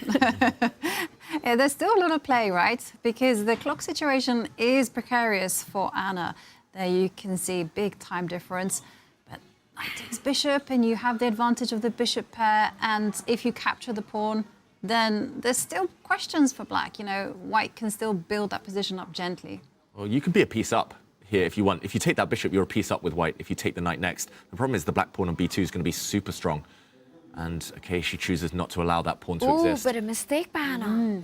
Dropping back. Maybe she should have retreated her knight, kept the knight in play. This does look like an awkward pin to deal with. How does white take advantage now? Still not obvious, though. Not at all. And she just keeps pushing that pawn, wants to create that passer, get that rook next on to the d1 or the a6 square to put pressure on black's pieces. Bishop c5 coming in. I just think it's so much easier to be white here to put these threats simply because of that knight on d6. It's a monster. Fully agreed. And although Lei Ting-Jie might not have played the most accurate moves, she's still got a very, very pleasant position. And it's all about the clock, of course. It is Armageddon. She's also playing to flag Anna Muzychuk here, you know, and every move by black is just so difficult. Anna does attack the rook, so two options. I would be so tempted to place that rook on that central line, as Ting-Jie does as well. Now threatening knight takes pawn. Yep. And this is a c-pawn, right? There's a blockade going on for black, but white is slowly playing to break it down. Knight takes e4. Knight can move, and there's going to be some discovered attacks against this bishop. So Anna has to play. Oh, that's a nice move. Comes with tempo, attacking the rook. And all black needs to do is somehow get the knight out of harm's way and then activate the rook. But the c-pawn is going to start motoring, and big moment, right? Knight has to jump into the middle. The most natural move, though, I would say, it is. With some big threats, forking the king and rook. If it gets to the e2 square, maybe this knight needs to be removed right now, or you need to push your pawn forward to cover the e2 square. Lei Ting-Jie, she's really played some complacent moves. It's got to be said, but she's maintaining her clock advantage 5 versus 1 in terms of minutes here. And I think that's the explanation for it, that Ting-Jie is playing as much on the board as she is on the clock. You know, she's fine making not the best move in the position as long as she's got an advantage and trying to flag Anna. Now, knight and bishop versus the bishop pair, and you've got an extra pawn, still everything to play for. With a minute and a half on the clock, this is going to get tougher and tougher for Muzychuk. And just a quick update. Wei has not made a move since we left that game last. We will wait for this one to finish before we jump back to it. But he's down to 25 minutes in that position.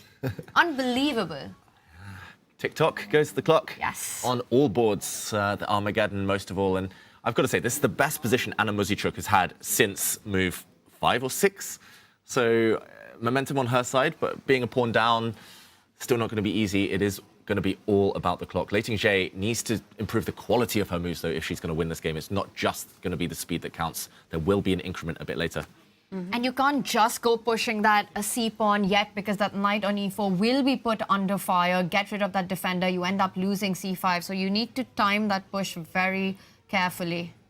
Yeah, it's probably time to chase away the bishop. And sure enough, it gets kicked back. I'm expecting the knight to start asking questions to that light square bishop, knight to g5 perhaps, because what you want to be doing is also mobilizing the rook. And the rook on c1 isn't a good piece. Yeah, white's bishop, white's rook both stuck. So process of elimination, either you move your king, maybe you slide it across one square, looks fine, or you start trying to improve the knight, gain a bit of time in the process. If she invested this 1 or 2 minutes that she's been spending on the last couple of moves, if she invested it a bit earlier, I think she would have won on the spot. But yeah, it's so hard to find the balance, the rhythm, the perfect time usage in Armageddon. But the one thing about the Chinese players is they're just so incredibly practical, you know, on the board. And I think for Ting-Jie, she just wanted to make sure that Anna gets low on the clock. And there's still everything to play for, still a big chance of flagging her. All the pieces, not all, but a lot of pieces on the board. And as long as she can avoid those trades, I think Ting-Jie's got a big opportunity in this one. Anna does fall back with the bishop. c4 attacked. You can't push that pawn. And you can't repeat with rook c1. Yeah, you can repeat once. Just twice, maybe. Or twice. Yeah, you can go back with the rook. Anna will bring her bishop back to the center, and then you have to find a new plan. Bishop takes pawn, though, is sometimes met by a knight fork, the white knight coming in. So tactics starting to appear. That would have been the solution if Anna had taken the pawn on the last move. She jumps in with a check. She's going to plant her knight in the center, most likely, next move.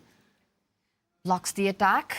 And now the big question is that do you trade and rely on an opposite color bishop ending to hold that position? I think Anna's not going for that. She reaches for the other bishop. She just wants to hold the dark squares. And she's playing really fast, by the way. The clock's now just about a minute and a half advantage there. Yep, and it's not easy for Lei Ting-Jie to start asking questions. Okay, she's attacked the bishop, bishop moves, and it's so nice to see Anna speed up. Yeah. She needs to. Also, Tingje so far has been the Armageddon queen in Norway Chess, winning both her first games in the Armageddon format. But this one, tough. And the way she defeated Zhu Wenjun in the first Armageddon was very different to this, we should mention. That was very tactical, very brutal, direct chess. And yeah, against Vachier-Lagrave, also kind of she had control. She was on the attack for most of it. Here, it's a very technical endgame, and she does look a bit nervous. 2 minutes versus 1 now. Because you know you've had the upper hand throughout the game, right? And you've had this huge time advantage, and now the upper hand's gone and the time advantage dwindled away. So it's the pressure's building up on Tingje, and you can see it.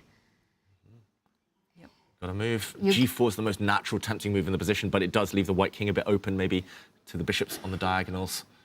What else? She needs a plan. Just make moves. King F1, just do something. This is that moment like how Hikaru had that frozen moment in his match against Magnus. Magnus had it as well, but finally, Tingje does go rook d2 and Anna hitting the under 1 minute mark, but she's really sped up now. She certainly has, and just note how she immediately secures the bishop on f5 by advancing the h-pawn. And now the ball is back in Lei Tingje's court, and she has to find a way to improve her position. She has not played this well, unfortunately, Lei Tingje. Like, it's hard to find a move now for white, even. It's hard to find a plan. At some point, the black rook is going to start mobilizing and maybe coming in. Okay, she locks things down in the center, keeps the black rook honest. But now Anna Muzychuk improving her position every move. Lei Tingje hasn't been doing so. And there's this blockade, right, on c5. How do you even get rid of that? How do you remove that bishop from there? Bishop a6 can always be met by rook to c7, and you still maintain the contact. Unless you can start advancing that c-pawn. And David, you're highlighting an idea of trying to trade, and she does go in for that, so great call there. But, okay, she has to be a little bit worried because black is reigning supreme on the dark squares, and it's the white king there on g1, which is looking a little bit shaky. If black were to mobilize the rook, then, okay, can you just take it? Rook takes pawn. Rook takes pawn. Knight e6 check. And the king moves. f6. King f6, and rook takes bishop, pawn takes knight. It's an immediate draw for Anna Muzychuk, or a draw an endgame at least. And she's actually up on time, Anna Muzychuk, right now. She's up a few seconds on the clock. Goodness. But she needs to take a decision. Just rook takes pawn. And she reaches out. She's going to do it. She takes it. Level on time now. Lei Tingje has lost all of her advantage. No real way to play on either without taking risk because of the white king, as Jovanka mentioned. This one, Anna Muzychuk is going to maintain her lead in the tournament if she wins. 20 seconds. She's got no time. But it doesn't matter. A draw or a loss is the same result for Tingje. Yeah, and the clock's ticking down to 15 seconds. And she goes into this rook 3 against rook 3. And this is just a draw. And Lei Tingje in a must-win situation with less time on the clock. Need a miracle to win this, Tanya. And it's not going to exist with 6 seconds on the clock. What a turnaround this one has been, right? Completely in driver's seat, Tingje was from the very start. Such good attack, such good progress was made, and then just playing the clock bungled it all away. Yeah, Anna Muzychuk, fantastic defense, though. Calmness under pressure. We were talking about a lost position with 1 minute on the clock. She's still got 30 seconds left. Repeating the moves, quick moves, 1 second increment. That is the key now, and that should be enough for the draw. No pass pawns. That's the problem in rook endgames. If you don't have a pass pawn, you nearly never win. And, well, Lei Tingje managed to get it up to 6 seconds on the clock, but now she just has to roll the dice and just take risks. But it is Lei Tingje who is struggling with just seconds left. I mean, Anna might even just win this endgame. The rook comes in, you can't trade. Look at that, she's panicking, pieces are falling. Okay. Yeah, you can't trade because white has a protected pass pawn on the g4 square. Nerves.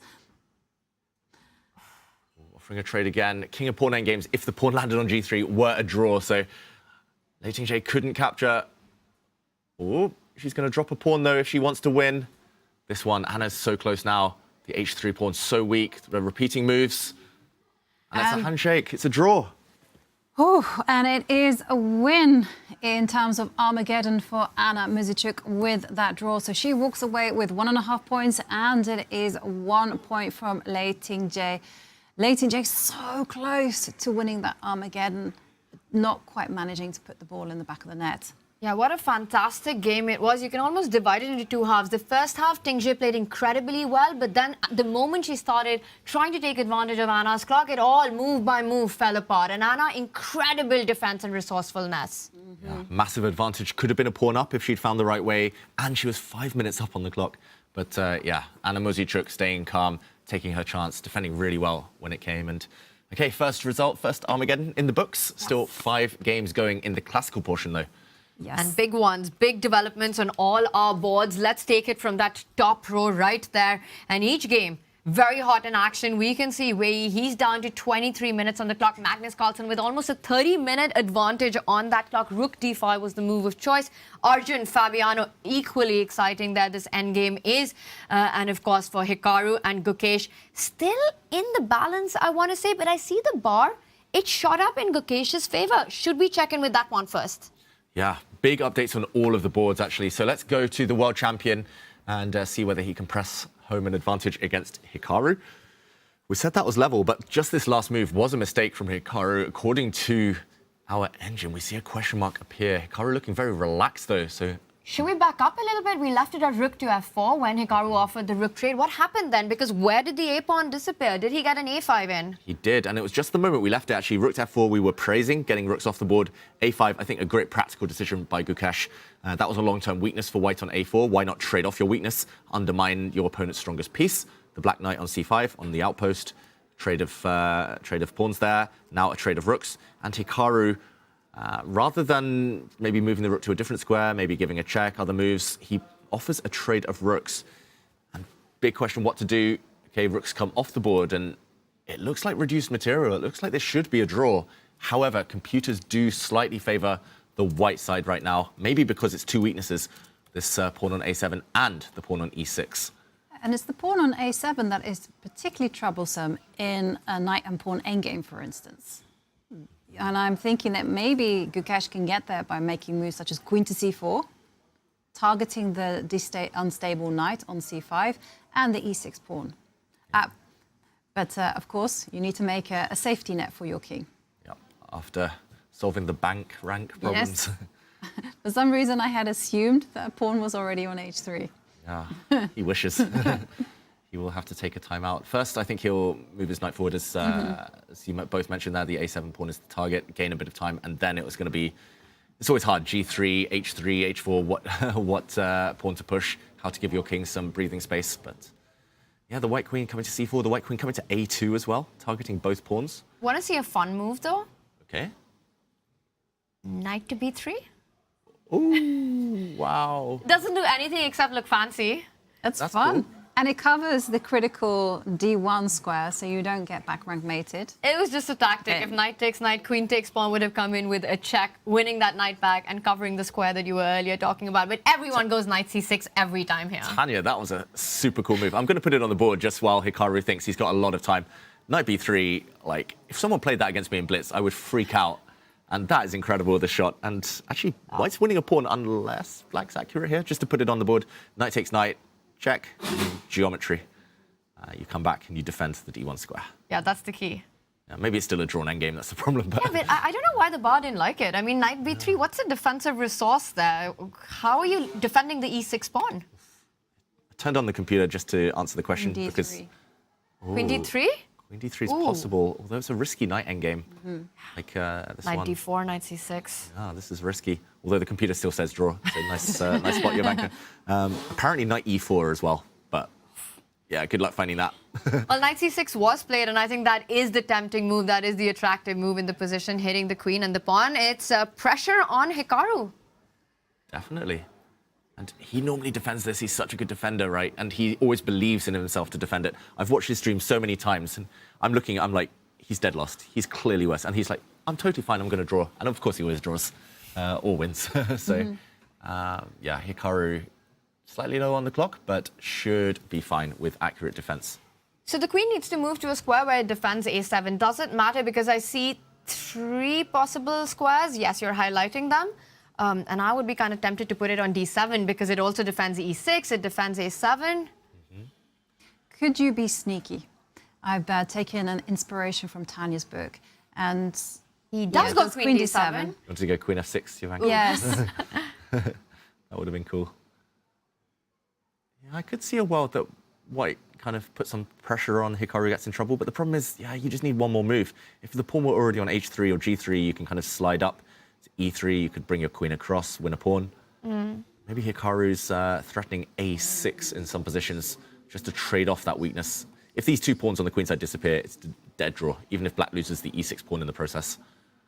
You know, it's amazing that there are such few pieces left on the board and still the position's so rich with tactics, right? Or whenever there's a knight and a queen, and especially a knight on c6 and these bank rank ideas, you still have to be extremely precise and careful. Should we zoom out of this one and check in with some of our other boards? Because that endgame between Fabiano and Arjun, I think that's got our attention as well. That's the top right board. It's so chaotic with, you know, Arjun's king at the center of the board, the two hanging pawns, as they're called, d5 and c5. Are they a strength or is it a weakness in the position? The knight on d2, why is it even there? And is there a way back home for it? Yeah, green board, let's go, let's Hulk out. Green with envy, those two players. Love the Hulk reference. Those two geniuses. Arjun apparently has just made a mistake and the blue arrow appears. Black's still a pawn up, that hasn't changed, but I mean, it looks like he's playing king of the hill. He's trying to get his king to d5 or e5 to win the game, Arjun. He's backing up these pawns, but apparently the knight may be short of squares here. The best move marked by the blue arrow there. You can't fall back to c4 because knight takes knight would win a piece, the d5 pawn pinned. Knight b3, would that be the only retreating square? It would be. And then there are some checks to be calculated. What are the chances of a repetition? Knight c4, king c6, knight e5, king d6. Let's put it on the board. Let's do it. Tanya, great spot here. White can give a check due to the pin. The black king has to move. Knight back. Check, check. And check it out. Shake. But is there something better? The bar says there is. There is. What could it be? This knight short of, I want to say rook e3, just because c4 is impossible, but black knight does have a runaway But then square. you have bishop c3 as well. Yeah, true. Maybe rook to b8 defends the knight. What could it be? Tricky, tricky. Fabi's definitely seen this position. He's seen one move ahead. But what comes next? That is the big question. Can I also ask, the bishop on f5 is also short on squares, but it's threatening to swoop into c2. So I'm... g4? Yeah, if we go g4, then the bishop comes to c2. Yeah, and now we give the check. And now you give the check. Ooh. The difference is... And now you can jump in with your rook, and the d5 pawn hangs. King d7, rook d6. Yeah. And has he made a move, Fabi? He's played the best move, rook to d1. Blue arrow approves. And we've got knight b3 on the board, so the position that we are looking at, will it be Jovanka's g4 or will Fabi have a different approach? I really like that idea. It's very tricky. Combining that knight c4, but first getting rid of a key defender in the position. Yeah, that's Fabi's style as well, like direct, concrete. g4 for the score. Oof. Don't be a bore, play g4. Yeah, and does that means that Arjun has to cover the e6 square. So bishop c8. Yeah. Tanya, no, it doesn't. Jovanka, give us more. I never knew you were such a poet. But you know who is a poet? G4 on the board. Who's a poet, Jovanka? Yes. Who's a poet? Who's a poet? You both are. Oh. Yeah. Thank you. Oh. It's great to be in the company of such poets, legends of both chess and the word. I need to dust off my quill and start to... Yeah, absolutely. Tanya Wordsworth back in Delhi. All about those limericks. Okay, right now the bishop under attack. e6 looks so dangerous, just because you're walking into some tactics on the e-file, although maybe possible.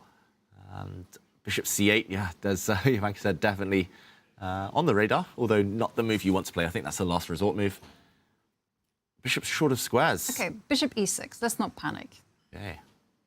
Maybe we put these moves on the board as Arjun thinks. He's walking a narrow path here to hold the balance. Bishop c2, as we mentioned earlier, loses on the spot to knight c4 check.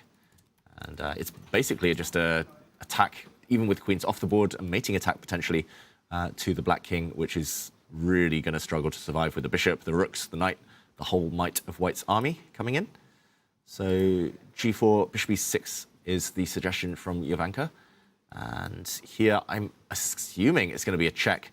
This still looks terrifying because knight b6 is coming too.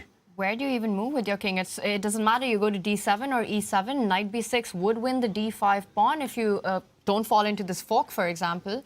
Your bishop's pinned now. Maybe there's something stronger, but knight b6, knight d5 looks pretty clean to me. Yeah, knight b6. You can even take this pawn first. I'm not sure. Both look good.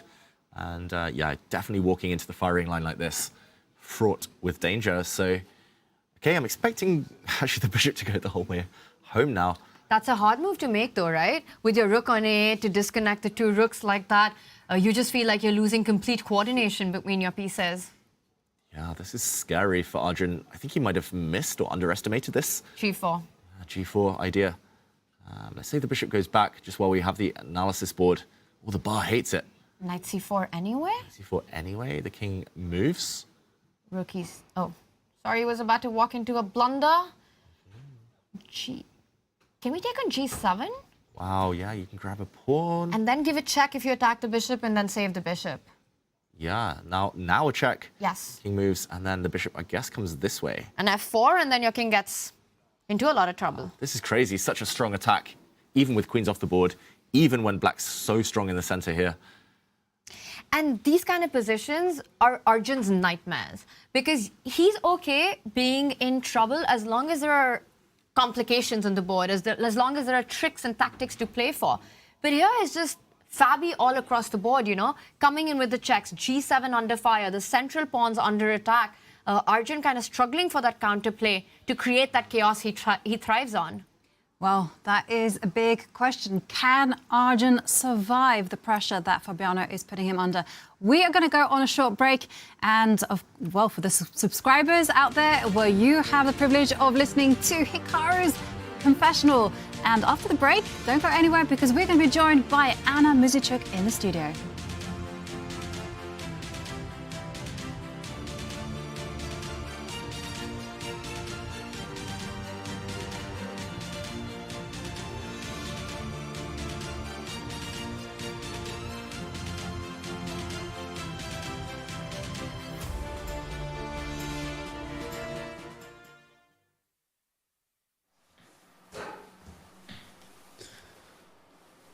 I gotta admit that a few moves ago I was a bit worried that this game was going to be like a complete dud, that just nothing would happen.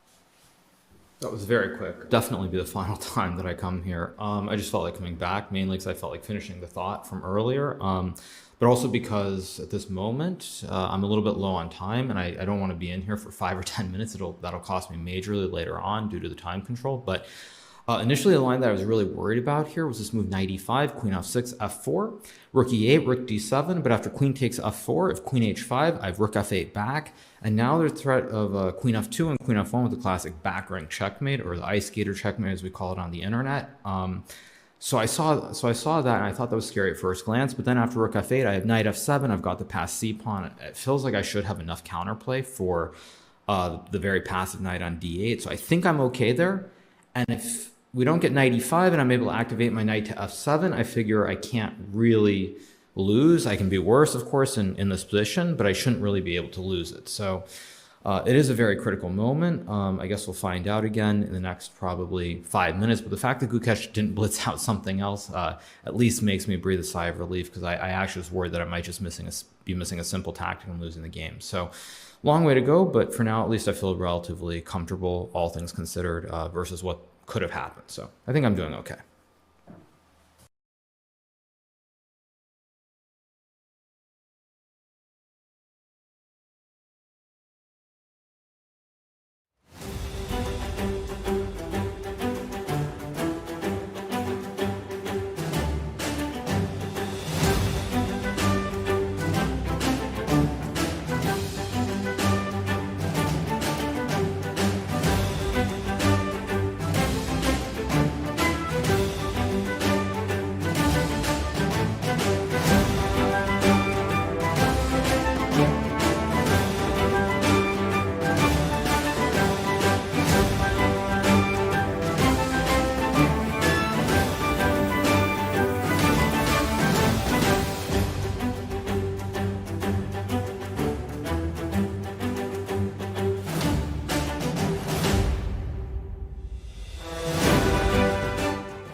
welcome. And we are back. And as promised, we have a very special guest in the studio with us. We have Anna Muzichuk, and she's ready to share with us her thoughts after her Armageddon victory over Letice. Now, you're the tournament leader. How are you feeling? Great. It was not such a long day, but it was quite a hard day. It was a hard day because it was such a tough Armageddon. How was the classical game first? The classical one was, I think, quite okay for me. I surprised Lei in the opening, and I think she didn't react in the best way, so I didn't have so many problems. But in the Armageddon game, she did pose quite serious problems. And how were you feeling during that game? Because we did see that you were in trouble in the beginning, and you didn't have so much time, but you managed to hold on. Yes, I spent much more time than she did, and I didn't like my position in the beginning, and later on I lost a pawn, but I thought I have some compensation, so I just kept on playing, and I think she wasn't sure like how to continue, how to convert her advantage, and later on somehow was with the bishop pair, then I started to realize, okay, I have chances in this game. Yeah, and a great game, and also loved your insights while you were in the confessional booth, your first time in there today. Now we've seen, some of the players, they really enjoy sort of being in there, sharing their thoughts. But today we had you and Venjin from the women's section from the first time. How do you actually like and find the confessional booth? And don't worry, we won't tell anyone. You can see exactly what you want. Yeah, only the viewers, and then it will be shared everywhere. What can I say? It's the only tournament where we have this, and it's not. We are not used to it. So, like when we are playing the game, we are too much focused on the game that we don't think about going there and sharing some thoughts. But sometimes, like when the opponent thinks for too long, then you're like, okay, there is this possibility, so that we can share some thoughts. And it came out of the sun because I went to this room where we can take a rest, and then I saw the openings, and they were so fascinating that I was like, okay, I have something to share. Well, we're so happy you did that. But do you think that's the reason that perhaps some of the women players are not as comfortable? Because especially, I think, for our top female players, this is a very new, innovative thing which doesn't exist in many tournaments. It doesn't exist anywhere. So, yeah. We're not used to it, and well, it it takes a bit of your concentration, so it's not so easy. But maybe if you do it like every day on a constant basis, then it comes like very natural, like for Magnus or for Hikaru. Yeah?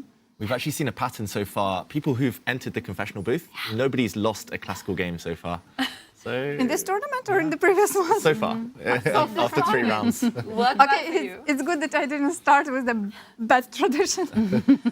And Anna, I know you've been asked about this a lot. The Norway Chess sweater has seemed to bring you luck today. I just want to know, who do I talk to get one? Because Jovanka has one, Tanya has one. Nobody's set me up one. You just go downstairs and there is. He's tried everything. I'm trying to get one for free. I tried when they just introduced the sweaters, and there was no even a women's tournament. I just saw it on the shop, and I was like, I want to have it. And then they came up with the women's tournament, and they invited me, and I was so happy that on the first day when I came here, I was like, okay, where is the sweater? I want to buy it. I want to get it. But that's the funny thing, right? Because David's been invited about 7 times. Still no sweater for him. I guess I'll have to invest. Well, you have to ask at least. And, well, I want to go back to the playing venue, and you mentioned there that you were looking in the players' area, you were looking at the other games. What's it like playing on the same stage with Magnus, Carlsen, Hikaru, and all these other great players? Okay, now I'm used to it because sometimes we have some tournaments where we all play together. But I remember the first tournament, it was like a little bit, like, Magnus is watching your game. Maybe you shouldn't make like something very stupid. But yeah, now I think we don't pay attention to it. But it's great that we have mixed tournament, men and women together in one hall, and that we are both following each other's games, so I like it. Yeah, and have you had any of the other players come up to you and discuss your game? Like, have you had Hikaru say, hey, great game, nice tactic. Hey, great game, nice tactic, Anna. Okay, during the game you can't do not that. during the game. We'll do it in the studio. Great game, nice tactic. I meant afterwards, because because we obviously were looking at your games, and every day we do notice on the camera that Magnus, Hikaru, they are watching your games, they're following along. I think they are following every game because it's like also like top women's event, and sometimes we may also come up with some ideas, especially in the opening. So yeah, maybe they are just interested, like mainly about the opening phase, I think. Yeah. Oh, sorry, go on, Jovanka. Yeah. I was going to ask Anna, while we have you here in the studio, if any of the remaining 5 games catch your eye. What interested you most during your games when you were looking in the playing hall? You mentioned fascinating openings in all of them. Which one are you most excited about of the remaining games? I was really curious about Caruana's game because the line he played, and I think he surprised Arjun. And well, I see the bar that Caruana is better, but the game is so complex that it's hard to say. But it's very interesting. And I just want to add to that game, David, your move of retreating the bishop all the way to c8 has been the move of choice by Arjun. So definitely a fascinating endgame. And what do you make of the Gukesh Hikaru one? Because we've got one who's at the top of the leaderboard, and Gukesh still, with his 2 losses. So a big one for both these players. What do you think about the position in that one? Well, Gukesh is pressing from the very beginning. I didn't like Hikaru's position so much. Then I thought, like when this exchange operation with knight e4 started, I thought that maybe, well, he will exchange a lot of pieces and some pawns, so he has drawing chances. I still think that his drawing chances are quite good, but Gukesh is pressing. Anna, because we've got you here, I have to ask you. The computer says the best move and the only move for Hikaru here, we can see the blue arrow, is knight a4.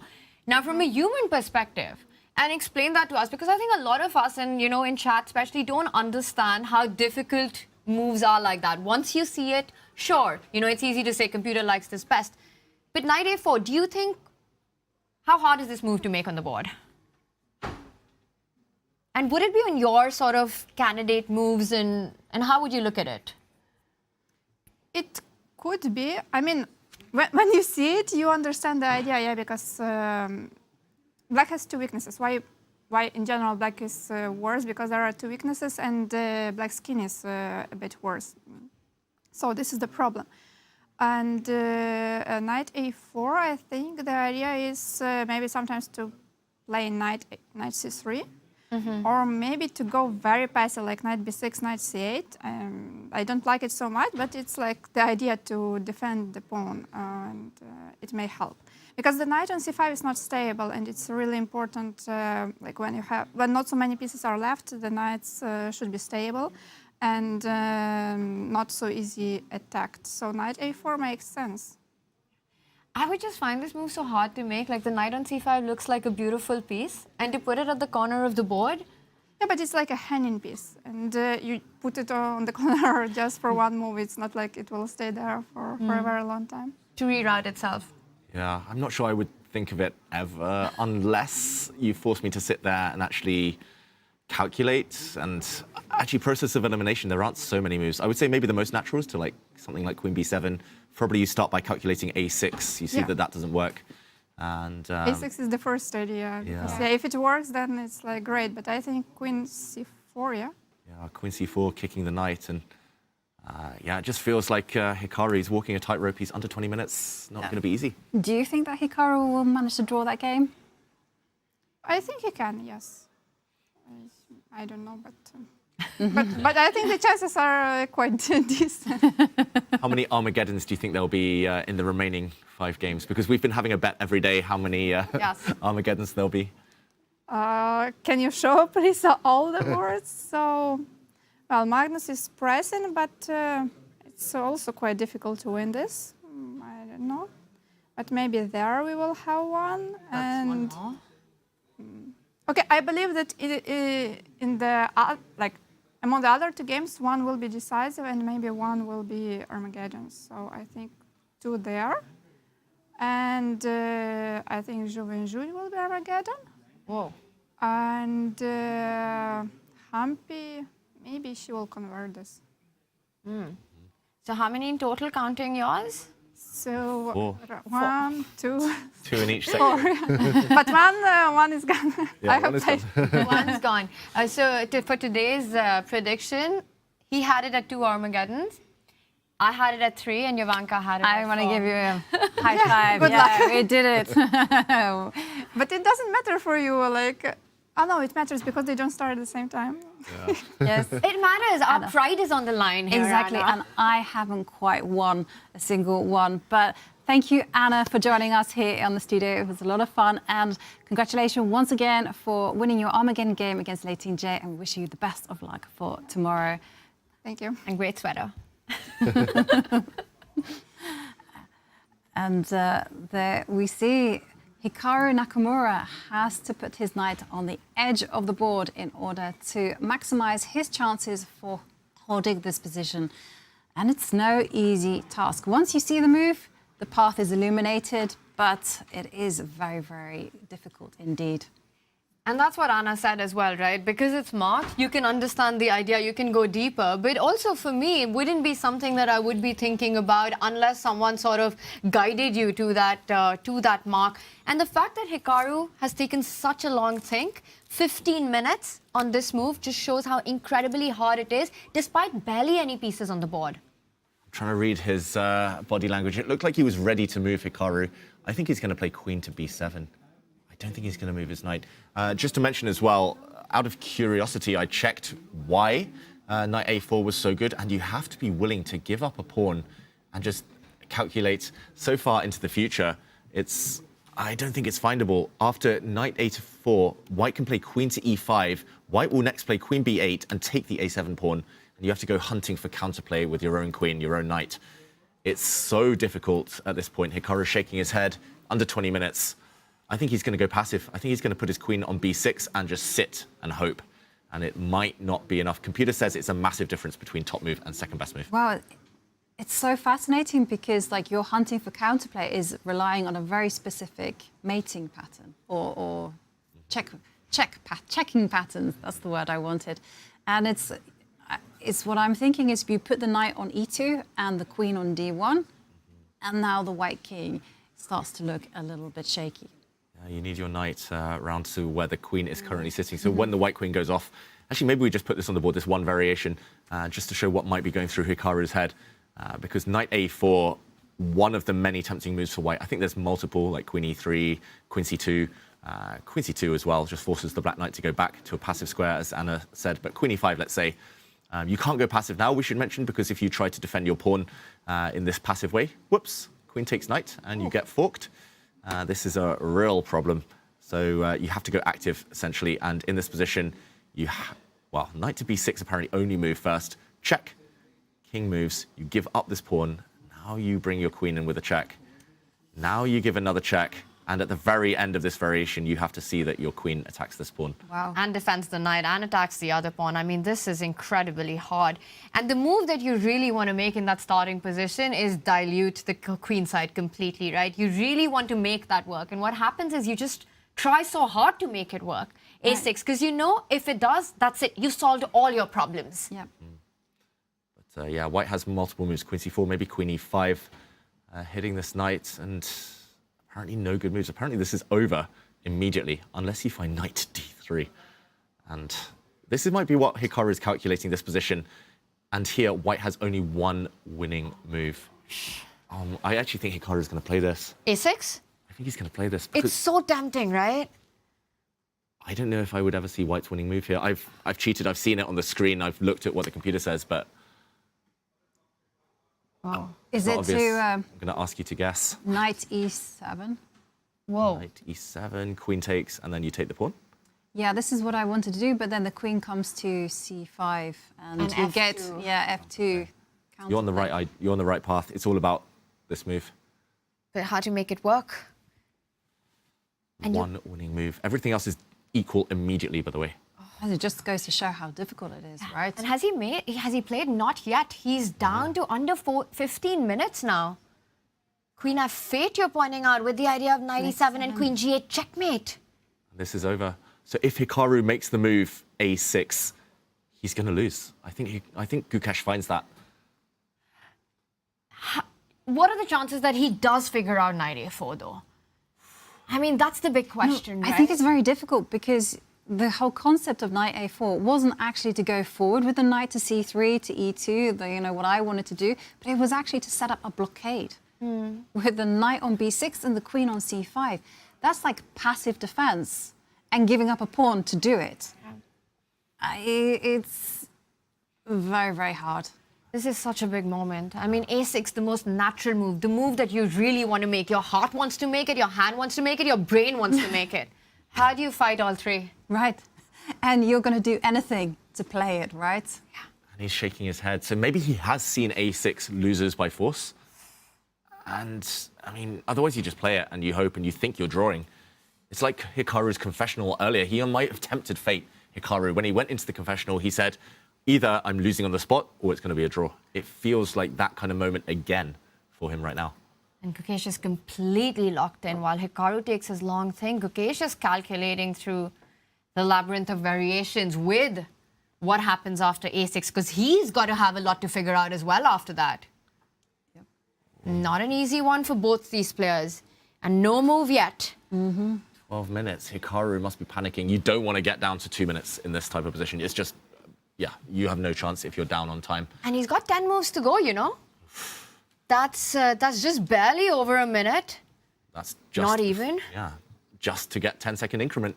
You need to survive 10 moves from here till then. He keeps shaking his head. He's not liking what he's calculating. He's not liking what's going on inside his head. No, and it's a huge moment, as you say there, Tanya. Maybe he's just going to go for a waiting move. Pure panic from Hikaru. I could see him playing queen b7, just putting the queen on b6 and just waiting. Just solidify everything. It's almost like everything he sees, he doesn't like any of it. All the moves that he's working out in his mind, something's stopping him, but he knows he has to take a decision. And you know exactly what happens when you're in that scenario. You calculate alternatives, you calculate, you burn the time on your clock, and in the end, you randomly end up playing anything. Yes. Yeah. And it never turns out to be the right move in any case. It turns out case. to be a huge blunder. Yes. So this is such a big moment. 21 minutes in the tank here. Hikaru's down to 11 minutes left on the clock. He did this in the Armageddon yesterday, right? Took 3 minutes and played queen to b2. A bad move. This is what happens. You take too much time, the brain, it gets fogged up. You're anyways going through the variations. It's a one big fog in there. Despite the fact this is an endgame, a very technical endgame, a lot of it is down to calculation. So I do think Gukesh, if he gets a clear chance, he's going to pounce. He's going to take it. He's still got a lot of time, 33 minutes. This is the best position Gukesh has had all tournaments so far on both board, but more importantly, on the clock. 100% agree. And Gukesh is so hungry for that first win. And if he can do it against Hikaru, he bounces right back into the tournament because he beats a player who's actually played some of the best chess we've seen at Norway Chess. Yeah, absolutely. He beats the #2 in the world, Hikaru Nakamura, and he does it in a quite convincing way as well.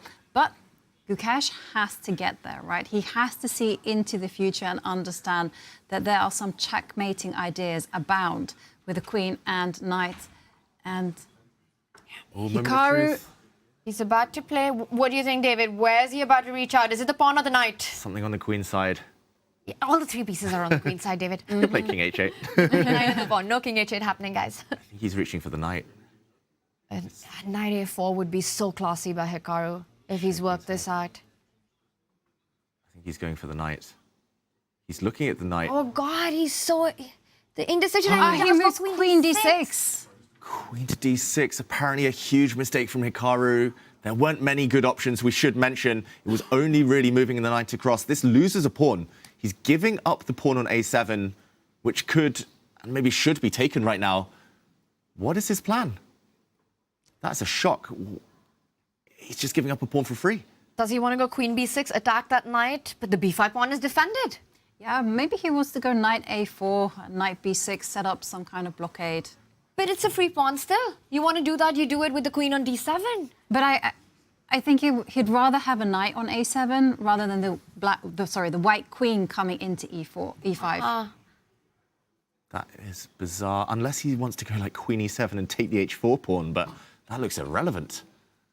I mean, with that b5 pawn 3 steps away from queening, h4 is really not where your side has to be. And Gukesh, does he smell blood in this position? Does he feel that this is where his opportunity lies? Look at him. He's been so impressive today. Like the calmness that Gukesh has shown with his moves, his manner, just everything off the back of 2 consecutive losses. It's been so impressive. But yeah, this is the hardest bit. This is converting against one of the big dogs. That is the hardest thing in chess. But taking the pawn, I think that's the easiest thing in chess. Taking a free pawn, no real consequences to that. And Gukesh really cannot mess this up. You know, against this field, these kind of chances are far and few. You don't get these opportunities. He's got it against Hikaru. He has to maximize it. He must win this. It's so much about also restoring his pride, getting his confidence back. And apart from that, critical points at stake. Yeah, the weight is almost unbearable here. Knight takes pawn is what we expect from Gukesh, but he's probably just taking some moments to readjust, because I'm sure that Gukesh was calculating a6, forcing moves, sliding over the queen to b7. Never in his wildest dreams did he think about queen to d6, covers the e5 square, but doesn't defend a7. Yeah, I'm shocked. Still struggling to understand this move. And I think this is a very psychological reaction by Hikaru, right? He wants to make a6 work. He spends 15 minutes calculating that. I don't know if knight a4 was on his radar or not, but he really tried to find a way to play a6, figures out it's not working. You know, he kept reaching out, pulling his hand back, and then eventually, out of panic, you see the clock, you need to make a move, and it's a random decision. Queen to d6. And look at it, you can see that he's not happy with that decision. The emotion just overcoming him, overwhelming him almost there, Hikaru. But now he needs to dig deep. It's still not over. Knights are so tricky, queens are so tricky, but Gukesh calculating. And the trickiest of them all is Hikaru. Yeah, I was going to say it would be a great birthday present as well for Gukesh, because in India, it's coming close to May the 29th, and that would be Gukesh's 19th birthday. I think that if, you know, there was a genie in the bottle that asked Gukesh, what is the one thing you want for your 19th birthday? He'd say, I want this point. I want to win today in the classical against Hikaru. And then if he wins quickly tomorrow when it's still his birthday, he's like won 2 great games on his birthday. What a treat. What a gift. And yeah, I can't believe he's still going to be a teenager, even with this birthday. He's achieved so much already, like more than most people and dream just of. how convincingly achieved it, right? Winning the candidates, the way he did it, his Olympic gold, team and individual, and then, of course, becoming the world champion, the youngest ever. 2 great Olympiads. Like most people don't even debut for their country until they're much older, but 2 great Olympiads in a row, candidates world championship. And this story of Gukesh and Hikaru have so much in it, right? There's so much sort of skin in it, because candidates, it really came down to a fight between these 2 players. And somewhere, it was Gukesh who snatched it away from Hikaru, his opportunity to fight for the world championship. Yeah, they actually met in the final round of the candidates with these colours. Nakamura needed to win, though, and ultimately, he couldn't. It ended in a draw, and that was good enough for Gukesh after the Fabiano game also ending in a draw. So really, it's a rivalry, though a clash of generation. There's a huge storyline here. Yeah, and while Gukesh worries about whether to munch that pawn or not, it looks like Fabi with a huge advantage. Humpy also with a decisive advantage. She's maintained that against Armageddon, so maybe we go there a bit later. But right now, we have to jump to Fabiano Caruana, because there's an only move, apparently, or a clear best move for white here. The computer says only winning move for Fabiano to find. He's the exchange up. He needs to bring his rook to e8 to pin the black bishop. Is that easy or not? There's a pawn hanging as well. But I think it relies on the idea that if you do take it with the check, the king steps up, hits the knight, and then the second rook goes in and really doubles down on that bishop on c8. You are paralyzing black's bishop, rook, and the king on c6, almost in a mating net. Yeah, I would say that would be normally very, very apparent. But on the other hand, black has these passed pawns, the c4 pawn that could start motoring. So I don't think that this whole idea is necessarily that easy to spot. Yeah, it's not obvious. Maybe we just do a quick action replay because Fabi suddenly the exchange up, and we were last here only 3 moves ago. We saw earlier pawn to g4, very strong move, and the first real mistake from Arjun of the game, the biggest mistake so far, dropping his bishop the whole way, allowing a knight check. The king has to sidestep. The black pawn was pinned there. Now he grabs a pawn, hitting the rook, and realizing, as we showed earlier, that rook moving, a check, and the bishop coming round now is extremely dangerous for the black king. Erigaisi, Arjun here, he decided to gamble. Pawn takes knight. Maybe not objectively the best move, but a practical try. Giving up material and now planting a very strong knight in the center. I think, David, if the rook was to slide over, it's really not about taking that pawn on f3 and giving white the time, but Jovanka's idea, what happens if black just advances c3, which needs to be looked into? Because knight e2 comes in, I mean, there's a rook on e8, but in case you ever move that away, yes, you've got to take that square under control. Yeah, king moves. This looks like the most human move to me. I'm still a bit scared of like knight here, but then I guess maybe white's in time with some kind of attack. Yeah, there's like rook d6, rook e7, rook b6. I went to b7, king to b7, but king c7 makes a lot of sense. Where's the win? Feels like checkmate somehow. It really does, right? Like you're so close. But black's also so close. I'm going to be a bit sneaky here. Oh, wow. Tough? I still don't understand it, but rook to d3. Oh, so not a checkmate, but probably just winning that. Wait, you're not winning it after c2? What? Check on e7 first? Is that the point? Check. King moves. So you can't go to the b file because you lose the knight with the check. And Isn't it now bishop h6? But black can still promote. h6, black makes a queen. This is still winning apparently, but this is so difficult. Like, I would not be certain at all here. Maybe just move and then you take this pawn and push, push, push. Yeah. Yes, it's the pawns on the king's side. But let's get our live board up as the players are trying to calculate all of this. Firstly, Fabi has to find rook to e8. Is it the only move? Only move that wins. He's still slightly better, apparently, if he moves his king to defend the pawn, for example, or if he defends it with his rook. But actually, moving the king is less appealing because bishop takes g4 is a threat, kind of. And a lot of arrows here, sorry, everyone, but bishop takes g4, and the white bishop is actually attacked by the black rook. What a day, right? Both the leaders, Arjun and Hikaru, in big trouble in their games. Yeah, you add Armageddon to the mix. Like, you tell the players that no draws at the end of the day, at least. And suddenly the players take risks. They want to go for it. Yeah. Love it. And I like the fact that everyone has their own agenda. So I do know that Hikaru earlier on offered Gukesh a draw. And Gukesh said, no. He wants to play. He does. And that is such a champion's mindset, right? After 2 losses, you're playing against a guy like Hikaru. Most people would grab that draw with both their hands and both their legs and all of it. Yeah. But not Gukesh. Impressive. Great mindset there, great mentality. And Hikaru, yeah, he offered a draw to Fabiano as well. Maybe he was hoping, and there he ended up winning after Fabi rejected it. So maybe Hikaru hoping to just gain a bit of information about how ambitious the opponent's being. But yeah, offering draws doesn't guarantee a draw, unfortunately, in chess. It's sort of also playing the mind games there, right? You offer a draw to a guy who's struggling in the tournament. You know you're worse, but you're playing on the fact that perhaps your opponent isn't feeling as confident. You take your chances. Yeah, I've done it myself on occasion, especially against lower-rated opponents. I found if I'm dead lost and I'm like, draw, sometimes they bite, sometimes they say yes. So yeah, it's all about psychology, the draw offer. Right. And we're talking about psychology. Will Fabi find rook to e8? Big question. I mean, how long has he been on the think right now? He's been thinking for a while, but as David pointed out, the alternatives don't look great because black has some concrete threats. First up, it's knight takes f3, check, forking the king and rook.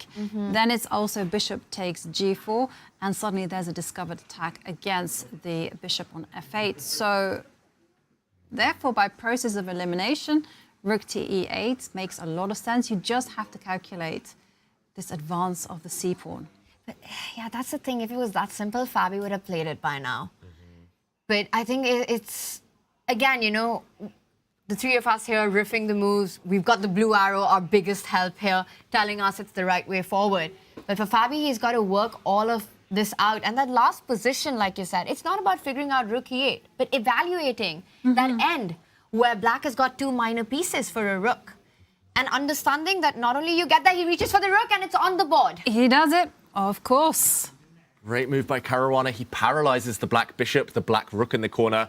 Ooh. But this is just where it begins. Arjun's ready with his response, and it is the best move for black as well, playing c3, getting the idea of c2 in, getting ready to move that pawn forward, assist it with the knight. What's the follow-up, Fabi? Have you figured this out?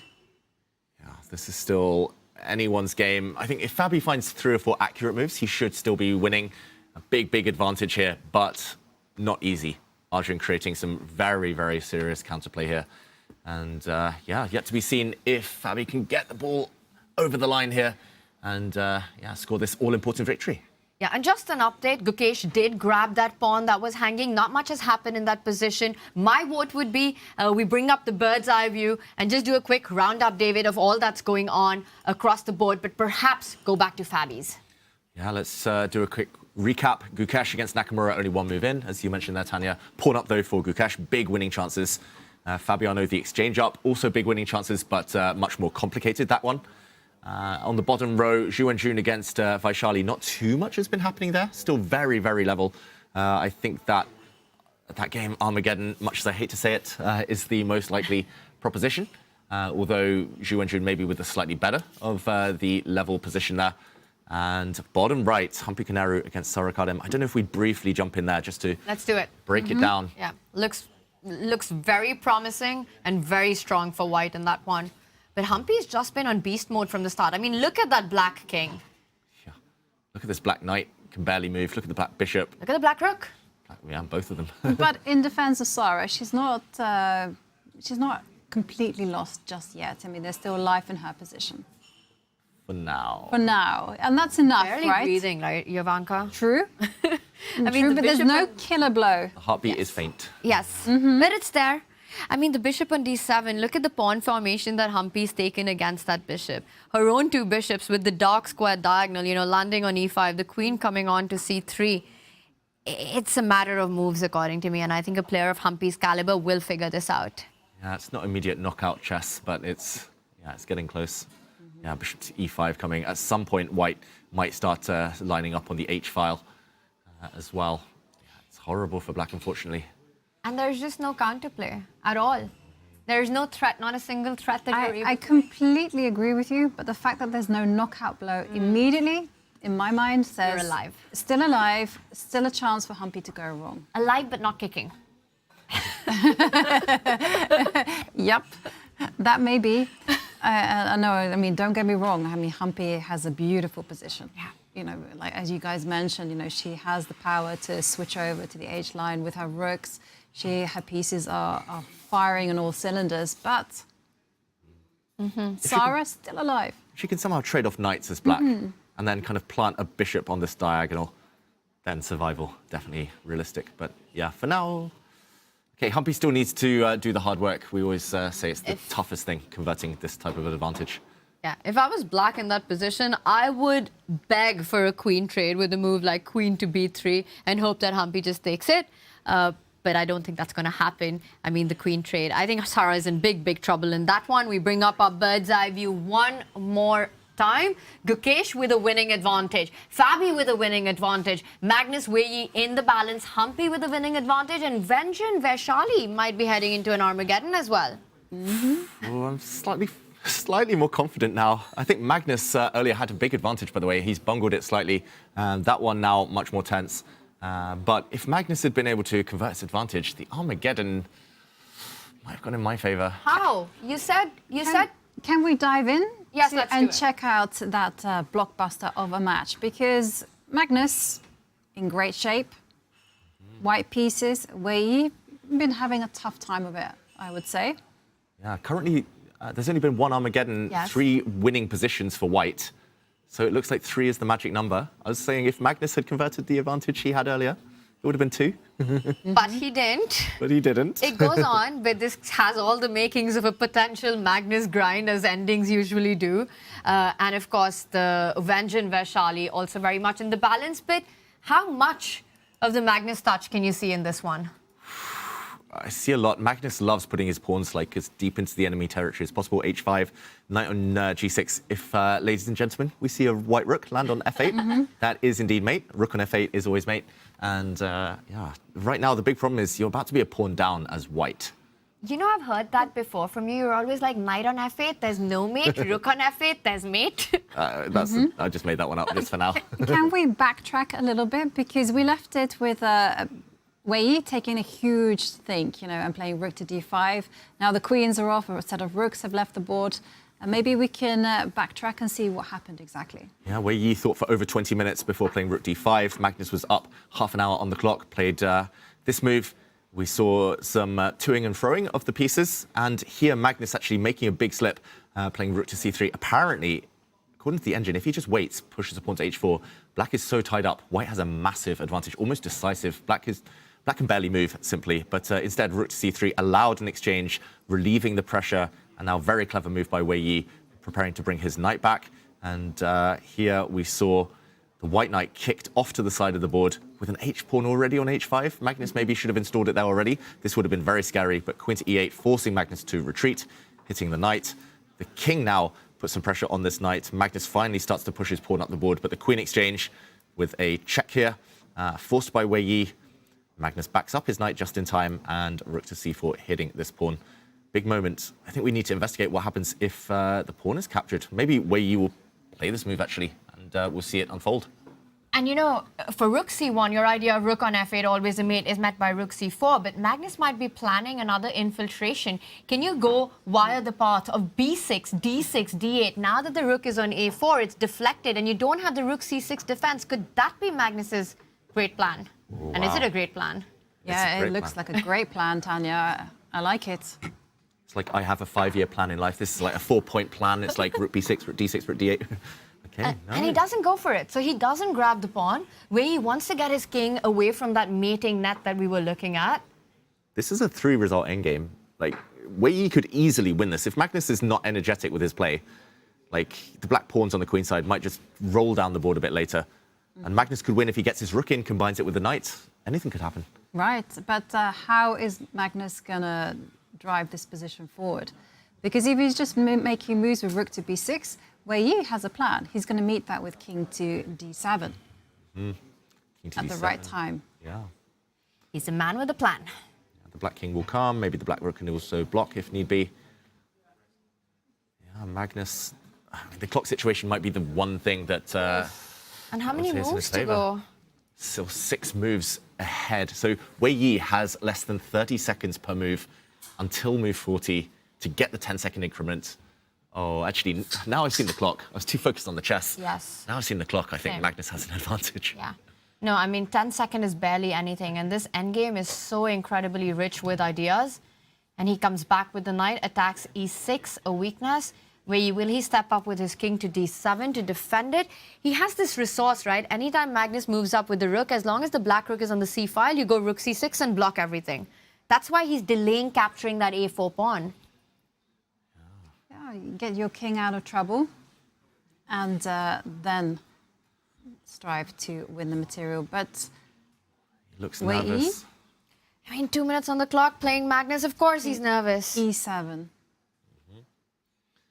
Now, will Magnus bring his rook in as we expected? Bring the rook to the b6 square, or does he have something else to do? Do you ever play d5 in such positions? Sometimes. Yeah, I was wondering about that as well.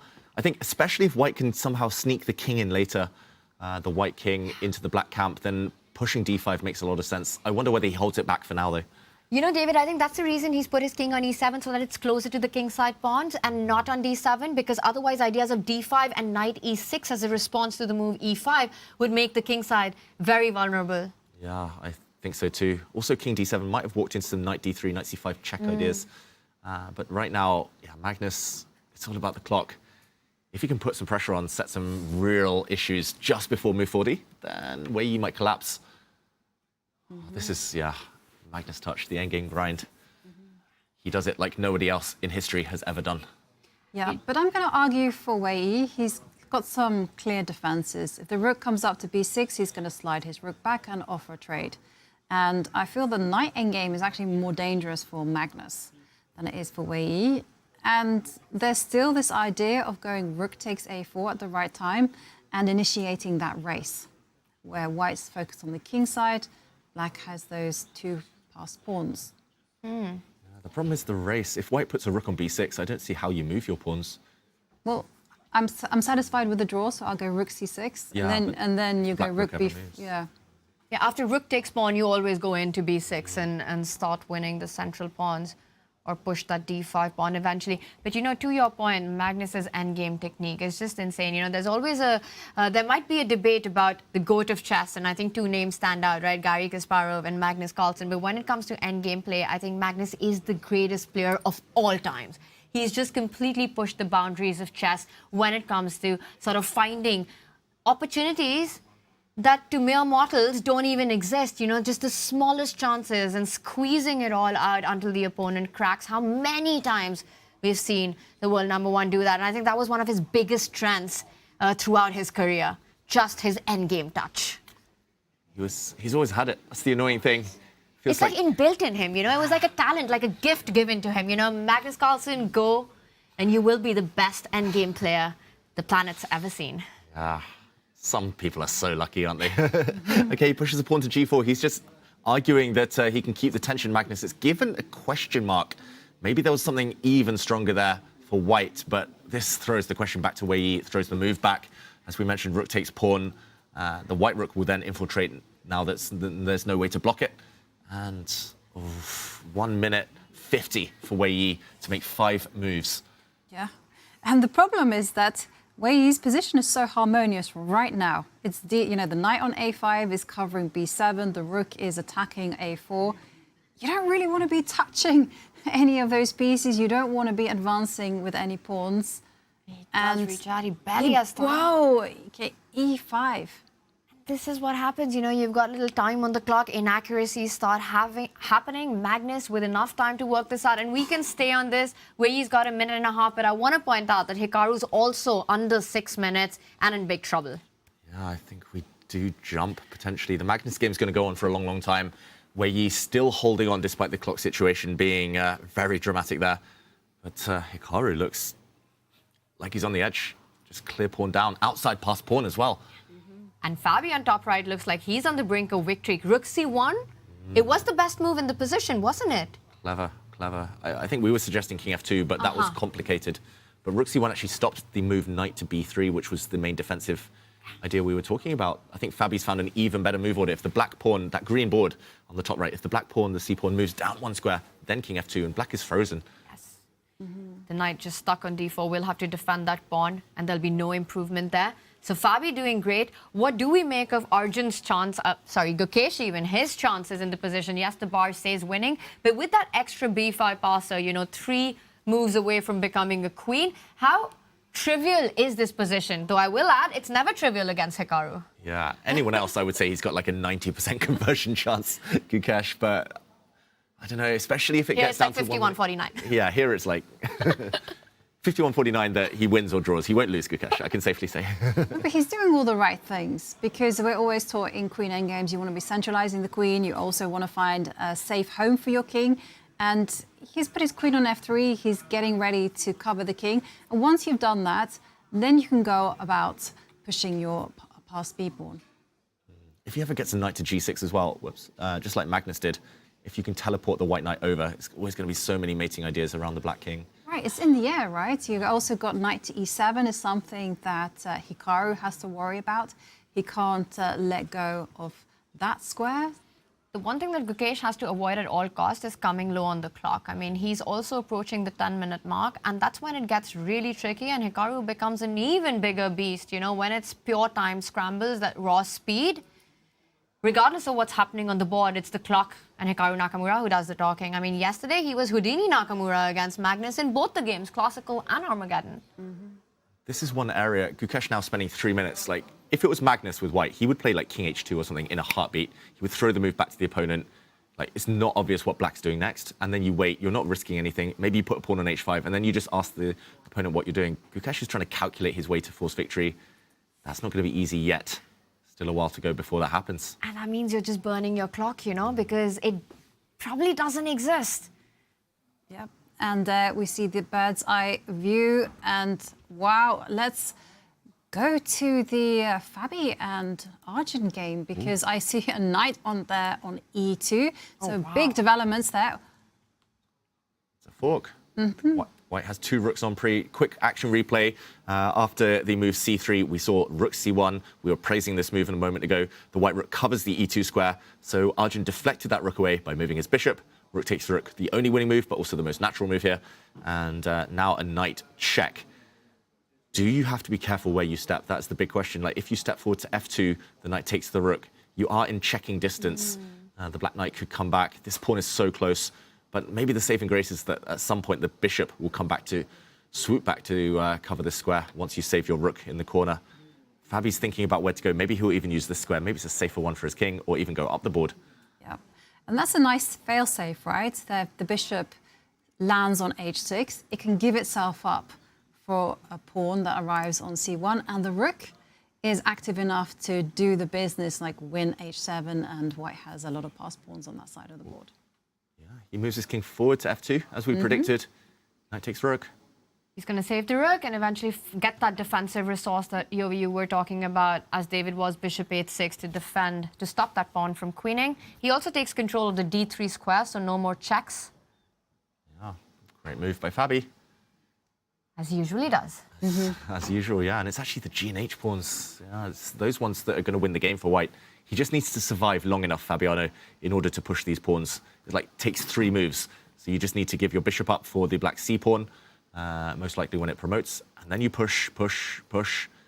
Maybe black's not in time. Yeah. And I think we are going to see that being played out, right? He will move the knight away, probably to b3 or a2 next. Fabi will be forced to give up that bishop, which will defend from the edge of the board. There it is. He plays it with speed. And then it's all about getting that final pawn and then queening your own on the king side. That's going to decide the battle. Are there any tricky tries from Arjun? Because I feel like if he promotes now, then the white rook just swings over, picks up h7, and the h pawn, g pawn, they just go motoring down the board. So is there any way to be tricky? I'm just thinking of c4, c3, try to obstruct that bishop. c4, c3, put a knight in d2. Yes, queen then. And then, woo! And then queen f1 checkmate somewhere. Yeah. But I think it's actually interesting how quick you can be, because let's say white just pushes the pawn. You can't go g5, but h5, then c4 comes in.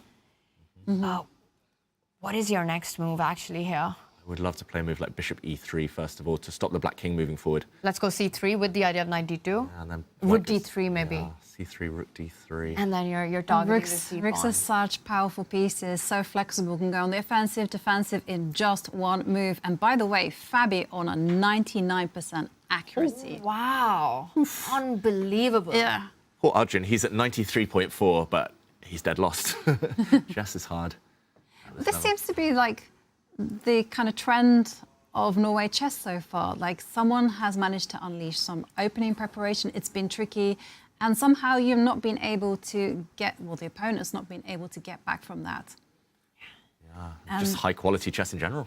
And going back to the bird's eye view, because we have to keep an eye on all of the games, so much action is happening on all the boards right now. I mean, Ivanka, Hikaru is down to 2.5 minutes, a dead lost position. We might be seeing the world champion score his first victory here at Norway Chess over the next few moves. And I mean, should we jump into that one? Yeah, let's do it. Hikaru looks distraught. He looks devastated. He knows it's almost hopeless. And this is why I didn't understand his move earlier. He's basically got the same exact position he had, but without the a7 pawn. His queen's back on d7, knight back on c5. He's not improved it. Gukesh has had like 5-6 moves for free. He's just won the pawn, put the knight exactly where it was, also improved the position of his queen. And, well, okay, he puts his knight on his king on h7. Your idea now.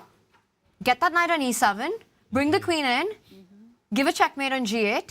Is it as simple as it looks? I think it is. I think Hikaru has actually given up. Like, I genuinely haven't seen him this devoid of hope in so long. Normally he's fighting hard. It goes down to the wire. He'll test his opponents, but there's nothing difficult about Gukesh's task anymore. Knight e7, as you said. And it's unstoppable. Right, and you can even like reverse the move order, right? You can go queen f7 first and then set up knight to e7. the ideas kind of speak for It themselves. might be stronger because you stop queen h5, which would have controlled that square perhaps at some moment. We should mention to everyone at home as well, queen exchanges do not save black because knight endgames, the white b-pawn will paralyze the black knight. It's just a one-sided battle. Knight exchanges don't help because the white b-pawn runs through. No exchanges help Nakamura. He's going to be facing a passed pawn as a deflection, and he's going to be struggling on the other side of the board with his king safety. I think Hikaru is going to be so mad with himself just the way this game has played out after two phenomenal performances in the first two rounds. And I think he really felt he had the psychological edge over Gukesh going into this game and at least believed that it would go into an Armageddon where he becomes a huge favorite. Yeah. And then here he is on the brink of his first defeat of the tournament. I mean, Gukesh, it looks like he's 2 moves away from wrapping this up. Exactly, 2 accurate moves. And it all turned around, actually. The last turnaround, at least in this game, was when Hikaru most recently visited the Confessional. He said he thought he was out of it, out of the woods, out of danger, basically. He'd found all the accurate moves. Then Gukesh played the move a5. So clever. And Hikaru underestimated the danger. That's the only explanation for what happened. He traded rooks, went into this horrible endgame where he needed to be accurate. And I think unless you're a computer, you don't defend. Even if he hadn't blundered his a7 pawn or given it away, so hard to defend. You know what I'm so amazed at is this idea, this mating construction that we're talking about. We had discussed this as an idea with that a7 pawn alive. Over the last few moves, not only has Gukesh won that pawn, but is about to go into this idea which is not even defended anymore. Yeah. It's like everything that Hikaru has done, move by move, has made his position worse to the point of losing now. It's just been a downhill trend, right? And like David says, a5 seems to have come as a shock, and he hasn't reacted very well to that. Perhaps maybe his position was more difficult than first appeared. Queen f7 or knight e7 look like 2 deadly options for Gukesh. He's about to make his decision. No way that he misses this. No. No. This is elementary. He's going to play for queen f7. Gukesh. He does. Okay, queen f7 on the board, knight e7, huge threat. Hikaru in big trouble. Our very own hand reader. Yeah, as Strikes soon as again. he lifted his arm, I was like, that's a queen move forward. And here we go. Nakamura shaking his head. He's about to be checkmated unless he trades queens, but that's hopeless as well. Queen to f5 will get the queens off the board, but no chance he survived with the white b-pawn alive. Is he going to resign? Is he about to resign? You don't fight that endgame, do you? I mean, I don't think so. I know he does make a decision. He jumps in with the knight. Okay. What am I missing? Knight e7. Knight e7. Yeah, no, what happens? Like, how are you defending g8? Queen d8, queen a8 cannot be a real try? No, he's just hoping for that one move miss from Gukesh. You know, he's hoping to get some kind of knight e5, but it's not going to be making an appearance. Knight to e7, and Gukesh, I think he's about to resign. he's about to play it. He does, knight e7 on the board. He does come back, defends the checkmate in 1. Hikaru, just the way he was playing with the pen, he's impatient for this game to end. He knows he's doomed. He can play now, anything here. Do you put it in the bank? Do you go queen to g6 and then capture the pawn on e6? Do you even make moves like as b6? Queen takes e6. Don't even give a check. And if you take the pawn on f2? Oh, you can give a queen check on f5.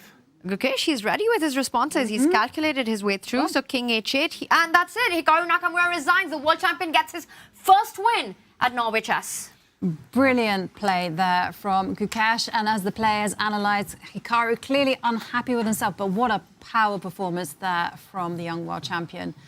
In control, I would say, from start to finish. Beautiful win, very smooth, very calm. That was the main thing from Gukesh after the emotion of yesterday. We should mention Hikaru resigned in that final position because after the king retreated, white was going to save his knight with a check and only then take the black knight. And yeah, beautiful win, important win. And no matter what's the result, this is what we see Gukesh do after every single game. Win or loss, he always sits back, puts the pieces. It's just a tradition he's had, calms himself down, and then gets up. Just incredible maturity, barely any emotion on his face. But I have to say, I think his heart right now is racing. It's racing, it's pumping. It's a much needed win for the world champion after a tough start here at Norway Chess. He gets off with the perfect 3 points. That's the maximum score you can get for a win, and now he will be going into day 4 with a big smile on his face. Well, there we see 4 games remaining. Still the evaluation bar is having some fun with us in quite a few of those games. With Fabiano, he's doing great. So is Humpy Canaru. Nothing's changing there, but we have a result, and it was a draw between Ju Wenjun against Vachier-Lagrave. So it is our second Armageddon of the day. Oof, I've maxed out my quota. That's it. We just need one more. And then stop the count. Yeah. I'm confident that Caruana and Humpy Canaru Humpy are going to take their games, So take the wins there. I have to pin my hopes on Wei saving that endgame against Magnus with less than a minute on the clock. Yeah. And yeah, we should mention Gukesh, his birthday in India has begun. So a great early gift there. Yeah. Well, happy birthday to Gukesh. And I think no better gift than what he's had. And I think the biggest story there was just simply coming into this game, losing two heartbreaking losses for him, you know, in that first game against Magnus, those final moments, and then absolute destruction by Arjun yesterday. And to come back with this big victory, to bounce back against none other than the world number 2, then the very in-form Hikaru Nakamura is exactly what he needed. And in the meantime, it's a pawn race between Fabiano Caruana and Arjun Erigaisi. Both sides pushing pawns forward for glory. It's a pure race, but it does look like Fabiano is going to be just in time by a move or two to make a new queen before black can create sufficient counterplay. Arjun has a bit more time than Fabi. Fabi's down at 2 minutes, Arjun at 4, but it's not enough. Simply no way to stop the white pawns now. Ooh, only move though, appearing. I thought you could actually take this pawn on g6, but you have to bypass it. Something that Ivanka mentioned earlier with those G and F pawns, you don't always have to take. Fabi pushes forward. He calculates so quickly. H6. What was the problem with pawn takes pawn? I mean, that's... There were actually some tactics. So the black knight would have come to d2, white would have had to take it with the rook, and after some exchanges, the black bishop would have been able to guard the g8 square. Beautiful. Now there's no way. The white pawn is running through. It's going to be Harry the h-pawn that becomes a queen. Okay, well, first Arjun gets a queen, but it's promptly removed. And so white goes h7, black goes c2, h8, knight d3, rook t3, c1. It's going to be like the Carlsen Gukesh game with new promotions, new queens, but the first check is always decisive. Especially with a queen and a rook, right? Against a queen and a bishop. I think it'll be check, check, checkmate at that moment. Check, check, check, handshake. And Arjun's already calculated that. Yeah, Fabi just checking. Just Double checking. H7. Yeah, what a game by Fabi, though. It's brilliant stuff. I mean, he loses that first round, you know, against Hikaru. Again, that was a devastating loss for him with the white pieces. Comes back in the second round, and now this looks like he's going to get his second back-to-back victory against a tournament leader. Exactly.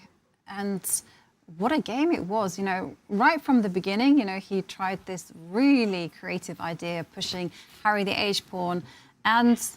Ooh. Wasn't expecting that, David. Okay, but this is nice. Rook takes bishop check on the agenda, and the rook can get behind the c-pawn, and the h-pawn is still going to do the business. Very clinical. Beautiful. It's going to be good enough for Fabiano. He's actually going to be in the lead unless Magnus wins his game. And in the meantime, talking of the lead, Humpy Canaru jumps up with another second classical victory by beating Sara Kardem in a very, very impressive, smooth game there. Class by Humpy in that one, and class by Fabi in this one. Rook b8, you know, just making sure that practically there are no difficulties. He doesn't want Arjun to have a queen on the board. And I think it's going to be impossible for him to get that going now. Maybe as black, you can put a king on the c4 square, use your knight after a check to block on the c-file. But do you come rook b1, maybe? Oof, yeah, I mean, even if you just queen and queen at the same time, again, white's going to check first. White's going to be... Actually, there's going to be rook c5, queen c8 at the end. some tactics, but yeah, Fabiano, he's winning. Arjun might resign here and now. Yeah, that's the problem. The c-pawn can always be caught, and it's just simply too slow. It throws in a check. I'm expecting the king to come forward, yes. And this is the whole thing, you know, if if you advance the pawn, rook takes bishop, and then the rook gets behind the c-pawn, keeping a watchful eye over that. And if the knight ever steps back to protect the bishop, well, it's the king that can do the defensive footwork to mine the c-pawn. And the h-pawn, you just want to pick it up and take it off the board if you were Arjun, but unfortunately, such things are not possible. No, Arjun's not getting a queen in this game. No. It's not happening. And you know that h-pawn, it started its advance on move 7, the move that you were pointing out. That semi-novelty with h4. He's had 2 queens on the board, we should mention, Arjun. He started with 1 queen, promoted c1, that queen was taken by a white bishop. He's going to get that pawn over maybe again, but it'll just be taken by a white rook. And yeah, impressive. Outside pass pawns, so hard to stop. Rook's so good at these long-range battles. Yeah. Rook to e8, I think earlier, that was the key move, going in behind, and he's always had control. Fabiano over all counterplay.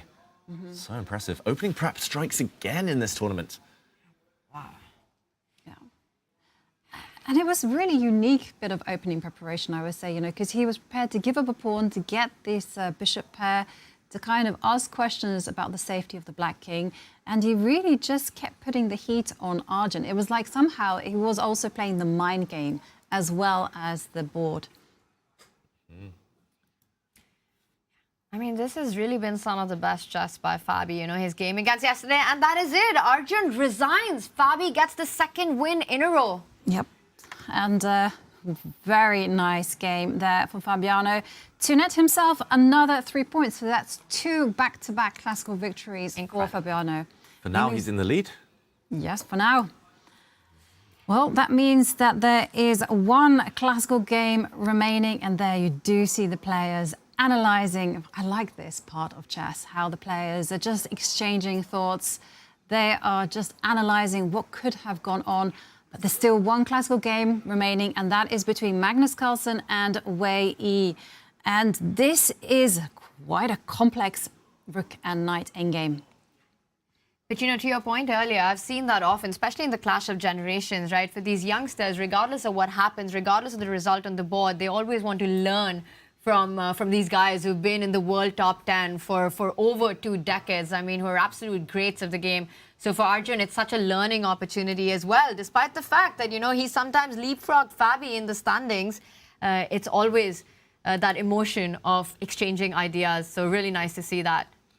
And we might be seeing the end of this game any moment. It's very hard for Magnus to avoid an immediate draw. It's currently level material, black with 2 queenside pass pawns, white with a 4 versus 2 majority on the other flank. But it's all about the fact that the white king is getting checked. The black rook and knight combining really well. The black rook on the 4th rank eyeing up a pawn. Magnus now has just repeated the position. Ooh. Could this be the end? It could be. The end of David Howell's predictions as well. And Magnus makes the look. It's the handshake. It's a draw. Tanya wins the Armageddon showdown. 3 games in the classical have ended in draws. Magnus is going to Armageddon. Yes, Armageddon round the corner. And we have 2 of them coming up. Wow. And there was the players are kind of discussing with the arbiter. They have to get into the mindset. Can we just backtrack and find out what happened in that rook and knight endgame? Yeah, we will do so as the players set up the pieces ready for the next encounter. I have to say, I mean, this was great by Wei Yi to defend this endgame, such a difficult endgame against, we've been talking about Magnus, just what a beast he is everywhere, but even more so when it comes to these final moments of the game. To survive it with under 2 minutes on the clock, incredible stuff by Wei Yi.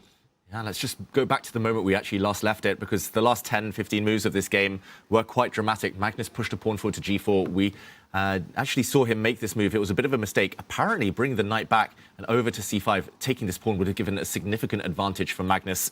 Instead, he pushed a pawn forward, where he broke out. And here, king to e6, the best move by black.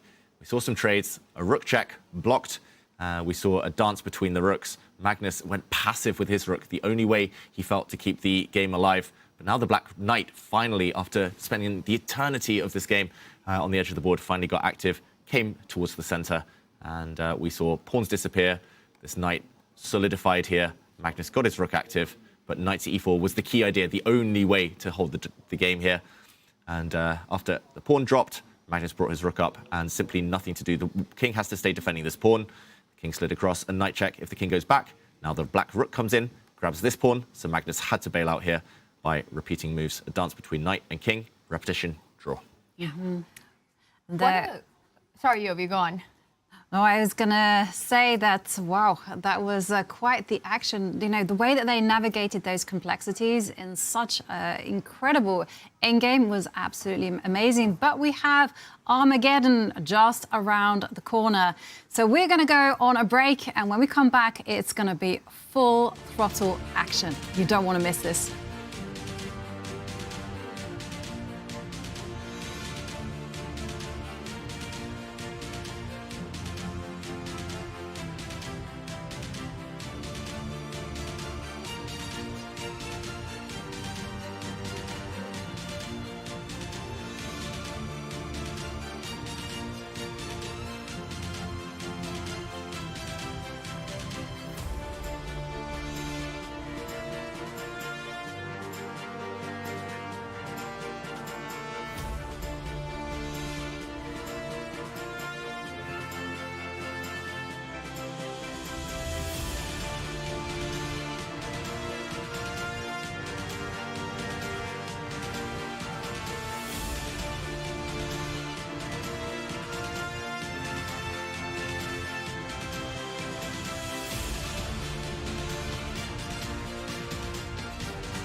Welcome back, and it is party time here at Norway Chess because it is double Armageddon time. And it is, first of all, going to be between reigning women's world champion, 5-time world champion, in fact, Ju Wenjun, and she's got the white pieces against Vachier-Lagrave. And the rules of Armageddon are very clear.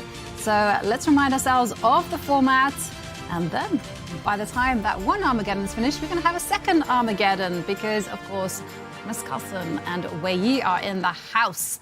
And here you can see that white will begin with 10 minutes, black has 7 minutes, and the players only get a 1-second time bonus. Once they have completed move 40, then they get to move 41. And this is the whole point. The beautiful twist in it all is that black wins if the game is drawn. So white is in a must-win situation. 2 Armageddons, Ju Wenjun against Vachier-Lagrave, Magnus Carlsen against Vachier. What can we expect? What we're going to expect is that we will have finally a result. You know, you can run, but you can't hide. We've had the marathon of a game. Now it's time for the sprint. And check this out. We've got 2 players who won the World Championship 5 times. Magnus and Wenjun both in action. That's greatness being served in Norway Chess. I'm super excited. I think Vachier survived a really difficult game. Vachier-Lagrave fought back in hers. Yes, Magnus a big favorite, and yes, Ju Wenjun a big favorite. But this is Armageddon. Anything can happen. Anything can happen. Let's jump in because one of the Armageddons has begun, and it is Women's World Champion Ju Wenjun with the white pieces repeating the exchange French. I thought she might play something a bit sharper, but no, it's the exchange variation, symmetrical pawn structure. Vachier-Lagrave very well prepared. Started with 7 minutes, has only used a few seconds, and Ju Wenjun retreating her bishop now. The black bishop coming out to hit a pawn. Apparently a big mistake from Vachier-Lagrave. She should have brought her knight out, and now the black knight. Is it going to get trapped if it dives in? Has she just walked into an opening trap? Because if you go knight takes c2, you go rook a2, and the knight's got no home. Oh my goodness, she falls back with the knight, figuring it out that it's gone wrong. Now the d5 pawn is hanging. And she takes it. You can go bishop takes pawn and capture that knight on d5. Yeah. At the very end, white's going to hit you with c4, d5, the pawn roller in the center. So many tempos. What an opening disaster. This could be a miniature. I think she actually prepped really well, Vachier-Lagrave, but as soon as Ju Wenjun retreated her bishop, very innocent move there. She should have just developed her knight. She was totally fine. She'd equalized. She got ambitious. She thought Ju Wenjun had made a mistake, maybe, but it was a trap. Yeah. She takes pawn check. Oh my goodness. She couldn't even do anything else. Developing the knight now would mean a pin on g5, so it really was the only way to go. Vachier-Lagrave in big trouble. And what is this? Move number 10. Move number 10. Ju Wenjun's going to capture this bishop with king, with knight. I'm not sure which one, but either way, in the very near future, the white pawns are going to run forward. She takes with the king. Yep. And David, I expect your plan right now, and it's very much up Ju Wenjun's alley. And there you see Vachier-Lagrave dropping back to give a check. But it's all about the black king, and it's all about the mobility of white's pawn center. And there you can see that the d pawn is motoring the knight under attack. And now trying to trade off some pieces, but the bar hates it. What's the move? Yep. Has she found it? Queen to d4. Is this the winning move? I think one of many strong moves. It's a multi-purpose move. The white queen is coming in to the a7 square behind with some nasty checks. Not just that, the black knight is hit in the center, and the white bishop is allowed to come out to f4. That square now defended. And eventually even the g7 pawn hanging in certain moments. One move, many grooves, as we call it. What a multi-purpose find this is, centralizing the queen. Ju Wenjun, you know, just that one opening inaccuracy. And Vachier-Lagrave in big trouble, trades. Will she give up the g7 pawn? Will she allow queen a7 or bishop f4? How many threats do you fight? Yeah. And bishop f4 is so scary, right? You introduce a new piece into the attack. And let's not forget, Tanya, there's also c5, c6, using that c-pawn as a wrecking ball. And it's all just gone completely wrong there for Vachier-Lagrave. Bishop f4 just looks brutal. It looks over. She has no dark squared bishop, Vachier-Lagrave. She's facing the bishop pair. She's facing a pawn majority in front of her own king. There's no attack for black. There's a huge attack for white. This is very one-sided. Ju Wenjun still has so much time on the clock as well. Yeah, and these Armageddons have been such a disaster for Vachier-Lagrave so far in this tournament, and the nightmare continues for her. Bishop f4, if the queen slides offering a trade, then Jovanka's idea of c5 appears on the board. Oof, yeah, c5 followed by queen e5. It's just game over. I think it's here and now. She might just resign. And if you go queen d7, then queen a7 threatening a checkmate in one. Yeah, when the queen infiltrates like that, it's just terrible. Oh, it's really gone completely wrong. Sometimes chess is like that. You make one terrible mistake and you just can't claw back from that kind of error. Maybe c5, but I mean, it still looks horrible for black. You know, even if white decides to go into that endgame, it looks incredibly strong, but at least you won't get checkmated anytime soon. Well, I say that. Maybe after c5, white plays like queen e3. When the black queen moves queen e5, you come in on the dark squares. Yeah, but now it's coming. oh, this is going to be brutal. c5. And look at it, just 8 minutes, barely used any time. For Vachier-Lagrave, I think she wanted to keep pace on the clock, right? She wanted to play quickly in the opening and mixed up the move order. Yep. And it's virtually all over. We have moves like queen e5 on the agenda. If Vachier-Lagrave moves the queen to the wrong spot, threatening a potential checkmate on c7 and the bishop on f5. But there is no right spot. Queen a5 defending that point also comes into fire with a move like d4. I know. It's just delaying the inevitable. This is just lost for Vachier-Lagrave. This is just busted completely. Last try, queen c6. Either way, Magnus Carlsen and Wei Yi about to start their battle, and it looks like we'll have full focus on that very shortly because Vachier-Lagrave about to give in. She's doomed. She's busted. Material down in a moment and still facing a scary attack. She might just resign here. I mean, where do you even run with your queen? c6, you mentioned as a tactical motive. The white queen steps in. You've got queen d7. She goes queen b3. Is queen e5 just over? Yes. Attacking the bishop, threatening a checkmate in one? Yep. That's it. You clinch it like that. You don't need to calculate much further. Yep. Queen e5, it's over. Vachier-Lagrave will not fight on there. She plays it Zhu and Jun. We're going to see a handshake. It's a full piece and an attack that continues. It's a handshake. Vachier-Lagrave resigns. Zhu and Jun with a miniature victory, just 19 moves. Yeah. And also from such a kind of timid opening, shall we say, with the French exchange. But Zhu Wenjun showing that there is poison. And so we move on to the game between Magnus Carlsen and Wei Yi. Which is anything but timid. Yeah, this is anything but boring. And this started with, well, a mix between the London system and Jabava London system. Magnus already debuted that one against Gukesh earlier in the tournament. And this one is promising to be spicy. This is still one of the main lines of this whole system, but it gets exciting if Magnus ever throws a pawn forward against the Black King. The Black King is committed to the king side. White's king likely to go the other way, to the queen side. White has great central grip, so attacking is allowed here, but Wei Yi knows his theory. He does, but he's a bit slow, right, on the Armageddon right now. It's Magnus to play, but Wei Yi with 6.5 minutes. He's got to keep that pace going. Bishop b5. Anytime black takes on e5, white recaptures with the pawn, winning that d5 central pawn, destabilizing the black knight on f6. Will Magnus take with the pawn? I'd be very tempted to do that. Ah, and he does it. Okay. And do you now just grab d5? He grabs the knight first. Just clarifying the position some more. I think if you grab d5, black could have grabbed e5 in some variations, maybe. But yeah, Magnus, I don't know whether he's prepared or not, but it feels like he's trying to play positionally now. He's going to try and put a white knight on the d4 square as a blockader. He's facing the two bishops, but the black bishop on g7, the dark square bishop, not great.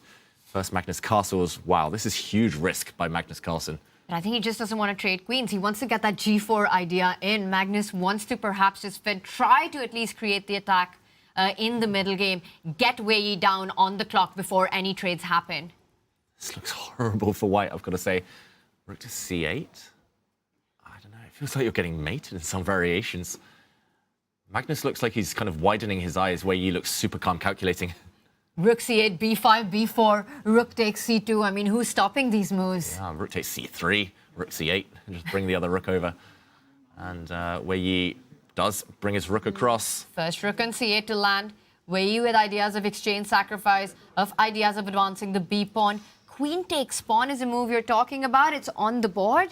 Blue arrow appears. Magnus now takes that queen.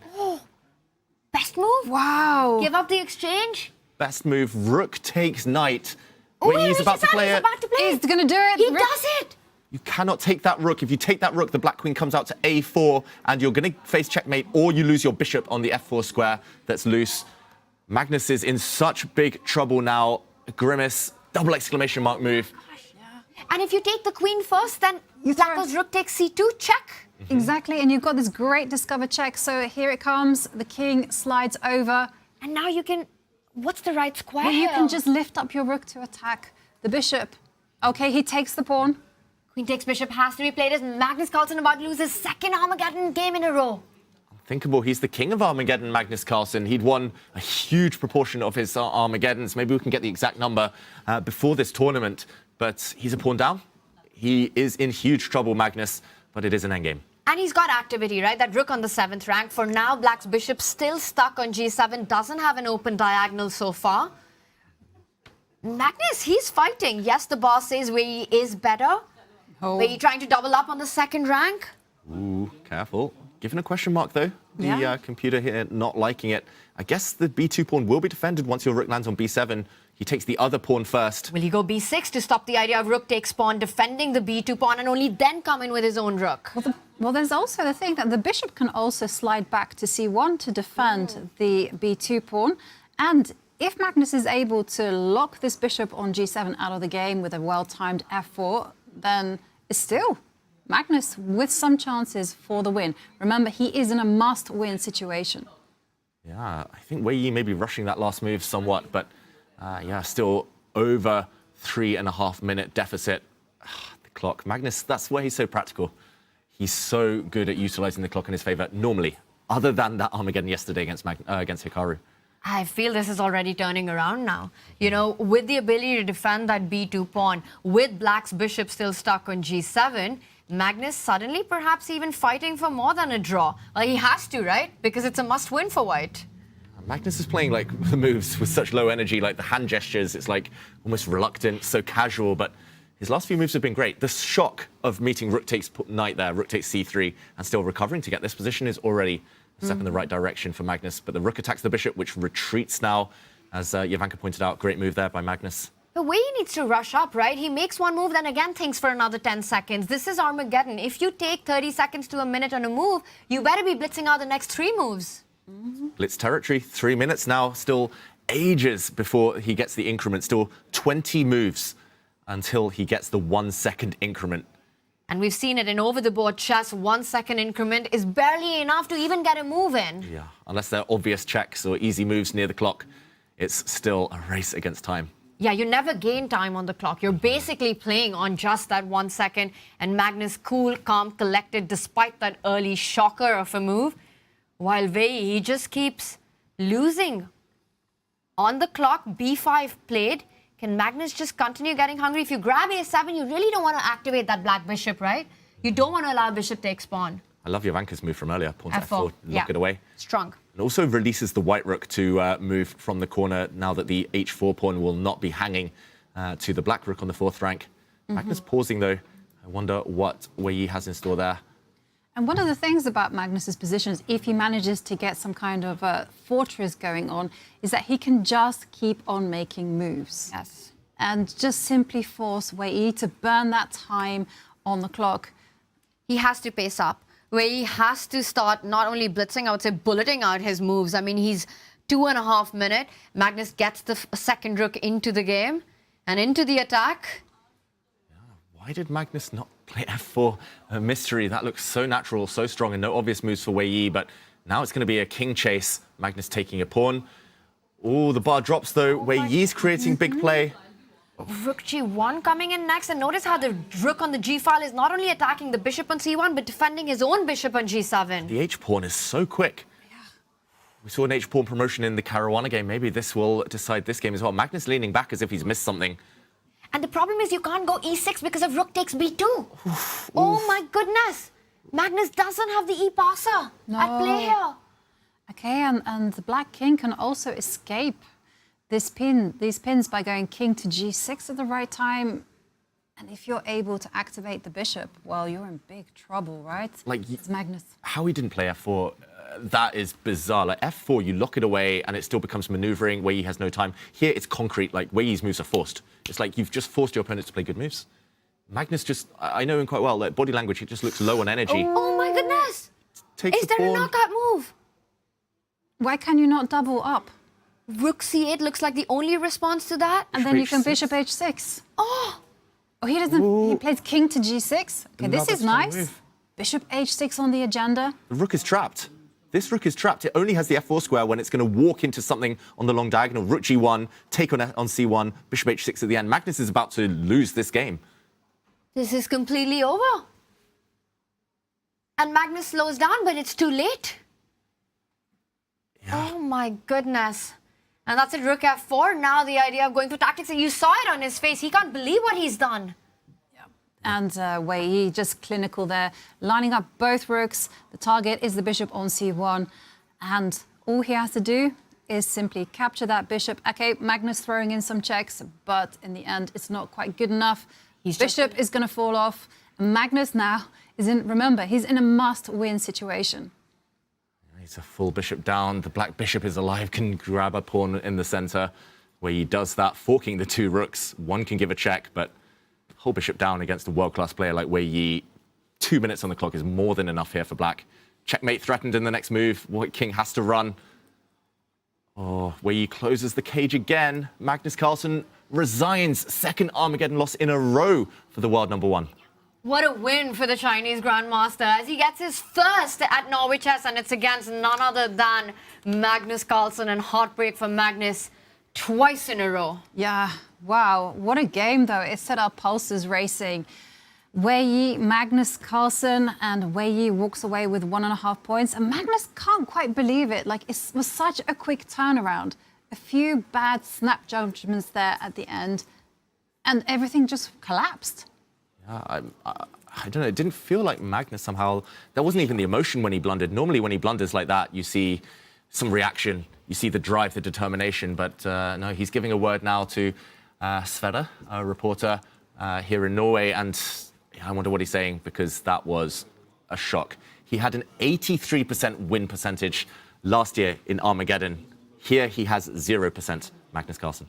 He was the Armageddon king, right, last year, and coming into this with all that he's been playing, his performance at the Champions Chess Tour, just undefeated there, winning those 10+0 games. And the last two Armageddons, just absolute disaster. And after getting a good position against Hikaru as well, you know, close to a winning advantage, and then bungles it up. And then today, the same story from a position of strength.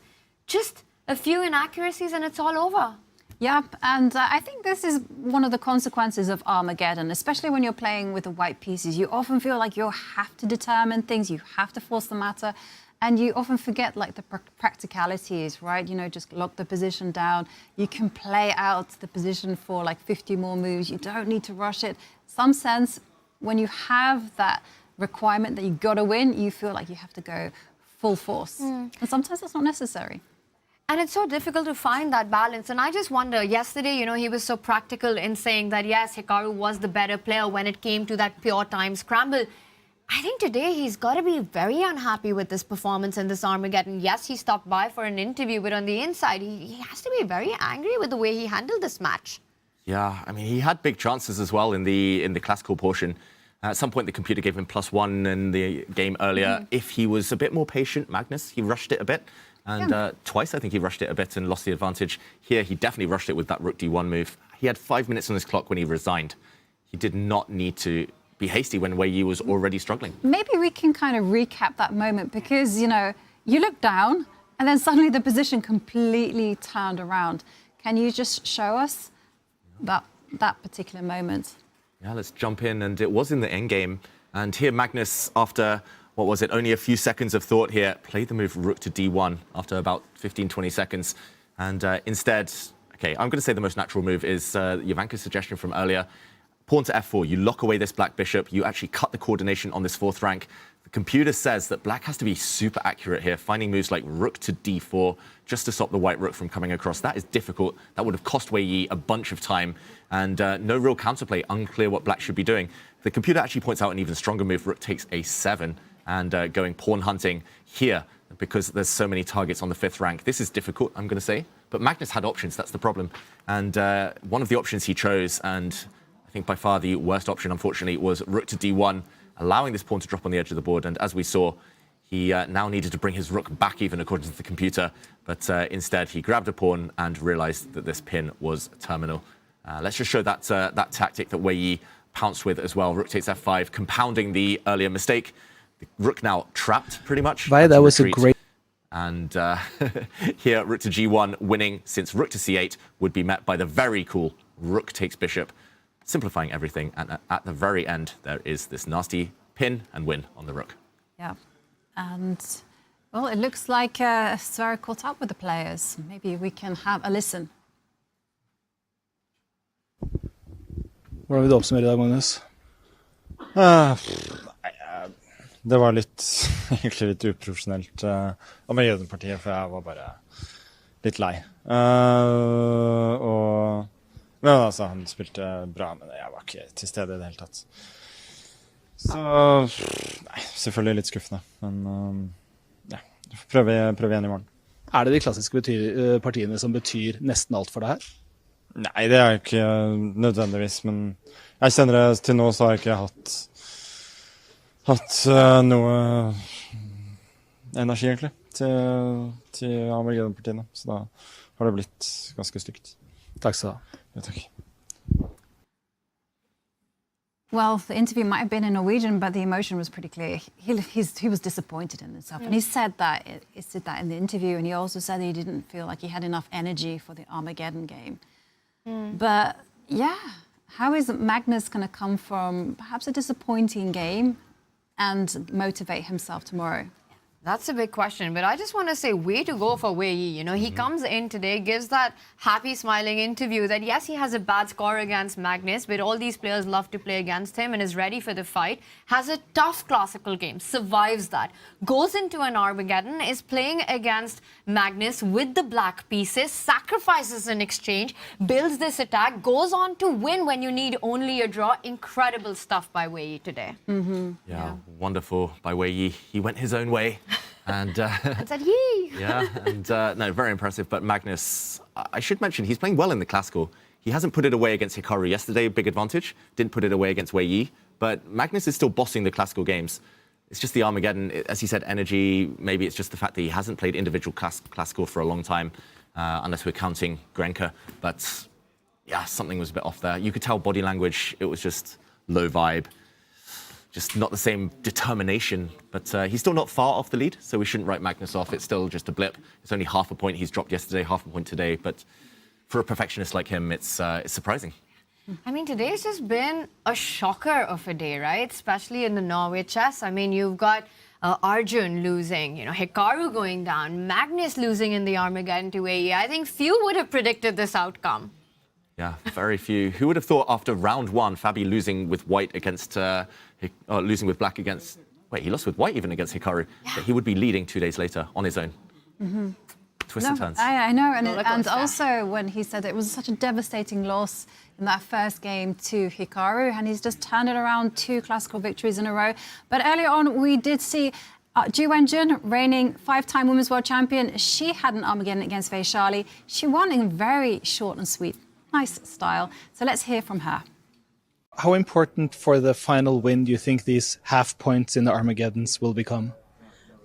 Well, I think Armageddon is important because I mean, this is the finish of the day, and if you win, you will know that you're still in very clear mind. But if lost, maybe in the night it will be very difficult moment. Yes. Will you sleep well now? No. I have dinner first. Good luck tomorrow. Okay, thank you. And Ju Wenjun leaving the building with a smile on her face, and she had very good reason because she had a beautiful finish. You know, it was the perfect Armageddon game, right? You know, I don't know, Ivanka, because this one just felt more like a Vachier loss than a Wenjin win. I mean, walking into that early blunder, you know. Totally agree. And then Wenjin, like you said, just never gave her a chance out of it. But yeah, I think that was just bad luck for Vachier, just mixing up that move order early on and then perfection by the world champion. Maybe just a quick recap of this game. This was the final position. Double attack. It was that simple. Checkmate threatened on c7. The bishop hanging as well. But I just want to show Vaishali's blunder. There was no way back as early as move 8. Just this moment, Zhu Wenjun just retreated her bishop. The black knight can come out. You can develop it to e7, maybe f6, and you're totally fine with black. But bishop to f5. We've all been there. We've all tried to land a fork or an attack on the c2, c7 squares. But beautiful move by Zhu Wenjun, ignoring that. Pawn to a3, kicking the knight back. If it captures, then the knight is simply trapped. You can win it on the next move, maybe with bishop d3 or with pushing your pawn to b4.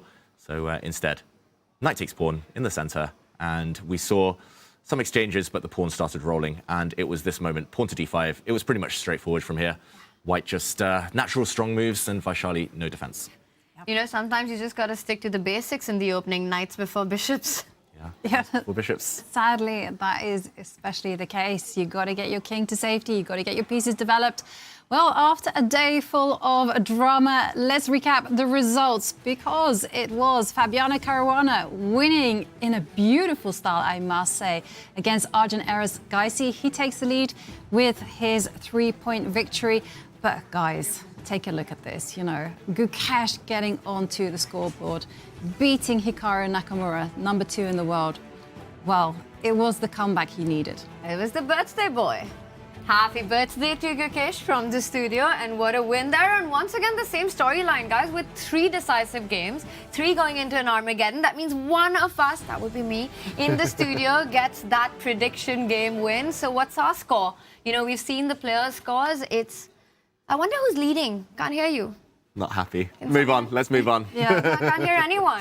I need dinner. Move on. But you literally just kept to the same number, Tanya. You know, why fix what's not broken? You'll be tomorrow. You say 3 first. You get first pick. You say 3. Because I haven't won anything. Okay. Well, okay, let's have a look at the standings. And there we see at the top, we see Hikaru. This is the women's standings. And there you can see that Humpy is in the lead with 6 points. And then she's also tied for first place alongside Anna Muzichuk. Humpy playing a great game against Sara Kadem early on. And it's so important, you know, the scoring system really comes out to play to get those classical wins. Just extremely, that's what matters. And Humpy's got to those 6 points with 2 classical wins. By the way, I loved having Anna on the studio. I mean, that was such a fun interview. Yeah, definitely. You know, she's very relaxed. She's very chill. She's such a great person. And she's enjoying the vibe in Norway, being up there with the world's best players.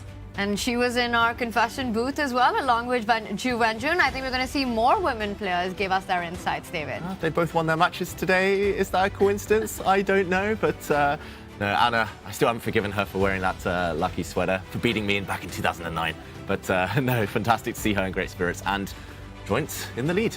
Yes, and well, we saw the standings for the women. Let's have a look at the standings in Norway Chess, and it was an eventful day.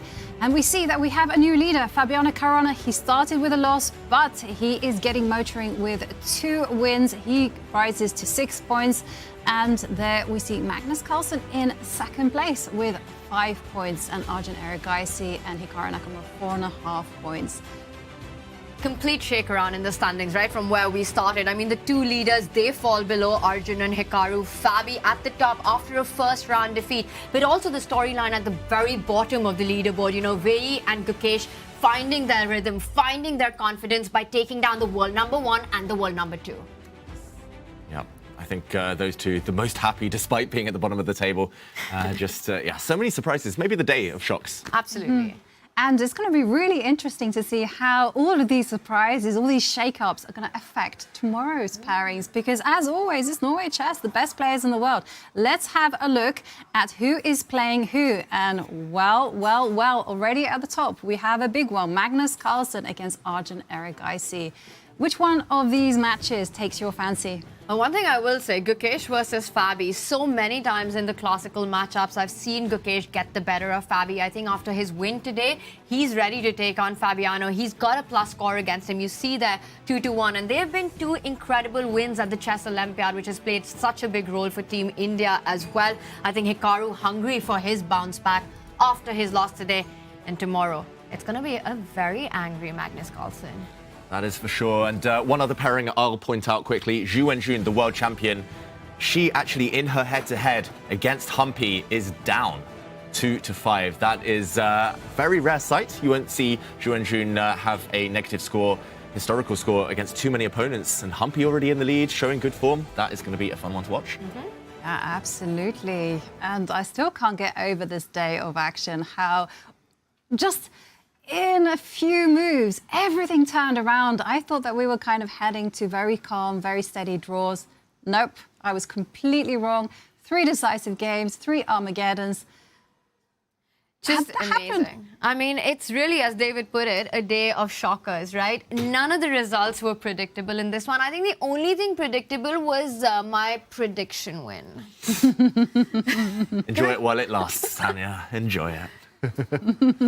But yeah, something in the air here in Norway. That's my theory. Like the fresh air, like the fjords nearby, something in the water maybe. But the players, they always bring it. They always bring it. Bringing in the fire every single day. Yes, and there we can see also that we did have a great shake-up in the standings, a great shake-up in Armageddon predictions. And one person who is leaving today with a big smile on his face is Wei. And he spoke to Sverre about his thoughts after beating Magnus Carlsen in the Armageddon. Wei, how happy are you today? So happy because it's my first win against Magnus in my chess career. Even it's Armageddon game. And the way you do it, you managed to really put up a fight in both the games today. Yeah, but okay, in the first game, I think it's maybe more quiet game. And yeah, I was happy that I survived in that game. And in Armageddon game, yes, in the opening, I did not play so